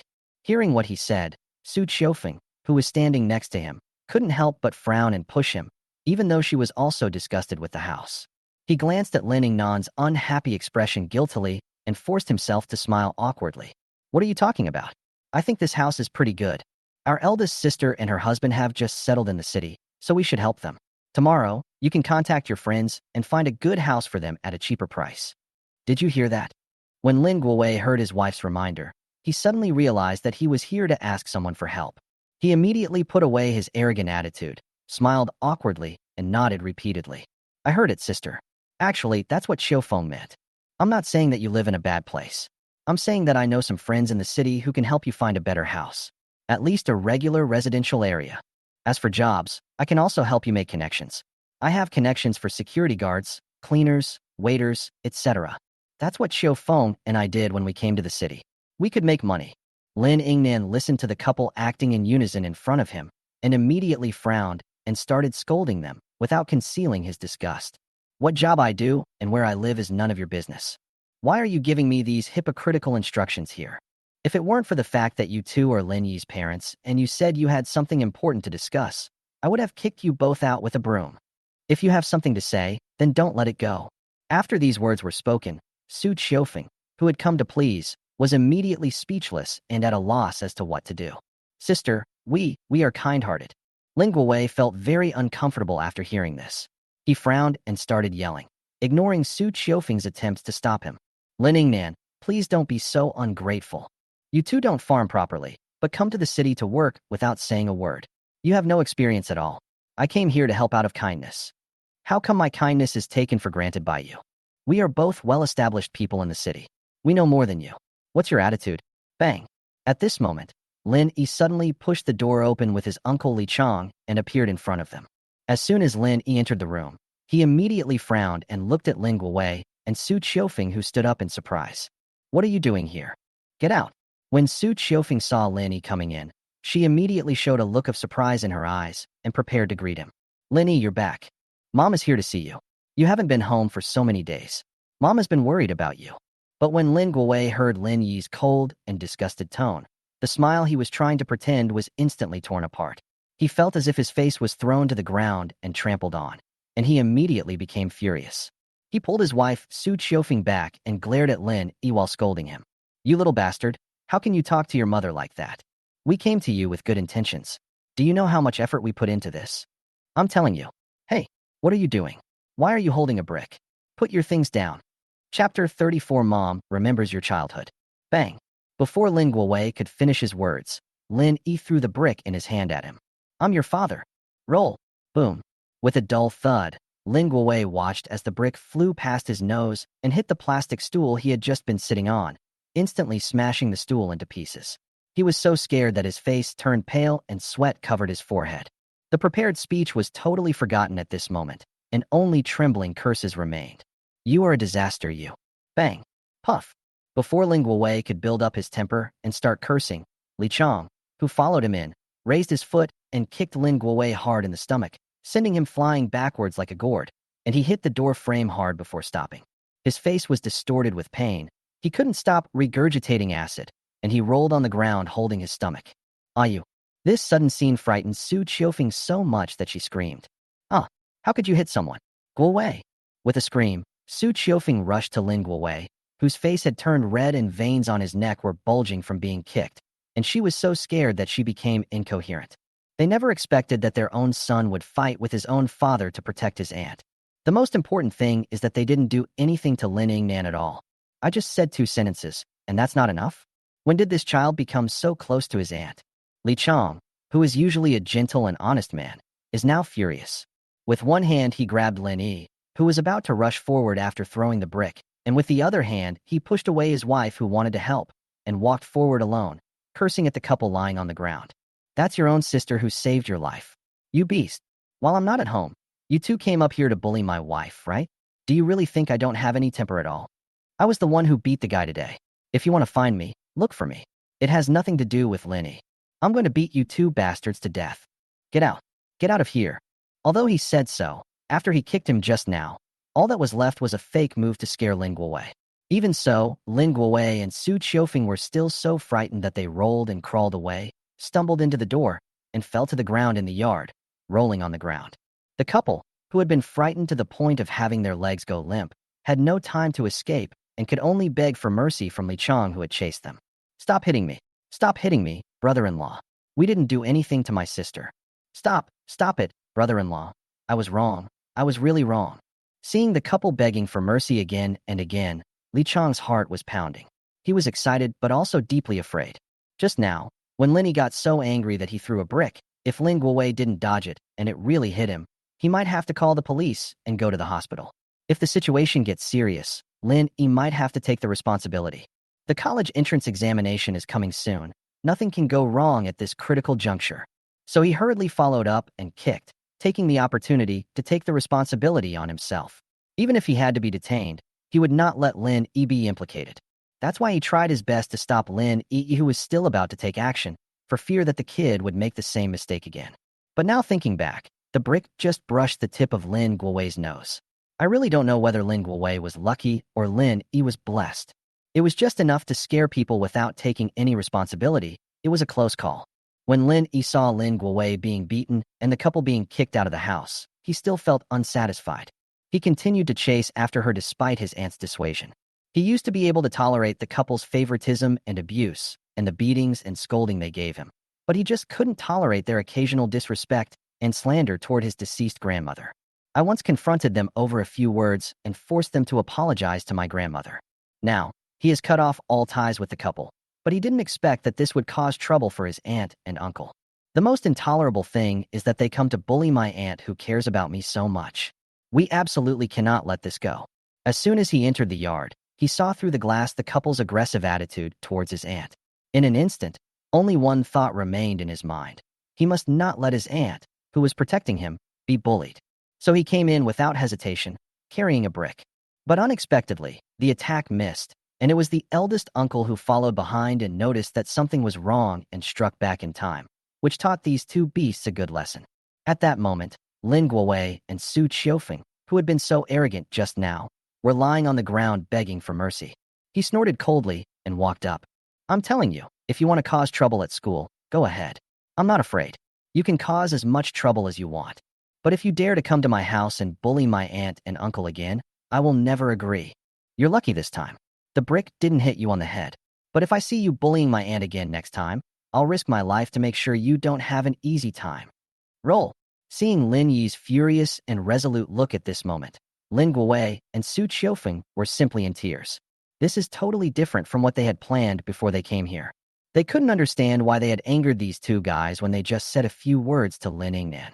They came in and started beating him without any reason, making him roll on the ground. We haven't even talked about the serious business yet. Thinking of this, Lin Guowei hissed in pain and tried to explain by waving his hands. The couple supported each other and stood up from the ground. They no longer dared to use that arrogant tone, for fear that they would be hit by a brick or even a flying kick. Subconsciously, the tone became much softer. It's a misunderstanding. It's really a misunderstanding, Lin Yi. Dad went to your school just to ask for an explanation for your little brother. After all, he was injured in school. Can't Dad go to the school to ask? Now that the misunderstanding has been resolved and Dad knows you didn't mean it, it's okay. Your mother and I actually came to find you this time. We didn't bully your aunt. After all, we are a family, relatives. Your mother and I asked many people to find out your whereabouts. Isn't it because we are worried about you? We want to take you home. Su Qiufeng originally felt somewhat guilty. After all, she was the one who did not explain things clearly in the hospital that day, and the grocery shopping issue could not be blamed entirely on Linnie. So I also want to take this opportunity to resolve the conflict between me and my son. No matter what, Lin Yi is her biological son who she gave birth to after 10 months of pregnancy. Even if they are not close, they are related by blood. How can you just ignore it? Hearing her husband Lin Guowei's explanation at this moment, she hurriedly nodded in agreement, looking at the furious Lin Yi with some guilt. Yes, Xiaoyi, Mom just wanted to come and see if you are doing well and if you have been wrong by running away from home. I really don't have any other intentions. Have you forgotten that when your father and I were working outside when we were little, you kept running to the village chief's house to call us and ask when we would be home? How much did you love your parents at that time? How much did you want to be with them? Your father and I are busy all year round, and we only have the chance to go home during the Chinese New Year. Every time you are waiting at the entrance of the village early, you keep calling me Mom when you see me, and you even help me carry things. Mom remembers it all. There's just a little misunderstanding between our family. We can talk it out. You can't hit your dad with a brick no matter what. Chapter 35. Everything in the family is yours. You are the eldest son. Lin Yi looked at Su Qiufeng, who was crying and talking in a touching way about leaving her child behind in the countryside. There was only disgust left in my heart. Which left behind child abandoned in the countryside would feel that being abandoned is worth being moved. Which child who has been favored by his parents since childhood would feel that he should be grateful? The anger that I was too lazy to pursue and didn't want to waste time on now completely broke out from the bottom of my heart again and became uncontrollable. Yes, you're right. I shouldn't have hit him with a brick. How can a brick kill someone? It's really a bargain for him. As soon as these words came out, Su Qiufeng and Lin Guowei, who were almost moved by him, suddenly changed their expressions and couldn't help frowning. How can you hate your own parents so much? We really raised you in vain. Have you forgotten your childhood? Before Lin Guowei and his wife finished speaking, Lin Yi sneered and retorted. Of course I remember. And I remember it very clearly. I will never forget it for the rest of my life. As he spoke, he gritted his teeth and moved closer to Lin Guowei and Su Qiufeng, scaring them so much that they retreated in panic. The only thing left in the small courtyard was Lin Yi's hatred, spoken out through gritted teeth. Behind him were his aunt and uncle, eyes full of heartache, staring closely at his back as they followed him, fearing that something might happen to him. I remember that I grew up with my grandmother. I was the only orphan in the village without a father or a mother. I remember that every day of the year, I would pester my grandma and ask her when my parents would come back. Would they come back today or tomorrow? I remember going to the village chief's house to make phone calls. It was 20 cents per call, but he thought I was annoying and said nasty things every time, asking me not to go there again. I still remember that in the middle of winter, I stood at the entrance of the village waiting every day. Not just one day, not just 2 days, but every day of the winter vacation. I stood at the entrance of the village waiting every day, but I never got the chance. I remember even more that you said you couldn't make a living in the city with me, but you drove a car with a fair and tender Lin Shoa back to the village and told me that he was my brother from the city. I still remember that my grandma and I prepared the New Year's Eve dinner. But because Lin Shoa had to go back to the city to watch cartoons, you returned to the village in the afternoon that year and drove away in a hurry before dinner, leaving only Grandma and I to eat the New Year's Eve dinner together. I remember it all, everything. I remember it better than any of you. Is it enough? As Lin Yi roared, Ling Guowei and Su Qiufeng, who were retreating repeatedly, were suddenly tripped by the threshold of the courtyard gate and both fell to the ground in a mess. At this moment, when he looked at Linnie again, his eyes were full of fear and unspeakable guilt. They never expected that from their perspective. It was clearly a moment of gratitude that was worth remembering, and that their son was extremely sensible and well-behaved and loved them deeply. But in Lin Yi's eyes, they were actually heartless and biased parents, and the tragic memories of suffering all kinds of grievances. In an instant, Su Qiufeng's idea that Lin Yi had grown up and was immature completely collapsed. She was speechless and had no way to argue. It's not that Lin Yi has become immature, but that he was ignored by them when he was too sensible. He was just a child at that time. When she heard Lin Yi's words at this moment, she suddenly realized that the eldest son in front of her did not suddenly become alienated from them, strange and rebellious overnight. It turned out that he had been ignored and wronged day by day for the past 10 years to the point of despair. Suddenly, Su Qiufeng felt a sharp pain in her heart, making her so sad that she couldn't speak. It was as if at this moment she finally realized what she had completely lost. She clearly saw the rupture in family affection, and it was all caused by her. The long-term favoritism and neglect made her become blindly paranoid towards her own son. She actually hurt the child. Thinking of this, Su Qiufeng immediately covered her chest and looked up at Lin Yi uncomfortably, wanting to make amends. Xiaoyi, mom is not. However, before Su Qiufeng could finish her words, Ling Guowei at the side suddenly interrupted the topic. Although his face was filled with guilt and calculation, he was still able to speak shamelessly. Just because we asked you to stay in the countryside with Grandma, you hate us so much? Your brother is younger than you. He was born in the city and is used to the city environment. How can you ask him to live in the countryside? Don't your mother and I have our own difficulties? We each had our own difficulties back then. How come you can't understand people at all? As he spoke, Ling Guowei, grimacing in pain, limped over to pull up Su Qiufeng, who had also fallen beside him, and couldn't help but complain in embarrassment. Look what your mother dropped. What's wrong with us as parents? Can't you understand us for a little misunderstanding? We are a family after all. Upon hearing this, Lin Yi was so angry that he sneered. I understand. I understand you so well. So I left. I am no longer a family with you. My household registration is also independent. I don't need anything from you. Then why did you come to see me? Why are you still harassing my aunt and the others? Why don't you get out of here? As he spoke, Lin Yi raised his hand angrily and pointed outside the door, venting the last bit of resentment in front of him. He's younger than me, and I was just a fucking kid back then. Roll. From now on, he would no longer have any complaints against the couple, nor would he be emotionally disturbed by them. Take this opportunity to get rid of all the old grudges and things you want to say in one go. Lin Yi's roar completely frightened Ling Guowei, who had just escaped death, so much that he couldn't help but tremble all over. He subconsciously wanted to pull his wife, Su Qiufeng, away quickly. But it was this roar that completely broke the string in Su Qiufeng's heart. Regret surged into her heart like a tide. Looking at Lin Yi's cold expression, which showed that he was going to break up with them completely, she burst into tears instantly. She couldn't help but struggle and shook her head, wanting to go forward to explain. No, Xiaoyi, mom is not.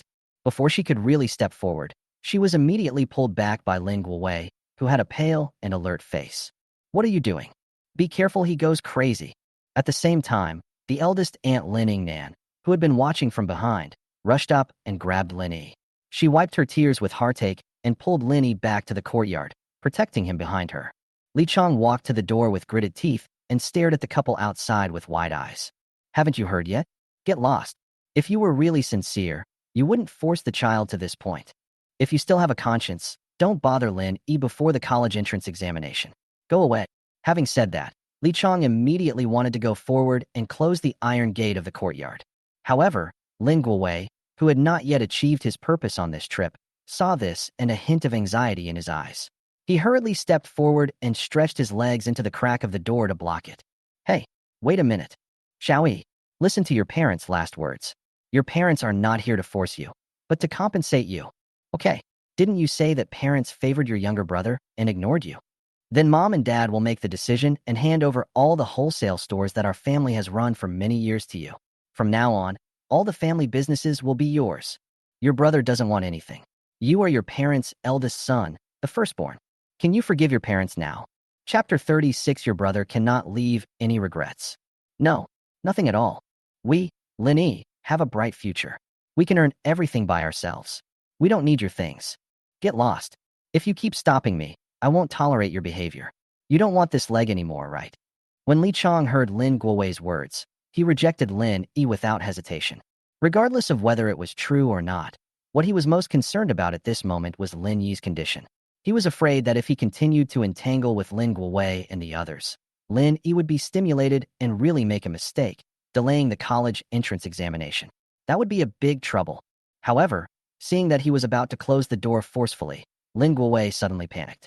Before he came, he had made a solemn promise to his beloved son that he would definitely get the extra points for the student patent for him, and he absolutely could not go back empty-handed. Thinking of this, he suddenly began to pretend that his legs were in pain, and he kept screaming while leaning against the door with his hands. It hurts, it hurts. Brother-in-law, don't close the door, my legs are still inside. Legs. Su Qiufeng, who was standing by, also reacted suddenly when she heard the noise. She rushed up to hold the door, shaking her head frantically and begging Li Chong. No, it's true. It's true. Then he leaned against the crack of the door and shouted towards the yard, his voice full of guilt. Xiaoyi, what your father said is true, and Mom also agrees. Everything in the house will be left to you to make up for our previous debt to you.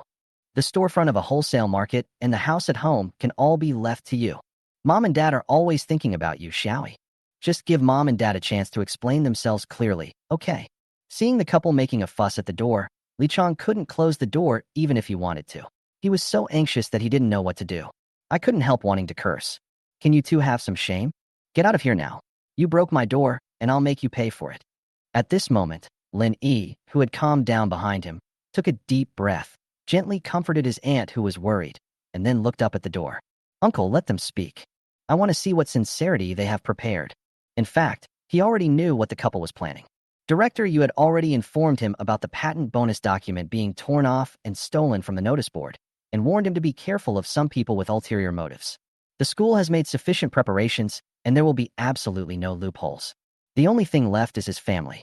However, what Linnie never expected was that Lin Guowei and his family of 3 were so anxious that they couldn't even wait for one night. He had found out where he and his aunt's family lived early on, and came that day to cause trouble and block the door. It's really ridiculous. Now that he had vented his anger just now, he no longer had any intention of getting angry with the couple and just treated them as a complete joke. Anyway, we are already strangers who I have decided to cut off all ties with. No matter what they say or do, it will never affect me in the slightest. When Li Chong heard Lin Yi's decision behind him, although he was still a little worried, he couldn't continue to stop him. He could only frown helplessly and open the door, allowing the couple to stumble in. However, before they could rush in, Li Chong blocked their way with wide eyes and started scolding them. No need to go in, just stand here and talk. Lin Yi can hear it. After these words were spoken, Lin Guowei and Su Qiufeng looked hesitantly at Lin Yi, who was standing in the middle of the yard not far away. They looked at each other helplessly and could only perform on the spot. Lin Guowei was the first to step forward with a bitter frown and a guilty look on his face. Xiaoyi, Mom and Dad know that you have been wronged over the years, and they understand what you are thinking. So Mom and Dad really came here this time just to make it up to you, and they didn't bully your aunt. It was all a misunderstanding just now. Hiss. As he was speaking, Lin Guowei suddenly made a painful expression and rubbed his stomach, which was hurt by the kick, using a trick of self-torture to gain sympathy. I deserve the kick your uncle gave me just now. When Dad went to your school to seek justice for your brother, I was a little anxious and failed to consider your feelings. I was wrong. Dad apologizes to you. But everything Dad said just now was from the heart. Since you think your mother and I are biased, then we will promise you in person that as long as you come home with us, the wholesale store and this house at home will all be yours. When you graduate in the future, it will be directly in your name. Your brother has no share in any of this. Is this all right? Upon hearing this, Su Qiufeng nodded in agreement, her eyes full of guilt. Yes. Your father and I have discussed this. We have been neglecting our duty by leaving you alone in the countryside to live with your grandmother for all these years. So these are all compensations for you. We don't ask for anything in return. It's just because you are our son, so it's our duty to give you these things. I just hope that the misunderstanding between our family can be resolved, and we won't be so distant anymore. As she spoke, Su Qiufeng felt so guilty that she burst into tears, sobbing as she looked at Lin Yi, who was standing in the distance with an expressionless face. You and Shoujia are both born by my mother. You are both flesh and blood that fell from my body. Mom really doesn't want to see you brothers turn against each other, becoming so hostile to each other because of some misunderstandings. Your brother is actually not a bad person. He feels very aggrieved. Just promise Mom that you'll accept these things, and we can get back together as a family, okay? After hearing the couple's emotional words, Lin Yingnan and Li Chang couldn't help but frown and feel suspicious. Is it really a change of character? However, just when they were about to see Lin Yi's attitude, Lin Yi, who was furious just now, let out a long sigh and nodded indifferently. Okay, fine. Since you're giving it to me, I'll take it all. If you are so sincere, then even if I suffered a lot of grievances in my childhood, I will definitely be able to easily resolve them. After all, who made me so sensible? I'll go back and reconcile with you guys some other day, okay? But I have something to do these few days, so I will continue to live with my aunt and her family. You guys should go back today. After saying this, Lin Yi immediately turned around and went back to the house. Seeing this scene, Lin Guowei suddenly shouted impatiently. Wait a moment. Xiaoyi, since you are willing to accept the things and forgive us, Daddy has something else to tell you. Your brother is your biological brother, right? Your grades are just SOSO. You have to perform exceptionally well to rank 50 or 60 in the second mock exam. That's already your limit. But your brother is different. You know about his second mock exam. He happened to have gastroenteritis and performed poorly. That's why he ranked 98th in his grade and ranked 1,300th in the city.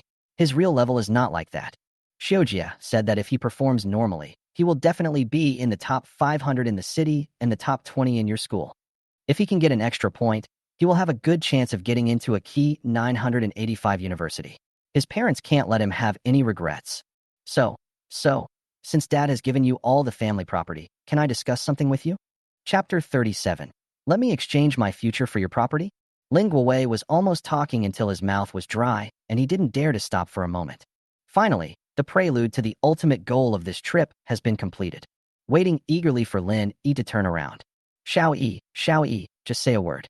As long as you say a word, I will give you everything that Dad just promised you. Okay. As soon as these words were spoken, the entire courtyard fell into an inexplicable silence. Several pairs of eyes looked at Lin Yi in the yard, waiting for his reaction. However, my aunt and uncle both had alertness in their eyes and shook their heads subconsciously to remind me. They watched Lin Yi finally pass the exam from the countryside and achieve such impressive results today through his own efforts. He was valued by teachers from the provincial admissions office, Jinling University, and even teachers from Kyoto. You absolutely cannot be foolish at this time. Why would you give up a bright future just for a wholesale store? Although they didn't know what Lin Guowei wanted to exchange for, they also understood that this guy definitely had bad intentions. But they were not qualified to comment on the conditions proposed by Lin Yi's biological parents at the moment. Everything depends on Lin Yi's own choice. Lin Guowei and Su Qiufeng, however, were looking forward to it and clenching their fists, not wanting to miss this opportunity. Seeing that Lin Yi did not express his opinion immediately, Su Qiufeng hurriedly caught up with him, grabbed Li Chang's arm as he was trying to stop the couple, and shouted at Lin Yi's back, begging him with words. Xiaoyi, Mom just wants to make up for what she has owed you over the past decade. Your father and I have worked hard in the city for so many years, just to give you two brothers a better life and a better future. It's not that I really want to favor Xiojia. You are all my children. We are now willing to hand over all the wholesale stores we have worked hard for over the past decade to you. From now on, the family business will be yours. With that wholesale store, it won't be a problem for me to make at least 200,000 yuan a year in Jinling City. It's also a guarantee for your future life, Xiaoyi. And with our family's assets in Jinling City, you will be able to stay with your parents forever, and the three of us can make up for those years we were apart. Isn't this what you've always been looking forward to, Xiaoyi? As she spoke, Su Qiufeng looked at Lin Yi with expectation, hoping that Lin Yi would turn back. Finally, as she expected, Lin Yi took a deep breath, straightened his back, turned around, and looked expressionlessly at the two people who were blocked by his uncle Li Chang. In his eyes, all compensation and all debts are fucking hypocritical. I had never thought that I was also their biological son, but why am I confessing with tears now? Haha, I would do anything for my youngest son's future. Thinking of this, Lin Yi immediately sneered and teased him deliberately. Wow, a wholesale store can make 200,000 a year. That much. If I inherit your family property, won't I have no worries about food and clothing in the future? I will also be a well-off small boss in Jinling City. I have never dared to dream of such a good life in the past 10 years. Really give it to me? Su Qiufeng's intuition as a mother allowed her to instantly capture the mockery and hatred in Lin Yi's cold eyes. Suddenly, my heart felt as if it was choked, and I couldn't say the next words. Aye. However, before she could say anything, Lin Guowei beside her was already impatient and nodded excitedly. Yes, that's it. You are a good kid. Many college graduates have a hard time finding jobs now, let alone earning over 200,000 yuan a year. What's the point of going to college, right? With your parents paving the way for you, your family has prepared a wholesale business for you. Oh, yes, yes. Your aunt and uncle will continue to support you in the purchase of rural products. You can become a boss directly after graduation, son. For this kind of good opportunity, we think of you first. We don't plan to leave anything for Xiujia. What are you still hesitating about? As for the conditions I mentioned, would you consider? Before he could finish, Su Qiufeng on the side had turned completely pale and was incoherent. She quickly reached out and grabbed Lin Guowei, who was still chattering, and reminded him in a low voice. Stop talking. However, Lin Guowei did not realize that Lin Yi's condition was not right, nor did he realize his own selfishness. Instead, he frowned in confusion and pushed away Su Qiufeng's attempt. What are you doing? I'm talking to my son. Xiaoyi can figure out the benefits of this, which means he is willing to do it. Lin Yi looked at Lin Guowei's impatient look and was so angry that he laughed. It turns out that he can say such shameless words. When she felt that she was a burden, she chose to bring her youngest son, Lin Shoa, to her side to take care of him, and lived a life of luxury for more than 10 years. Now, for the sake of his future and prestigious school, he has to keep his unpopular eldest son by his side in his old age, while letting his younger son go out to see the world and explore the world. Do you really think you are a fool who knows nothing? Thinking of this, he wanted to see how far Lin Guowei could go without any bottom line, and immediately nodded with a sneer. Okay, tell me what the conditions are, and I'll consider it. Becoming a boss directly after graduation is much more promising than studying at a university. I am so grateful. Then what can I use to exchange this precious opportunity with Lin Shoa? I don't think I have anything to show for it, do I? Will you not treat Lin Shoa too badly? As soon as he finished speaking, everyone understood the problem, but Lin Guowei was so excited that he ignored his wife's pale-faced attempt to stop him and spoke hastily. Yes, of course there is. Who said there isn't? Haha. Dad knows that you still care about the brotherhood, so Dad will tell you directly. Look, don't you have a student patent bonus item? I heard that according to the policy, it can add 10 points. That's a lot. Isn't it still the public notice period? I think the number of patents has not been determined yet, right? Listen to Dad. Xiujia wants to go to a good university and study abroad in the future. He is not interested in these things at home, so we simply won't leave them to him and let him go out and try his luck. And now that you have your parents' help, there's no need for you to go to study so far away. You can just choose a school and stay in your hometown. The right thing to do is to take over the family business as soon as possible. In this case, the policy bonus points are dispensable to you. You won't be able to get into any good school even if you get them. Why don't you talk to the school and change the student patent quota to your brother Xiujia's name, so that he can get extra points with this policy? Then one of you two brothers can stay with your parents and be a boss, while the other can go abroad to study and make a living. That would be the best of both worlds. Ha ha ha, don't you agree, Xiaoyi? As soon as these words were spoken, Lin Yingnan and Li Chong were already gritting their teeth in anger, and they saw through Lin Guowei's trick at a glance. However, before the two of them could open their mouths to remind him, Lin Yi couldn't help but laugh. Oh, I see. So what you mean is, since I have no future and can't get into a good university, I might as well stay here and take care of you, provide for your retirement, accompany you, and take care of your shit and urine, right? Then your precious little son Lin Shoa went out to explore the world, live a life of luxury and enjoyment abroad, right? In other words, you want me to trade my future for your property, right? Then I have another question. As Linnie spoke, his eyes turned cold, and he stared at Lin Guowei, who still had an expectant look on his face. Are you worthy? Chapter 38, I'll beat you to death. It's a bargain for you. Lin Guowei was smiling and nodding his head repeatedly, thinking that Lin Yi had agreed to his exchange terms. Oh yes, that's it. You. However, the next second, Lin Yi's sudden cold words, "Do you deserve it?" instantly froze the smile on his face. He looked around at other people's reactions with guilty and awkward eyes, and his brain was a little frozen. Ah, Xiaoyi, what do you mean? Dad, this is also for your future. As he spoke, he was frightened by Lin Yi's almost murderous eyes and stepped back repeatedly, and his legs could not help but tremble. My mind was in a mess, and I really couldn't figure out what I said was wrong. At this moment, Su Qiufeng was filled with regret and felt ashamed. Even she began to doubt whether she was mentally ill and could not understand her own motives for proposing this condition. When the couple discussed this matter before, how did they take it for granted that Linnie should hand over the patent quota and give up his future to stay with them? That was clearly what Linnie obtained through his own hard work. Could it be that I have always been partial to my younger son subconsciously? Thinking of this, she felt a strong sense of shame that made her face turn red. Her heart was in a mess, and she was completely unable to face Lin Yi's questioning and hateful gaze. She could only pull Lin Guowei, who was still stiff there, with a pale face. Stop talking. Us. Before the couple could finally feel guilty and leave, Lin Nan, who had heard the whole thing and could no longer bear it, exploded first. She didn't want to see Lin Yi suffer any injustice. He immediately rushed towards Lin Guowei with his eyes wide open and red. Lin Guowei, go to hell, you beast. Why do you want to bully Lin Yi like this? Get out of here. Bang. Almost at the same time as these words came out, Lin Nan's angry slap had already landed hard on Lin Guowei's face, and she grabbed his hair hysterically and slapped him hard. Bang, bang, bang. Lin Guowei never expected that the person with the biggest reaction turned out to be his own sister. Before one of them could react, he was grabbed by his own sister and beaten until his eyes rolled back. Half of his face was completely pale, without a trace of blood, and he staggered backwards. He tried to wave his hands to stop his sister's slap, but was knocked dizzy. His hands were stiff, and he couldn't react at all. Don't. Bang. Sister. Bang. Stop fighting. Boom. Before Lin Guowei could stop Lin Nan's slap, Li Chang on the side was already gritting his teeth in anger. He rushed up and kicked him in the thigh, kicking him out. Bang. Lin Guowei, with half of his face swollen from being beaten, was kicked and slammed against the iron gate of the courtyard with stars in his eyes. He was dizzy and kept complaining. Li Chang was still not satisfied, so he rolled up his sleeves and went forward to finish off the enemy.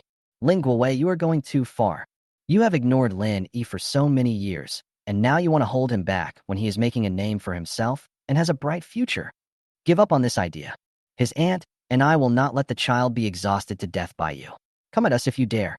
Seeing this scene, Su Qiufeng was so frightened that she screamed and waved her hands at Li Chang. Stop fighting. Stop fighting. If we keep fighting, something bad will happen. I'm sorry, Xiaoyi. It was all because of my stupidity. I shouldn't have agreed to such a ridiculous condition. I was wrong. As she spoke, Su Qiufeng cried and rushed to Lin Guowei, who was beaten speechless, and tried to protect him, fearing that the furious Li Chang and Lin Nan would rush up and attack her again. However, this time, it was Lin Yi who was the calmest and remained rational. Since he had completely lost his illusions about the couple, he naturally lost his anger.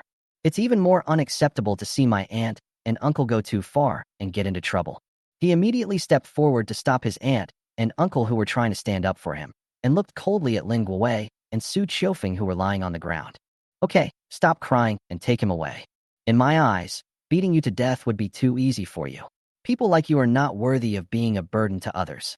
Go back and tell your precious son that if he wants to get more patents, he needs to work hard on his own. It's not like everyone in the world is his mother and he can get whatever he wants. Your broken fortune is all yours. I don't want it. Roll. As soon as he finished speaking, his aunt and uncle, who felt sorry for Linnie, started cursing at Lin Guowei and Su Qiufeng, who were staggering out of the door. Get lost. Get as far away as you can and don't let me see you again in this life. You two have no shame. You haven't bullied me enough, have you? If you dare to harass Linnie again, I will kill you two beasts. Amid their curses, Su Qiufeng did not dare to delay for even a second. She hurriedly dragged the dizzy Lin Guowei into the car and left the urban village in a hurry. Seeing the two of them leave, Lin Yi could only smile bitterly. He immediately comforted his still angry aunt and uncle and asked them to go into the house to rest, not wanting to have any further contact with them. On the other side, Su Qiufeng first took Lin Guowei to the hospital. After a quick inspection, she found that they were just minor injuries and were not a big deal. She felt relieved and took Lin Guowei home. As soon as he entered the door, Lin Shoa, who had been absent-minded in the living room, immediately stood up. How's it going, Mom? Have you settled the patent issue? Will Lin Yi give me the spot? Half of Lin Guowei's face was still red and swollen. When he saw his youngest son's expectant eyes, he frowned helplessly and stepped forward to explain. Shoa, I'm afraid the patent issue. Before the father and son could continue speaking, Su Qiufeng, who was already exhausted both physically and mentally and consumed by endless regret and self-blame, held her forehead and walked towards the bedroom with a grim expression. He just spoke softly to persuade his youngest son. As for the patent, that belongs to your brother, so forget about it. Just work hard on your own and do well in the exam. I'm a little tired. I'm going to rest first.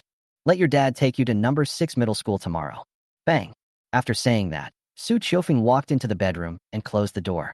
The father and son were completely left alone in the living room. However, after hearing what his mother said, Lin Shoa's face turned extremely ugly. His eyes were full of resentment, and he clenched his fists with gritted teeth. I knew that he couldn't stand seeing me doing well. It's obvious that he is deliberately going against me. If he doesn't want to give me this patent, I won't let him take it so easily. I don't believe that he doesn't have any loopholes. I will report him, I will file a complaint against him, and I will prevent him from getting any policy points for his patents. Seeing his youngest son's hysterical look, Lin Guowei felt distressed and quickly agreed. Okay, son, Dad will support you no matter what you do. Well, you go to number 6 middle school to report tomorrow. Dad will also help you report the patent issue. I don't believe that he was the one who came up with the patent from beginning to end. If he doesn't want to give it to you, then he shouldn't want it. Chapter 39, Do You Doubt My Professionalism? There are less than 2 months left until the college entrance examination. All matters seemed to give way to this great event, and everyone was working hard for it. The atmosphere on the campus of number 1 middle school has been particularly serious these days. Because a group of experts from the patent review group has started a 3-day inspection of the patent application process here, everyone can make complaints and reports to the public mailbox during the public announcement period. Once the inspection team finds any evidence of patent fraud, the student's opportunity to receive policy bonus points will be completely canceled. After 3 days of review, now is the last day to announce the results. In the physics laboratory of the experimental building of number 1 middle school. Bang! The gray-haired Qin Lang frowned and threw a document report directly on the test bench, looking sharply at the experts in the so-called review group in front of him. Are you questioning my professional ability? All the experimental data and research processes of the students I recognized are well documented, and all the results can stand the test. How dare you suspect my students of fraud just based on these unfounded gossips in the email? You must give me an explanation. As soon as he finished speaking, the 3 experts from the investigation team standing opposite him were already sweating profusely. The team leader hurried forward and explained repeatedly with his hands. No, Mr. Qin, you misunderstood. We are not suspicious. It's just that someone reported it, and we are just asking according to the procedure. We are not questioning you. How can we be qualified to question you? As soon as these words came out, the 2 experts behind him nodded hurriedly. Yes, it's just a routine inquiry. It's a necessary procedure. We have no choice but to follow the rules. Otherwise, we should ask Linnie to explain the contents of the report email. Before he could finish, Qin Lang widened his eyes in anger, stopped Linnie, who wanted to step forward to explain, and looked directly at the investigation expert behind him. He raised his hand and pointed at him, questioning loudly. Explain what? Come on, stand up and tell me what my students want to explain to you. Haven't I cooperated with you enough in the past 3 days? According to your requirements and your process, have you looked at the experimental data? Have you tested the patent results? Even the knowledge assessment of the students must have passed. Now you want my students to explain themselves because of a few fabricated reports. How many scientific research geniuses and young scholars in the country have been wiped out and delayed by your pedantic and outdated procedures? Can't you tell whether the report email is true or false? What's the point of having a brain? When they saw Qin Lang getting angry, the other 2 experts in the review group were so scared that they broke out in sweats and hurriedly shook their heads at the mute young man behind them. He didn't know how powerful Qin Lang was, but the 2 of them knew it better than anyone else. Even though he is just a teacher in charge of physics research in number 1 middle school and not even a university professor, in the field of his research, he is like a sect elder. He used to be an academician-level figure who enjoyed special allowances. After retirement, he spontaneously came to Jinling number 1 middle school, a century-old middle school, to be in charge of an entire physics laboratory. Under his guidance, more than a dozen talented young people have emerged from here, making a sensation in the national academic circles. They have been admitted to various famous universities and are now shining. It is no exaggeration to say that the connections that Teacher Qin has are spread all over the scientific research community in Jinling City and even the whole country. With just one sentence, I don't know how many high-end laboratories in China are crying and rushing to beg him to guide their research. Who dares to offend him? Moreover, he was well known for his bad temper and his inability to recognize people. How dare this new guy to come into conflict with him? Seeing that Qin Lang was really angry and pointing the finger at himself, the investigation expert who had just said that he would follow the procedures suddenly felt cold sweats on his back. He regretted it so much that his intestines turned green. He waved his hands repeatedly, wanting to cry but having no tears. No, no, no, Mr. Qin, please listen to my explanation. I made a mistake. This. Qin Lang was clearly trying to protect his son at this moment. The white-haired old man blew his beard and glared at him, snorted coldly, nodded, and took out his cell phone. Okay, you need to explain according to the procedure, right? Then I will call the director of your institute and ask him to come over and explain it to you in person. It's fine if you didn't check the baseless rumor report, but you shamelessly used it to question innocent students. Is this how you do things? If someone accuses me of cheating on the public and stealing my reputation the next time, and accuses me of having an affair, will you come and ask me about it? Seeing that things were about to get out of hand, the leader of the investigation expert group hurriedly snatched the review report from his colleague, stamped and signed it without hesitation, and quickly handed it to Qin Lang. All right, pass the review. No problem. There is no problem at all. We have reviewed all the procedures, and there is absolutely no problem. Those reports in the mailbox are pure slander, totally baseless and absolutely nonsense. On behalf of the review team, I announce that Lin Yi's student patent application has been successfully approved. As soon as he finished speaking, the other two experts nodded anxiously, sweating profusely, for fear that they would provoke Mr. Qin and make things really get out of hand. In fact, after 3 days of review, there was no problem with all of Lin Yi's application materials. Lin Yi answered all the professional knowledge involved in patent application fluently and flawlessly. At this moment, there is no need to go through any inquiry process for those reporting emails without evidence. Just review and approve them directly. Lin Yi had been standing behind Teacher Qin and witnessed with his own eyes the scene of him protecting his child in a domineering manner. He was also at a loss whether to laugh or cry. As for the so-called report email, he could also guess who sent it. Apart from the father and son Lin Guowei and Lin Shoa, who else would be so bored as to spread rumors about him and ruin his deeds? The patent review that was originally going to be delayed was unexpectedly easily passed thanks to Mr. Qin's argument, and the review consent letter was successfully obtained. It really made him realize the tip of the iceberg of Teacher Qin's status. When Qin Lang saw the review report signed and sealed by the review team leader, he still snorted with displeasure on his face. But I have given up the idea of calling anyone. You guys have really lost your minds due to your academic pursuits. Don't let some unfounded evil trends affect children's enthusiasm for scientific research. I have emphasized this many times. All right. Now that the review is complete, let's go. Don't get in the way here. The head of the review team was completely relieved when he heard this and nodded repeatedly with a smile. Yes, Master Qin, you are right. We must keep this in mind. Oh, by the way, in addition to reviewing the patent application process, we also want to invite you, Mr. Qin, to come out. As he spoke, he handed the review report in his hand to his colleague and took out another document. That's right. Jinling City is planning to hold an open class for top students before the exam. In order to ensure that the number of students in each school is evenly distributed, the top 10 students in the second mock exam of each middle school in the city will be arranged to participate in the training together, and famous teachers and experts in various subjects will be invited to share their exam experience during the class. Among them, the lecturer of physics must be you. I hope you can be there to share your experience with the students and send them exam blessings or something. Chapter 40. Work hard, and the teacher will pave the way for you. The top 10 from each school. What kind of bullshit activity? Since it's based on ranking, why not just arrange the top 100 students in the city? Wouldn't that be more direct? I say, do you guys have any brains? Why are you always so confused when doing things? When Qin Lang saw the document handed over by the head of the review team, he only took a glance and immediately frowned and started cursing. There was no intention of saving face for the other party at all.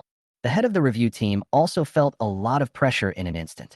The cold sweat that had just been wiped off his forehead broke out again, and he hurriedly explained. Sponsorship. The event needs sponsorship. The shareholders behind the private schools in the city are willing to spend money to sponsor this event just to promote their schools for next year's enrollment, so the quota for their students must be considered. As he spoke, the head of the review team also stepped forward with an embarrassed smile and tried to please him. To make this event a success, they still need a prestigious and experienced celebrity like Mr. Qin to publicize it, so that the gimmick will be enough to achieve the effect. So now we must not offend this heavyweight figure.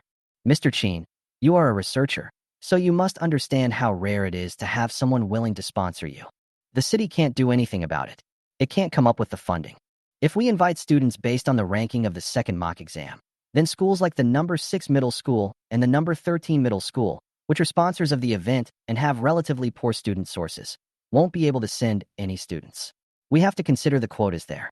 So we chose to arrange the top 10 students from each school so that it would look better. The sponsor also said that as long as you are willing to give a lecture, they will sponsor the funding for your laboratory for the next semester. You will definitely not make this trip in vain.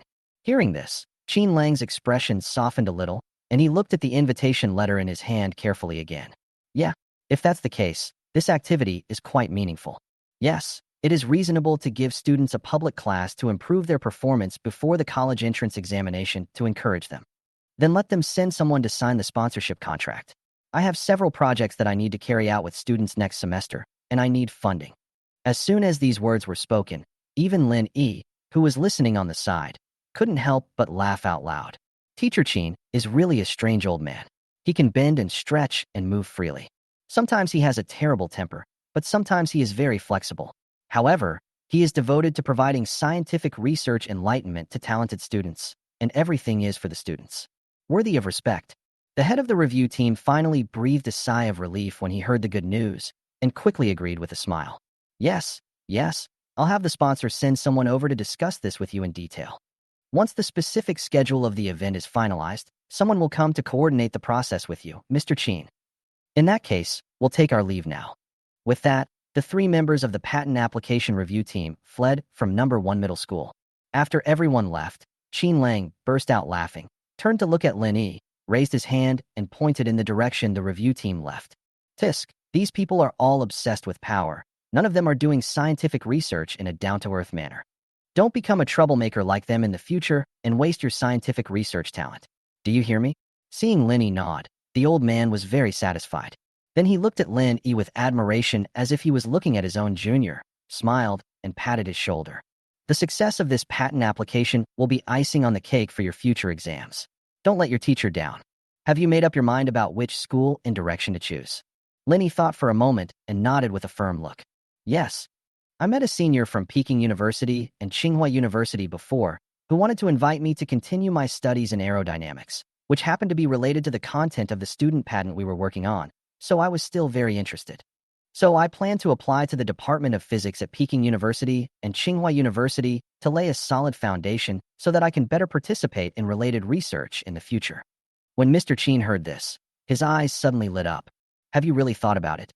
You don't have to say that just to please me, the teacher. I'm not that old-fashioned. Although you are very talented in physics, everyone pursues different things. If you like to study other majors, the teacher will support you. I believe that with your ability, you can become the most outstanding person in any major. He likes Linnie as a student from the bottom of his heart.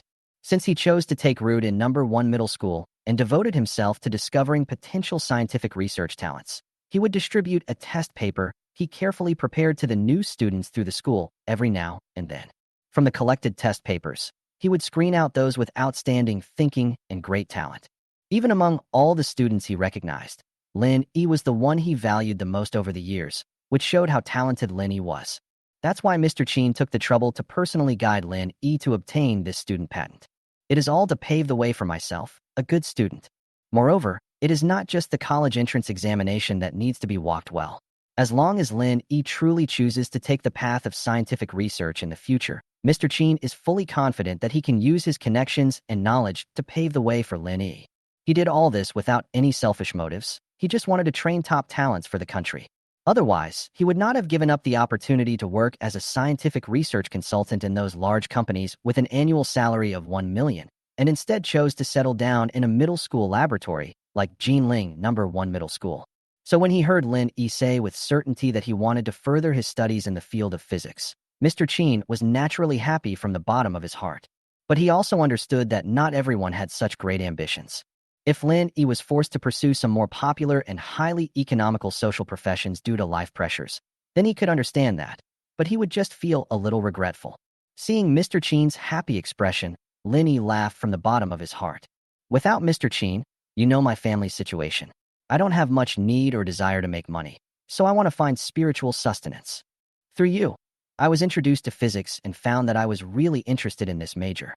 If there is hope in the future, I am very willing to continue my studies in this major. This is my choice after careful consideration, and I have no regrets. With Lin Yi's words, Old Sheen was completely relieved and laughed happily. Ha, okay. Since you volunteered, the teacher can only do his best to help you. Ha. Oh, right. They just mentioned that they are going to hold an open class in a few days. I am old now, and I don't like to talk so much. I can't talk for a whole class, and I don't want to face so many basic questions from mediocre people. Then you can explain it for me when the time comes, and simply share your experience of the physics exam and some of the difficult points of the knowledge with your classmates. I'll be in charge, and you can teach. Let them see the students I brought up. Chapter 41. Are you crazy? Cheating is illegal, you know? The activity of improving and expanding the open classes for the city's top students was planned in full swing, and the date was soon finalized. It's scheduled for this Saturday night.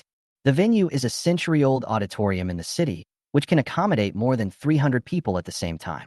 Various media outlets that have been contacted in advance will come to conduct live interviews and report on the event online. This is both a face-saving project and a real sharing of experience.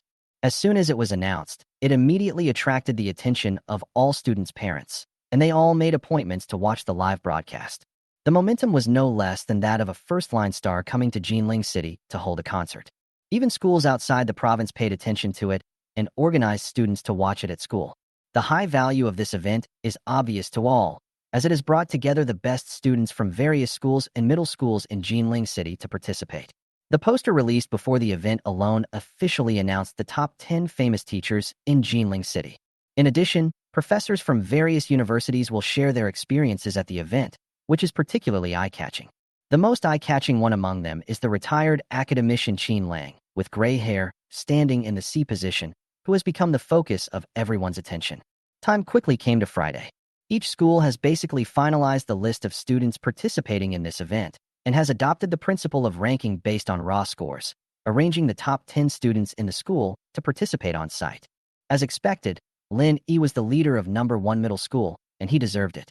On the other side is the Academic Affairs Office of number 6 middle school. Dean Sun Lei smiled and looked at Lin Shoa, who was called in front of him with a confused look on his face, and greeted him warmly. Sit down. Student Lin just came to our number 6 middle school. Is there anything you find difficult to adapt to?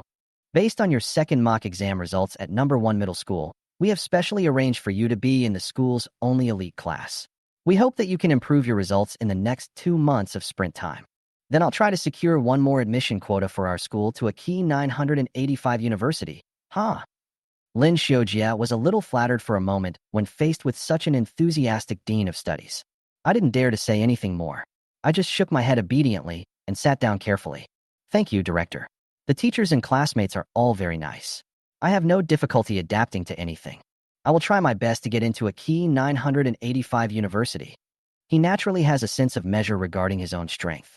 But now he has no way out, and can only go all the way and accept this pledge of allegiance for the time being. Seeing how obedient he was, Sun Lei became more and more satisfied. Okay, as long as there's nothing wrong with it.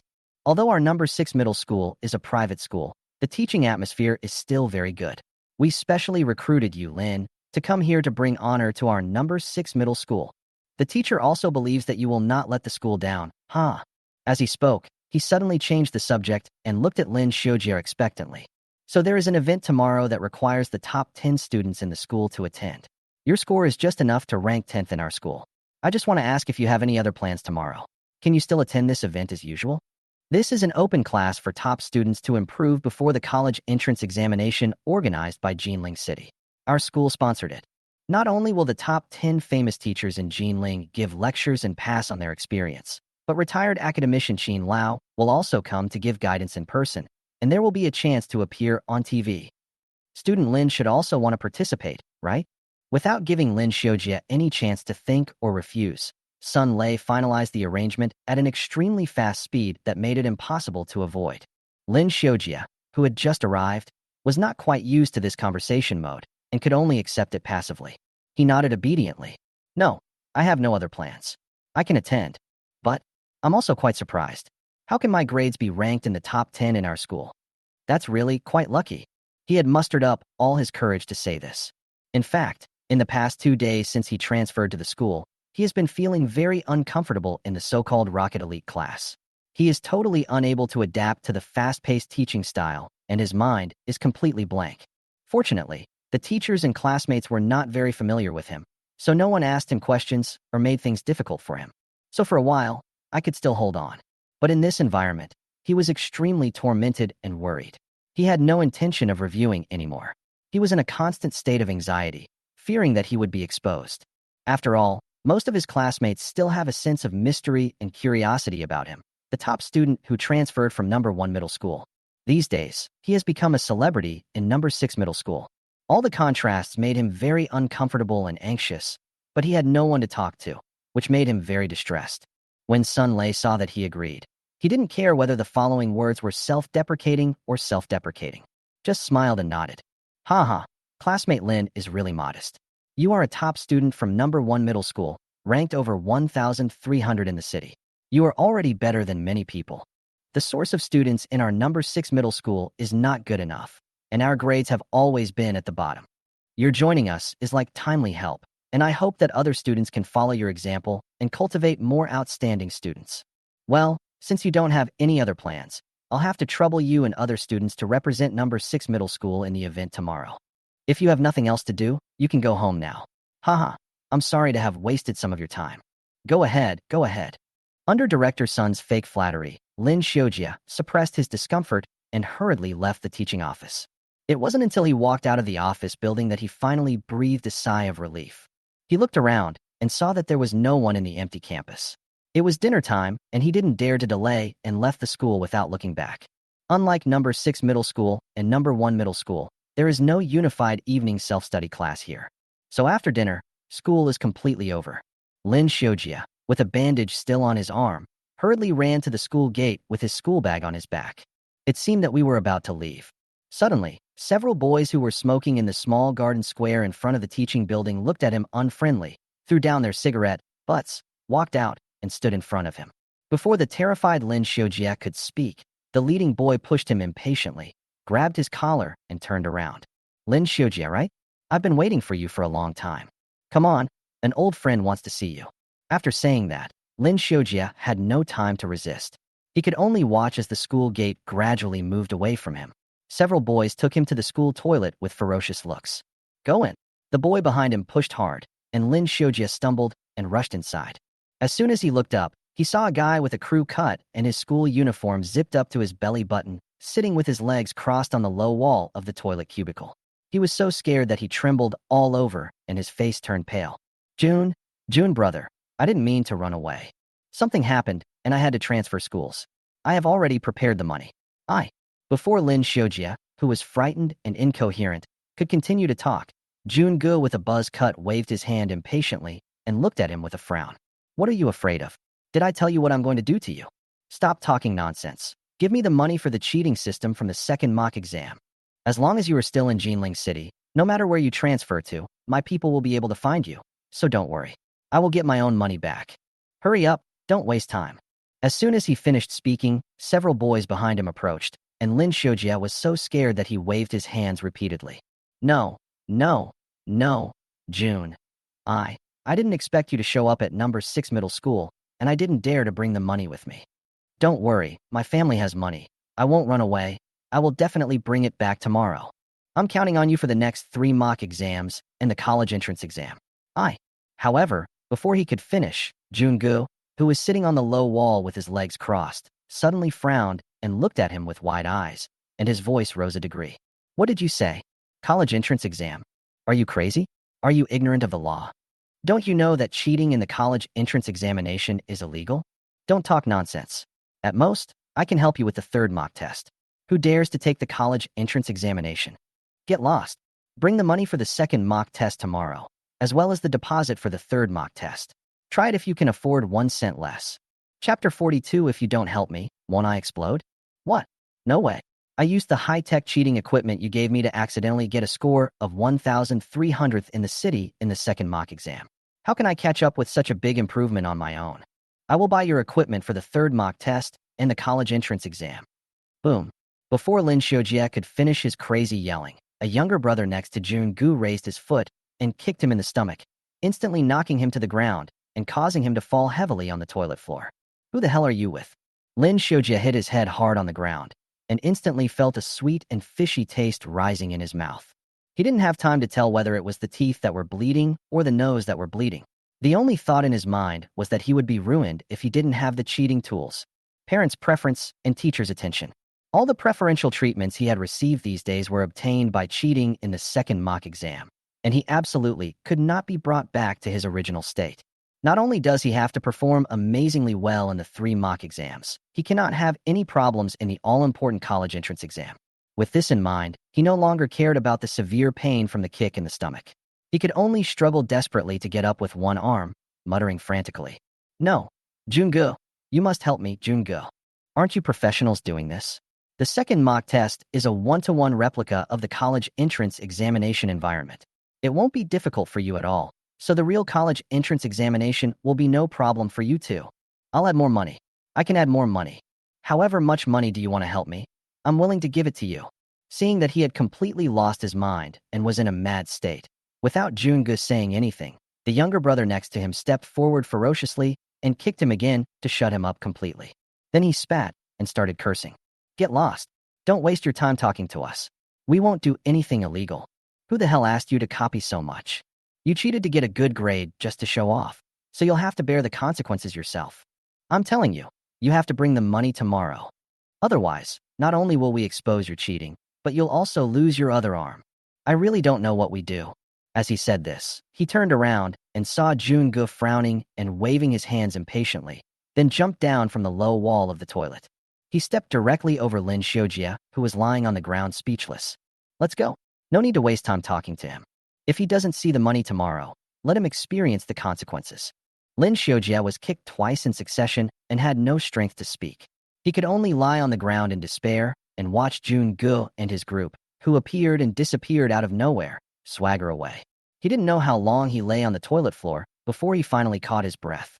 But even though he had climbed up with the help of the wall, the despair in his heart could not be filled at all, and his face was pale, and he was at a loss. Without cheating tools, it would be impossible for him to achieve any outstanding results in the college entrance examination. What 211? What's striving for 985? It's all bullshit. Coupled with a series of things such as transferring schools midway, being in an unfamiliar environment, and having to take frequent leave, he, who originally had hope of going to college, is now in a state of confusion. Even he himself is not sure how much he has left. Once you are back to your original state after the college entrance examination, or even worse than before, it is hard to imagine how disappointed your teachers and parents will be. The strong feeling of fear made him tremble all over, and he was madly tempted to confess the truth as soon as possible. Driven by this confused despair, Lin Shoa unknowingly left the toilet and walked to the school gate. Suddenly, a familiar voice came from the side. "Shoa, Shoa, this kid, why did he just come out? He made me wait for so long. Shoa, Dad is talking to you." Lin Guowei trotted over from the car to greet him, his eyes full of concern and a hint of excitement, and he didn't notice Lin Shoa's abnormality at all. "Hey, Dad, let me tell you, I asked a few friends to send the email reporting Lin Yi's patent several times using different accounts. The review team must have received it. Then let the review team thoroughly investigate the tricks involved. How can a student like him be so capable of applying for a patent? It must be that number 1 middle school deliberately helped him to forge it. This time he will suffer the consequences. Don't you think about Linnie, a poor student from the countryside? Has he ever seen a patent? Does he know what scientific research is? What can he come up with? Your mother and I have been traveling around the country with you since you were little. What museums and science museums have you not visited? Then it must be a good student like you who has real talent to come up with a patent." As he spoke, Lin Guowei still smugly reached out and took off Lin Shoa's backpack, held it in his arms, turned around, and walked towards the car. At the same time, he was looking forward to it happily and didn't give Lin Shoa any chance to speak. "Oh, Linnie, that unfilial son, your mother and I can't count on him anymore.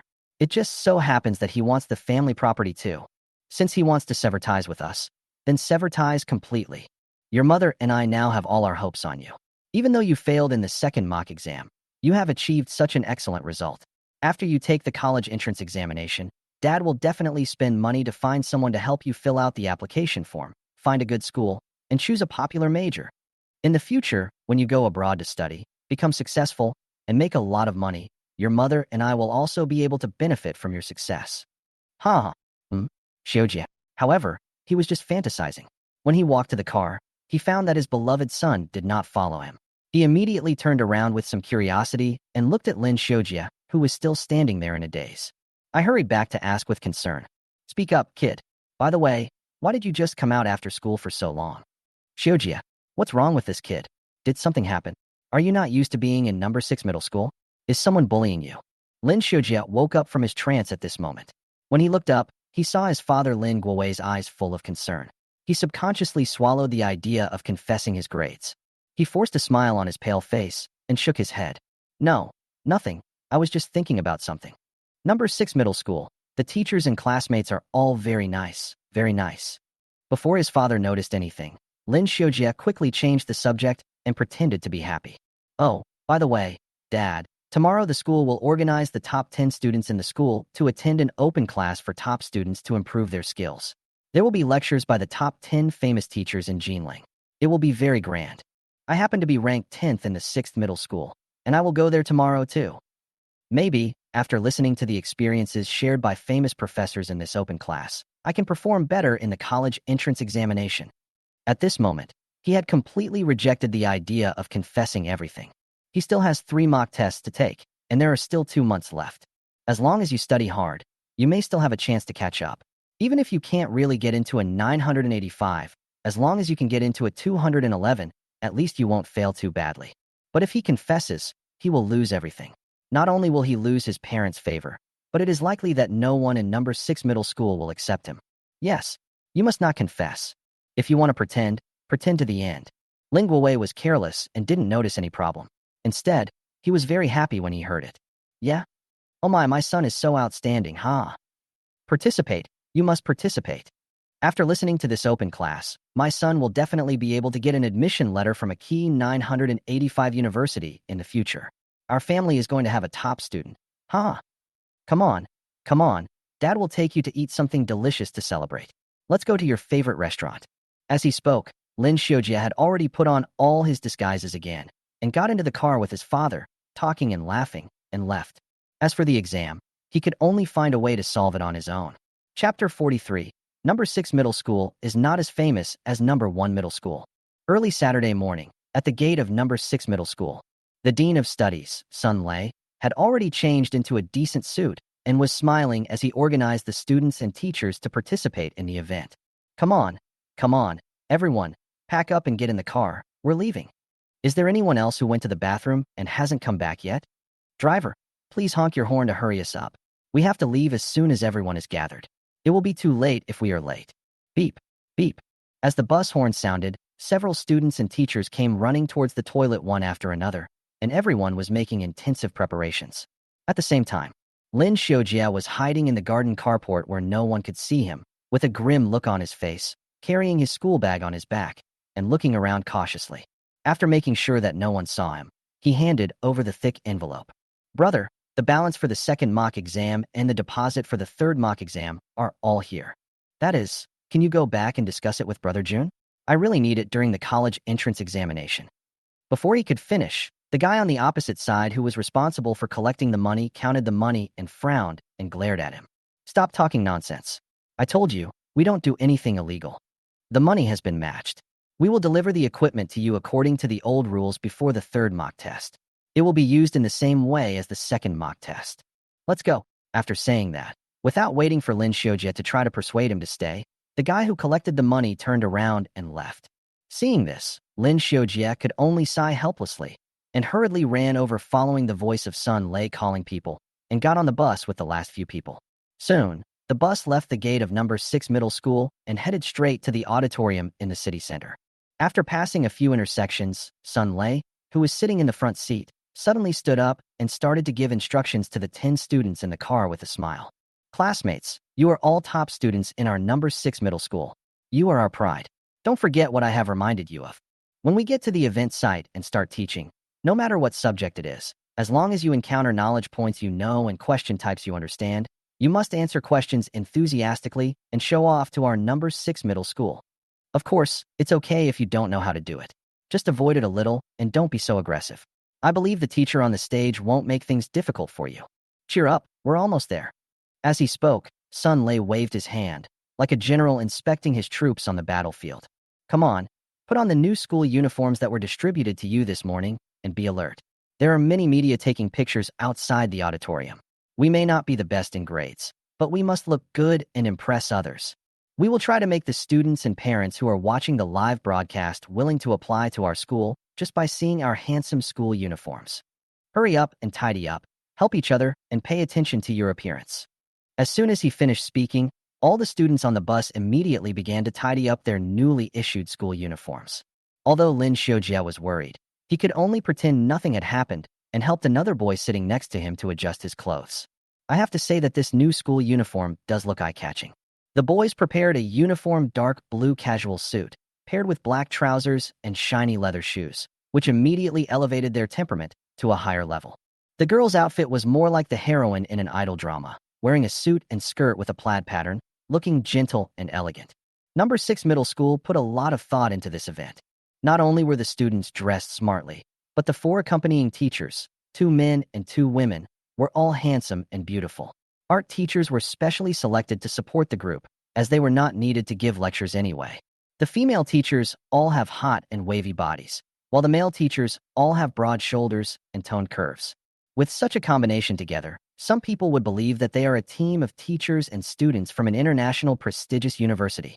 Soon, the car slowly arrived at the entrance of the auditorium where the event was held. Many school buses have already parked here in advance, and there are crowds of reporters and flashlights as numerous as stars. It's just that the students of ordinary middle schools all wear loose sports uniforms, have plain faces, and look childish. There is nothing outstanding or eye-catching about their appearance. At this moment, the number 6 middle school's luxury bus entered the venue and immediately attracted everyone's attention. Another school is here, and they are riding in a luxury bus, so impressive. It seems to be one of the sponsors of this event. The car of number 6 middle school. I heard that they are a private school and their level is average. Open the door, open the door. Sun Lei led the team, and as soon as the car stopped and the door opened, he immediately led the team out of the car in high spirits. Both students and teachers held their heads high and looked very dignified. The uniform posture and the extremely eye-catching outfit. As planned, as soon as she appeared, she immediately attracted cameras from many media outlets waiting on the scene to follow her. The sounds of shutter clicks and exclamations were endless, which really gave her enough face. Wow, what a cool school uniform. Isn't it so pretty? She's so dazzling. She's so different from those rustic students in other middle schools in terms of temperament. Hey, how much is the tuition for number 6 middle school? My child will go to high school next year, and I want him to go to number 6 middle school. Tisk, TSK, TSK. Look at the 4 teachers walking in front. The man is handsome and the woman is beautiful, and the students behind are not bad either. Their spirits are so inspiring. Click, click. Amid the discussions, the media reporters' cameras gave number 6 middle school almost free publicity, following behind and filming. When students and teachers from other schools saw this, they couldn't help but feel inferior and avoided the scene to some extent, their eyes full of envy. At this moment, I saw the sensation caused by the image of my school. The smile on Sun Lei's face became brighter and brighter. He took the initiative to lead the students to stop and stand at the door of the auditorium to wave and greet the onlookers and media reporters from all directions. Welcome. Welcome all media friends and teachers and students from all our sister colleges. We are the student representatives of number 6 middle school. The purpose of this event is to exchange ideas, improve and expand, and let everyone learn from each other. Everyone please start entering. As a sponsor, Sun Lei naturally felt like a master and became the host representative of the event. While standing at the door with a smile on their face and leading the team to demonstrate the strength of number 6 middle school, they generously and enthusiastically invited everyone to enter the venue.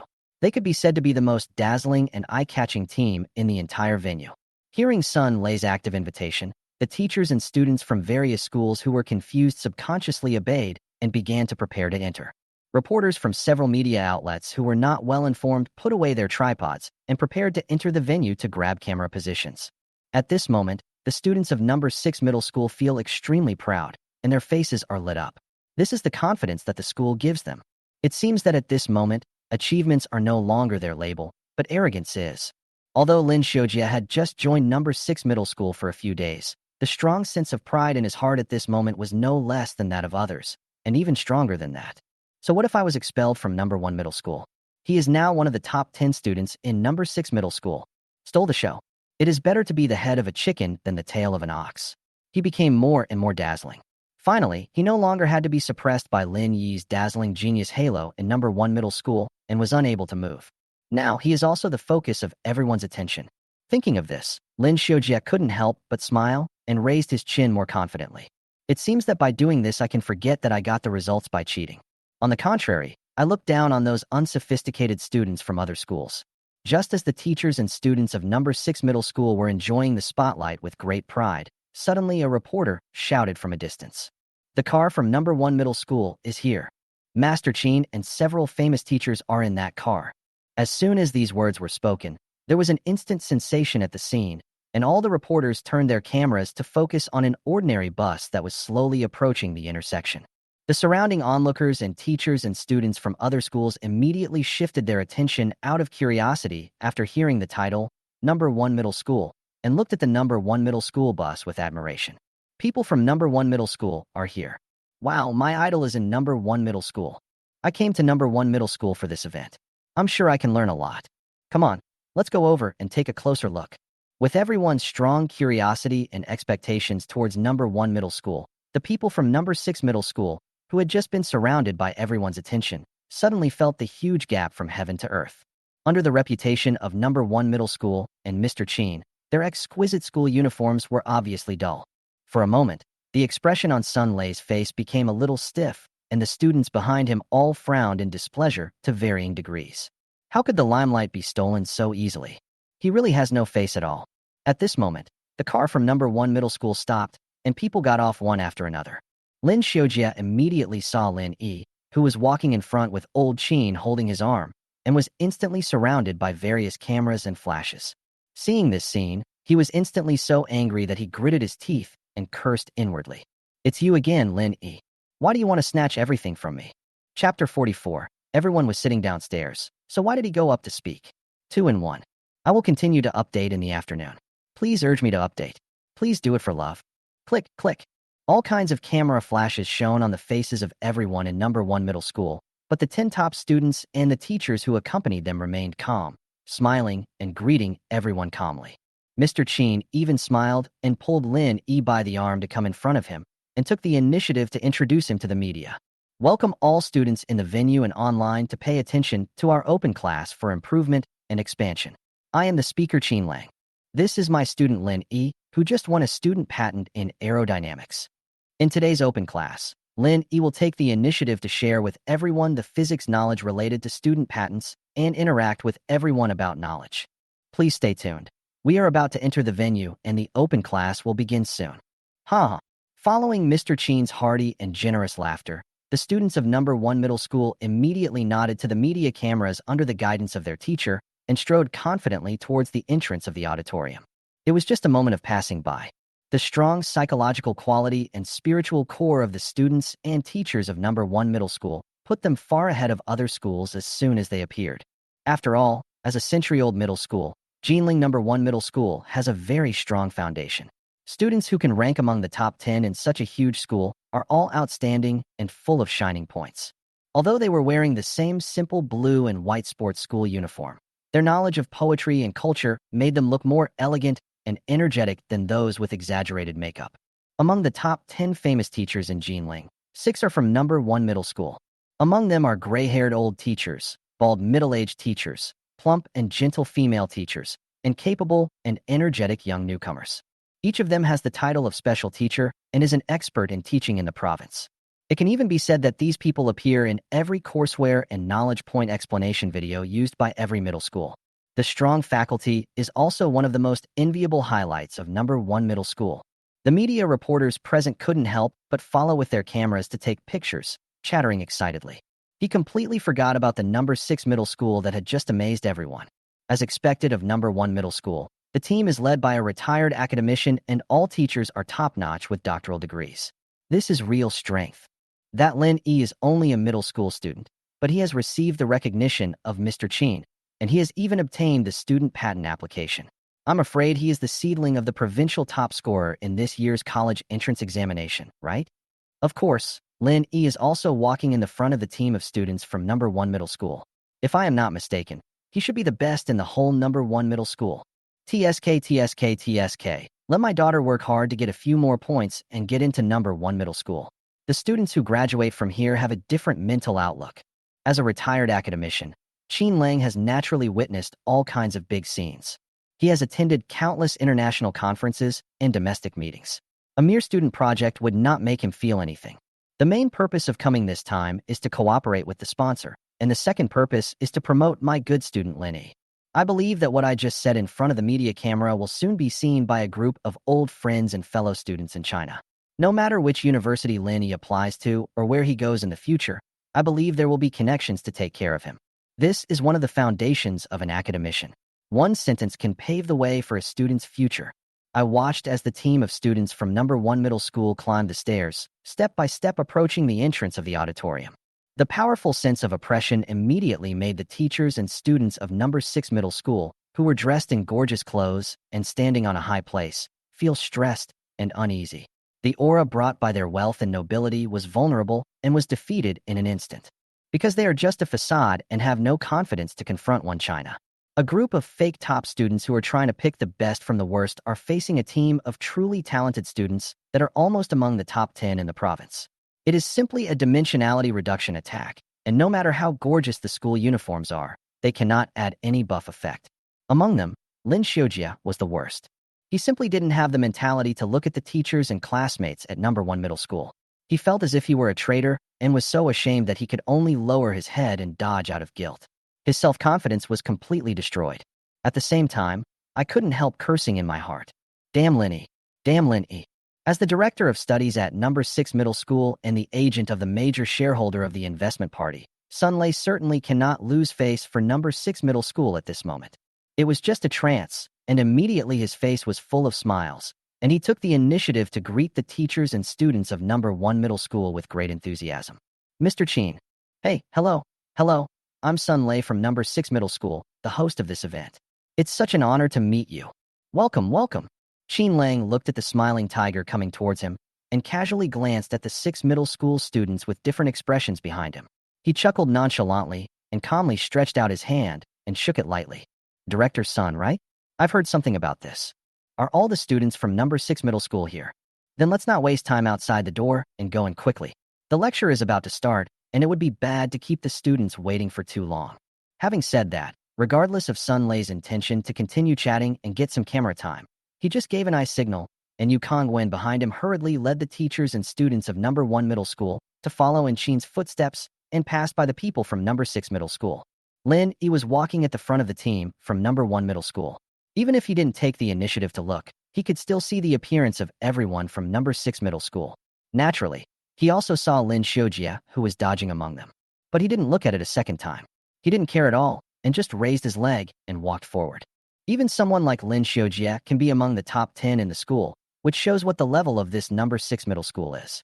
No wonder they have to rely on investment sponsorship to get a place. Do they still want to compete with number 1 China? They are not even worthy of being compared with others. They are not opponents at all.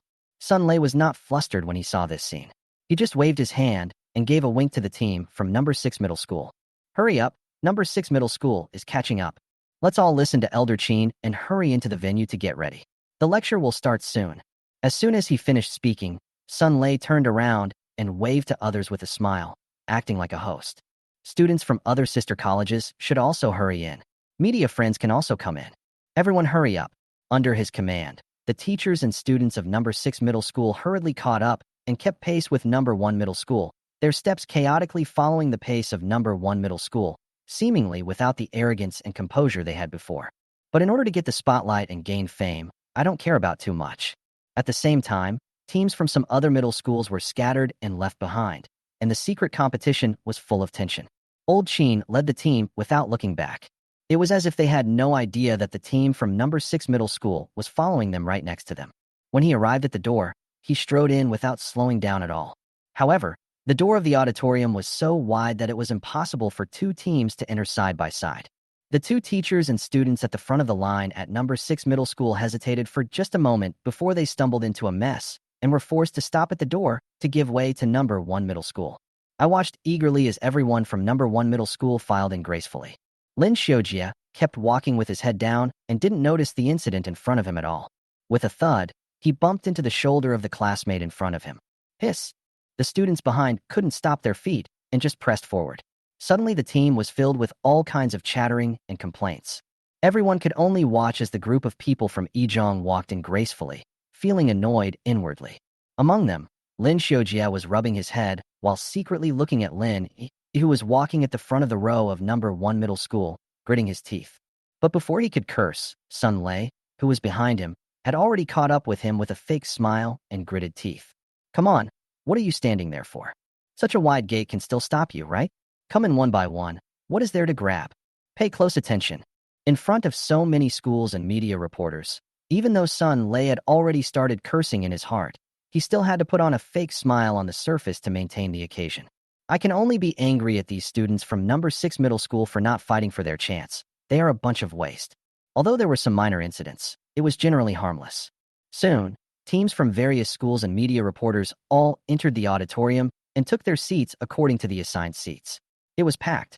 As Sun Lei took the stage as the host, after an impassioned opening speech, he wasted half an hour introducing number 6 middle school, which was comparable to an enrollment speech for the school. The advanced and expanded open classes have officially begun. This is also the part that students and parents are most looking forward to. Not only are the students present at the event listening to lectures by famous teachers, but middle schools in other cities in the province are also organizing top students to attend lectures live online. Many parents of students at the scene also paid special attention, wanting to see their children appear in the live broadcast room. Lin Guowei, who is at home at this moment, is naturally one of them. He deliberately sat in front of the computer in his study early to watch the live broadcast, and entered on time when the lecture started, shouting excitedly. Chiu Feng, come quickly, the event Shoujia is attending has started. Haha, I saw our son. The number 6 middle school uniform he's wearing is really impressive. So cool, much better looking than those other rustic students. And he's sitting in the front row. Shoujia is really promising. Hearing the voice, Su Qiufeng, who had been in a low mood these days, walked in with a frown and came to the computer curiously. Has the prize been drawn yet? Where is Shoujia? When Lin Guowei saw that his wife, who had been silent and worried all day, was finally feeling a little better, he excitedly pointed at the little man who flashed across the screen. Hey, it's over. Our son is sitting in the first row, listening very attentively. Ha, the math teacher just opened the lecture. I heard that he is a famous math teacher in Jinling City and a gold medal lecturer. He talked about a lot of problem-solving ideas and exam experience, which will definitely be very helpful to our son. I heard that the science class will be held in the morning and the liberal arts class will be held in the afternoon. Oh, here he comes. The retired academician Qin Lang is here. He is the main speaker this time and will share with the students his physics problem-solving ideas and exam experience. Maybe our son can show up, too, haha. Seeing Lin Guowei's excited look, Su Qiufeng couldn't help but feel a little more expectant. Although she couldn't help but feel waves of inexplicable twitching and pain in her heart ever since she came back from the village in the city that day, she felt deeply guilty towards her eldest son Linnie. But now that things have come to this, it is impossible for her to really not care about her younger son Shoujia. So at this moment she forced a smile and nodded. That's right, our Shoujia is still very outstanding. Otherwise he wouldn't have the opportunity to participate in this event. I hope he can learn something useful, which will help him with his exams and get good grades in the future. Just when the couple was full of anticipation, Qin Lang's laughter suddenly came from the live broadcast room. I am old now and have not been teaching for a long time, so what I share is not very helpful to my classmates in their exams and studies. So this time I specially invited someone to tell the story for me. Of course, if it was an ordinary person, the students would definitely not be convinced, but the person I invited just won a student patent in aerodynamics and got the first place in the comprehensive science test in the second mock exam. I believe his exam experience and knowledge of physics will be helpful to students. Then let's invite him to give a lecture to everyone, okay? As soon as the words fell, applause and cheers came from the live broadcast room, and some vague screams could be heard faintly. It seemed that someone knew in advance who would be giving the lecture, and there were many admirers. This scene really made Lin Guowei and Su Qiufeng, a couple in front of the computer, look at each other in surprise. Who is this? He is so amazing that he can even take the place of the retired academician to give lectures and share his experience. It sounds like he's the top scorer in the second mock exam. That's pretty impressive. But what's this patent? It sounds a bit familiar to me. When Lin Guowei heard his wife's words, his smiling face suddenly froze. I stared in disbelief at the figure in school uniform who stood up and went on stage amid applause on the screen. The camera gradually zoomed in on the face, and it became clearer and clearer. In the field of aerodynamics, students, patents. That's not the name of the project I reported Linnie for. Before he could finish, Su Qiufeng suddenly caught a piece of information. She suddenly widened her eyes and looked back at him, full of confusion and fear. He rushed forward and grabbed Lin Guowei by the collar. What did you say? You reported Linnie. Why? Why would you do this? He is our son too. As she spoke, Su Qiufeng's voice couldn't help but choke up, and her eyes instantly turned red. She simply couldn't imagine how the child's biological father could be so heartless after she had done such a hurtful thing to the child. Why can you still report Linnie? Thinking of this, she didn't even bother to watch the live lecture, but just grabbed Lin Guowei and questioned him desperately. That patent was also developed by Linnie with great effort. Why did you want to harm him? We've already let him down enough. I was just thinking about how to make it up to the child. How could you? However, before she could continue questioning, Lin Guowei, feeling extremely guilty, didn't care about anything else. He pushed her away, stared at the screen, and roared. Don't ask me yet. Just watch the live broadcast room yourself. Who is that student on stage? How could he be the top student in number 1 middle school? How could he be the student of a retired academician? He never told us. Look who he is. Su Qiufeng was filled with guilt and sin at the moment. Just as she was about to turn her head to look at the screen, a familiar voice came from the live broadcast room. Hello, students. Hello, teacher. I'm a student from number 1 middle school. My name is Linnie. Chapter 45. We are not worthy of being parents. He has suffered so much. In front of the computer, Su Qiufeng's eyes were trembling with disbelief, and she shook her head repeatedly. He suddenly pounced on the screen, staring at the figure on the stage that was attracting everyone's attention. Impossible. No way. How could it be Linnie? How could he be the best in the whole school? This is my son. He is the best in the whole number 1 middle school. He is my son, Linnie. As she spoke, she felt like being happy for Linnie and wanted to laugh, a laugh of relief. She didn't know how hard Linnie, a child left behind in the countryside, had to work for so many years to have the opportunity to get such a good result as the first in the whole school. There is a lack of educational resources and poor conditions in the countryside. He has never attended any cram school or received instruction from any famous teacher since he was a child. How much hardship did he endure to achieve his outstanding results today? But just as the laugh came to his lips, it somehow turned into tears. He shook his head in disbelief. But what have I done to Linnie? He has never mentioned his grades in school to us in all these years. How disappointed is he in us? I have never taken care of him, never looked after him, and he has never even taken part in the special classes that Xiujia has been attending since he was a child. Whoa. At this moment, she couldn't believe it and couldn't accept it. Their eldest son Linnie, who had been ignored and abandoned for more than 10 years, turned out to have such excellent academic performance and was the center of attention outside. But at home, he has always been unknown. What on earth happened here? No wonder, everything was right. So when they visited the home that day, the so-called experts from the provincial admissions office, the admissions teachers from Jinling University, and vice principal's son from number 1 middle school, they all went to the right place. They all came for Linnie. There is only one person who is wrong, and that is their family of 3. They were the ones who kicked Linnie out of the house. They personally kicked out the best student in number 1 middle school. A strong sense of guilt completely occupied Su Qiufeng's heart. Both children are her own, but now she can't understand why she didn't realize how much she owed Linnie all these years. I have to make it up to Linnie. Explain it to him face to face. When Lin Guowei saw his wife so excited at this moment, he also felt a little regretful. Watching Linnie going on stage on the screen, I couldn't help but feel confused. Do you really have a son who is the number 1 scholar? But why didn't he say it earlier? With such excellent results, it is enough for me to show off in front of relatives and friends, and I can also help Xiujia. We are brothers, so with some tutoring, can I be able to raise a top student? It turns out that Linnie has been hiding his abilities for all these years. Thinking of this, seeing Linnie's glorious appearance on the stage, he gritted his teeth and felt dissatisfied. He couldn't help but snorted coldly, frowned, and pulled away Su Qiufeng, who was hugging the screen. Oh, okay. Is that your son? He's about to cut off all ties with us. Who knows if he got his first place in the school by cheating. He's still giving lectures for retired academicians. Is he at that level? That's enough. Besides, Linnie must be such an ungrateful person. We provided him with food and clothing and raised him with great difficulty, but he didn't tell us anything. He came to the city to attend high school, and we were the ones who brought him here. His test results were never notified to his family. I remember their school had something called a score pass, where they sent transcripts directly to parents. How come I never received one? If you ask me, he would. Before Lin Guowei could finish his complaints, Su Qiufeng, who was already tormented by guilt and out of control, pushed him away, crying hysterically. That's enough. Have you forgotten that when we were in the first year of high school, Linnie cautiously asked us to attend the parent-teacher conference for him? He did very well in the exams, and the teacher wanted to see us. But, that day Shoja said that he had made great progress in his exams, and he was so happy that he asked his parents to attend a parent-teacher meeting for him. So, none of us went to Lin Yi's parent-teacher meeting. Since then, Lin Yi has never told us about the parents' meeting or the grades. We are biased. We only care about Shoja and we ignore Lin Yi. Why don't you understand yet? As soon as these words were spoken, Lin Guowei's face turned red and he was speechless. In a trance, he seemed to remember the year when Lin Yi first came to the city to attend high school. At first, his family was very happy that they could finally be reunited.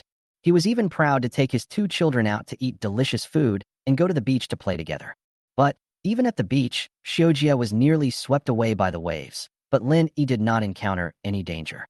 He was frightened at the first moment and ran to the hospital desperately holding his little son, who had choked on water.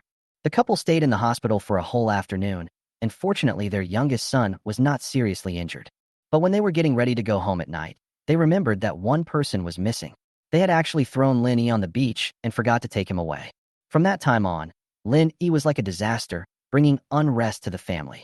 Shoja was either sick or injured every now and then, but Lin Yi was always fine. Gradually, he and his wife focused their attention more and more on their younger son, completely forgetting about their older son, and became more and more critical and disgusted with Linnie. My thoughts were brought back to reality by my wife's crying and the live broadcast on the computer. Lin Guowei's eyes became increasingly cold. He clenched his fists and snorted coldly. He is the one who doesn't know how to please others and is becoming more and more ignorant. Don't blame us for everything. I didn't let him starve or beg for food. I've already done him justice. He deliberately hid the results from us. You have a mobile phone number, and I have one too. We can easily link the grades of both children together. Why doesn't he use yours? Why doesn't he tell us his grades? He is. Seeing that her husband was still stubborn, Su Qiufeng was completely disappointed in him and cried and shook her head vigorously. We are parents. Lin Yi doesn't even have a smartphone. For so many years, he has been using his grandmother's old phone. It's our fault. How long are you going to be confused? We have been ignoring him. Having said that, Su Qiufeng was too lazy to continue arguing and suddenly turned around and opened the door of the study. No, I want to find Xiaoyi and apologize to him in person. I am an incompetent mother. I want to tell Xiaoyi that I was wrong. I must make it up to him. I left him alone in the countryside for so many years. I am not worthy of being a mother. You're not worthy of being a father. Bang. As soon as she finished speaking, without waiting for Lin Guowei to react, Su Qiufeng slammed the door and left, quickly going downstairs to head straight to the auditorium in the city center. She was eager to meet Lin Yi in person and apologize to him in person. In the days to come, she wanted to make it up to her eldest son. Seeing this, Lin Guowei suddenly became anxious and quickly got up and chased after him. Qiufeng, come back. Where are you going? How can a parent apologize to his child? Shoja is also here. What do you want him to think? Aren't you afraid that Shoja will be upset? Chapter 46. Lin Shoja, please answer this question. Open class scene. As soon as Linnie appeared on the stage, he immediately received enthusiastic cheers and applause from students from several middle schools below. There were even a few girls who were chattering excitedly and whispering to each other. This made the teacher in charge next to them laugh and cry, and they pretended to be serious and maintain order, which made the students calm down. Although the students were quiet, the middle school teachers could not hide their love in their eyes. All teachers have one thing in mind. It would be great if such a good student were in our school. However, when they think about the teaching resources and teaching staff of number 1 middle school, they can only sigh and feel regretful. But everyone's love and admiration for Lin Yi cannot be erased. Perhaps those ordinary students and poor students would rather know some singers and celebrities and would never know who Lin Yi is. But in the circle of top students in Jinling City, Lin Yi is like a star in science. After all, As the top student in his grade at number 1 middle school and one of the top 3 students in the city, he had shared his study notes and problem-solving ideas with many middle schools in the city with the help of teachers of various subjects. The science test papers analyzed by Linnie are the teacher's precious teaching materials. Only the beloved disciples at the level of direct disciples can have the opportunity to obtain it. It can be said that many top students have learned Linnie's test-taking thinking under the recommendation of their teachers. Under his influence, some students who were just one step away from success did indeed get the hang of it, and their grades improved dramatically, so much so that they had the opportunity to come here today to attend this open class. When they saw the gorgeous school uniforms and luxurious buses of number 6 middle school, they were just amazed and envious. Maybe meeting Lin, it was like successfully chasing a star and having an offline fan meeting with their idol. There is absolutely no comparison. This is the reputation and charm of the top students in the top high schools. In addition, Linnie himself is not bad-looking. He is dark, thin, and tall. He is also a member of the school basketball team and has represented the school in many basketball games. His appearance advantage is also very obvious. At this moment, coupled with his excellent performance as a substitute teacher for retired academician Chin, he immediately gained a large number of fans. Faced with such a warm atmosphere, Linnie always had a faint smile on his face. But he did not lose his composure because of this. Since he was substituting for Mr. Chin, he couldn't just muddle through. Instead, he made adequate preparations in advance. He first shared and explained the physics knowledge used in the principles of the student patent results developed under the leadership of Professor Chin, which broadened the horizons of these top students and improved their cognition. With the help of graphic and textual explanation, it successfully established a mysterious and powerful image of I, which completely shocked the teachers and students of many schools on the scene. It even attracted teachers, students, and parents from all over the live broadcast room to click comments and give likes. That's amazing. This is a truly outstanding academic master. He even has some knowledge of aerodynamics. That's amazing. It would be great if my son was like this. He would definitely be the top student in the province.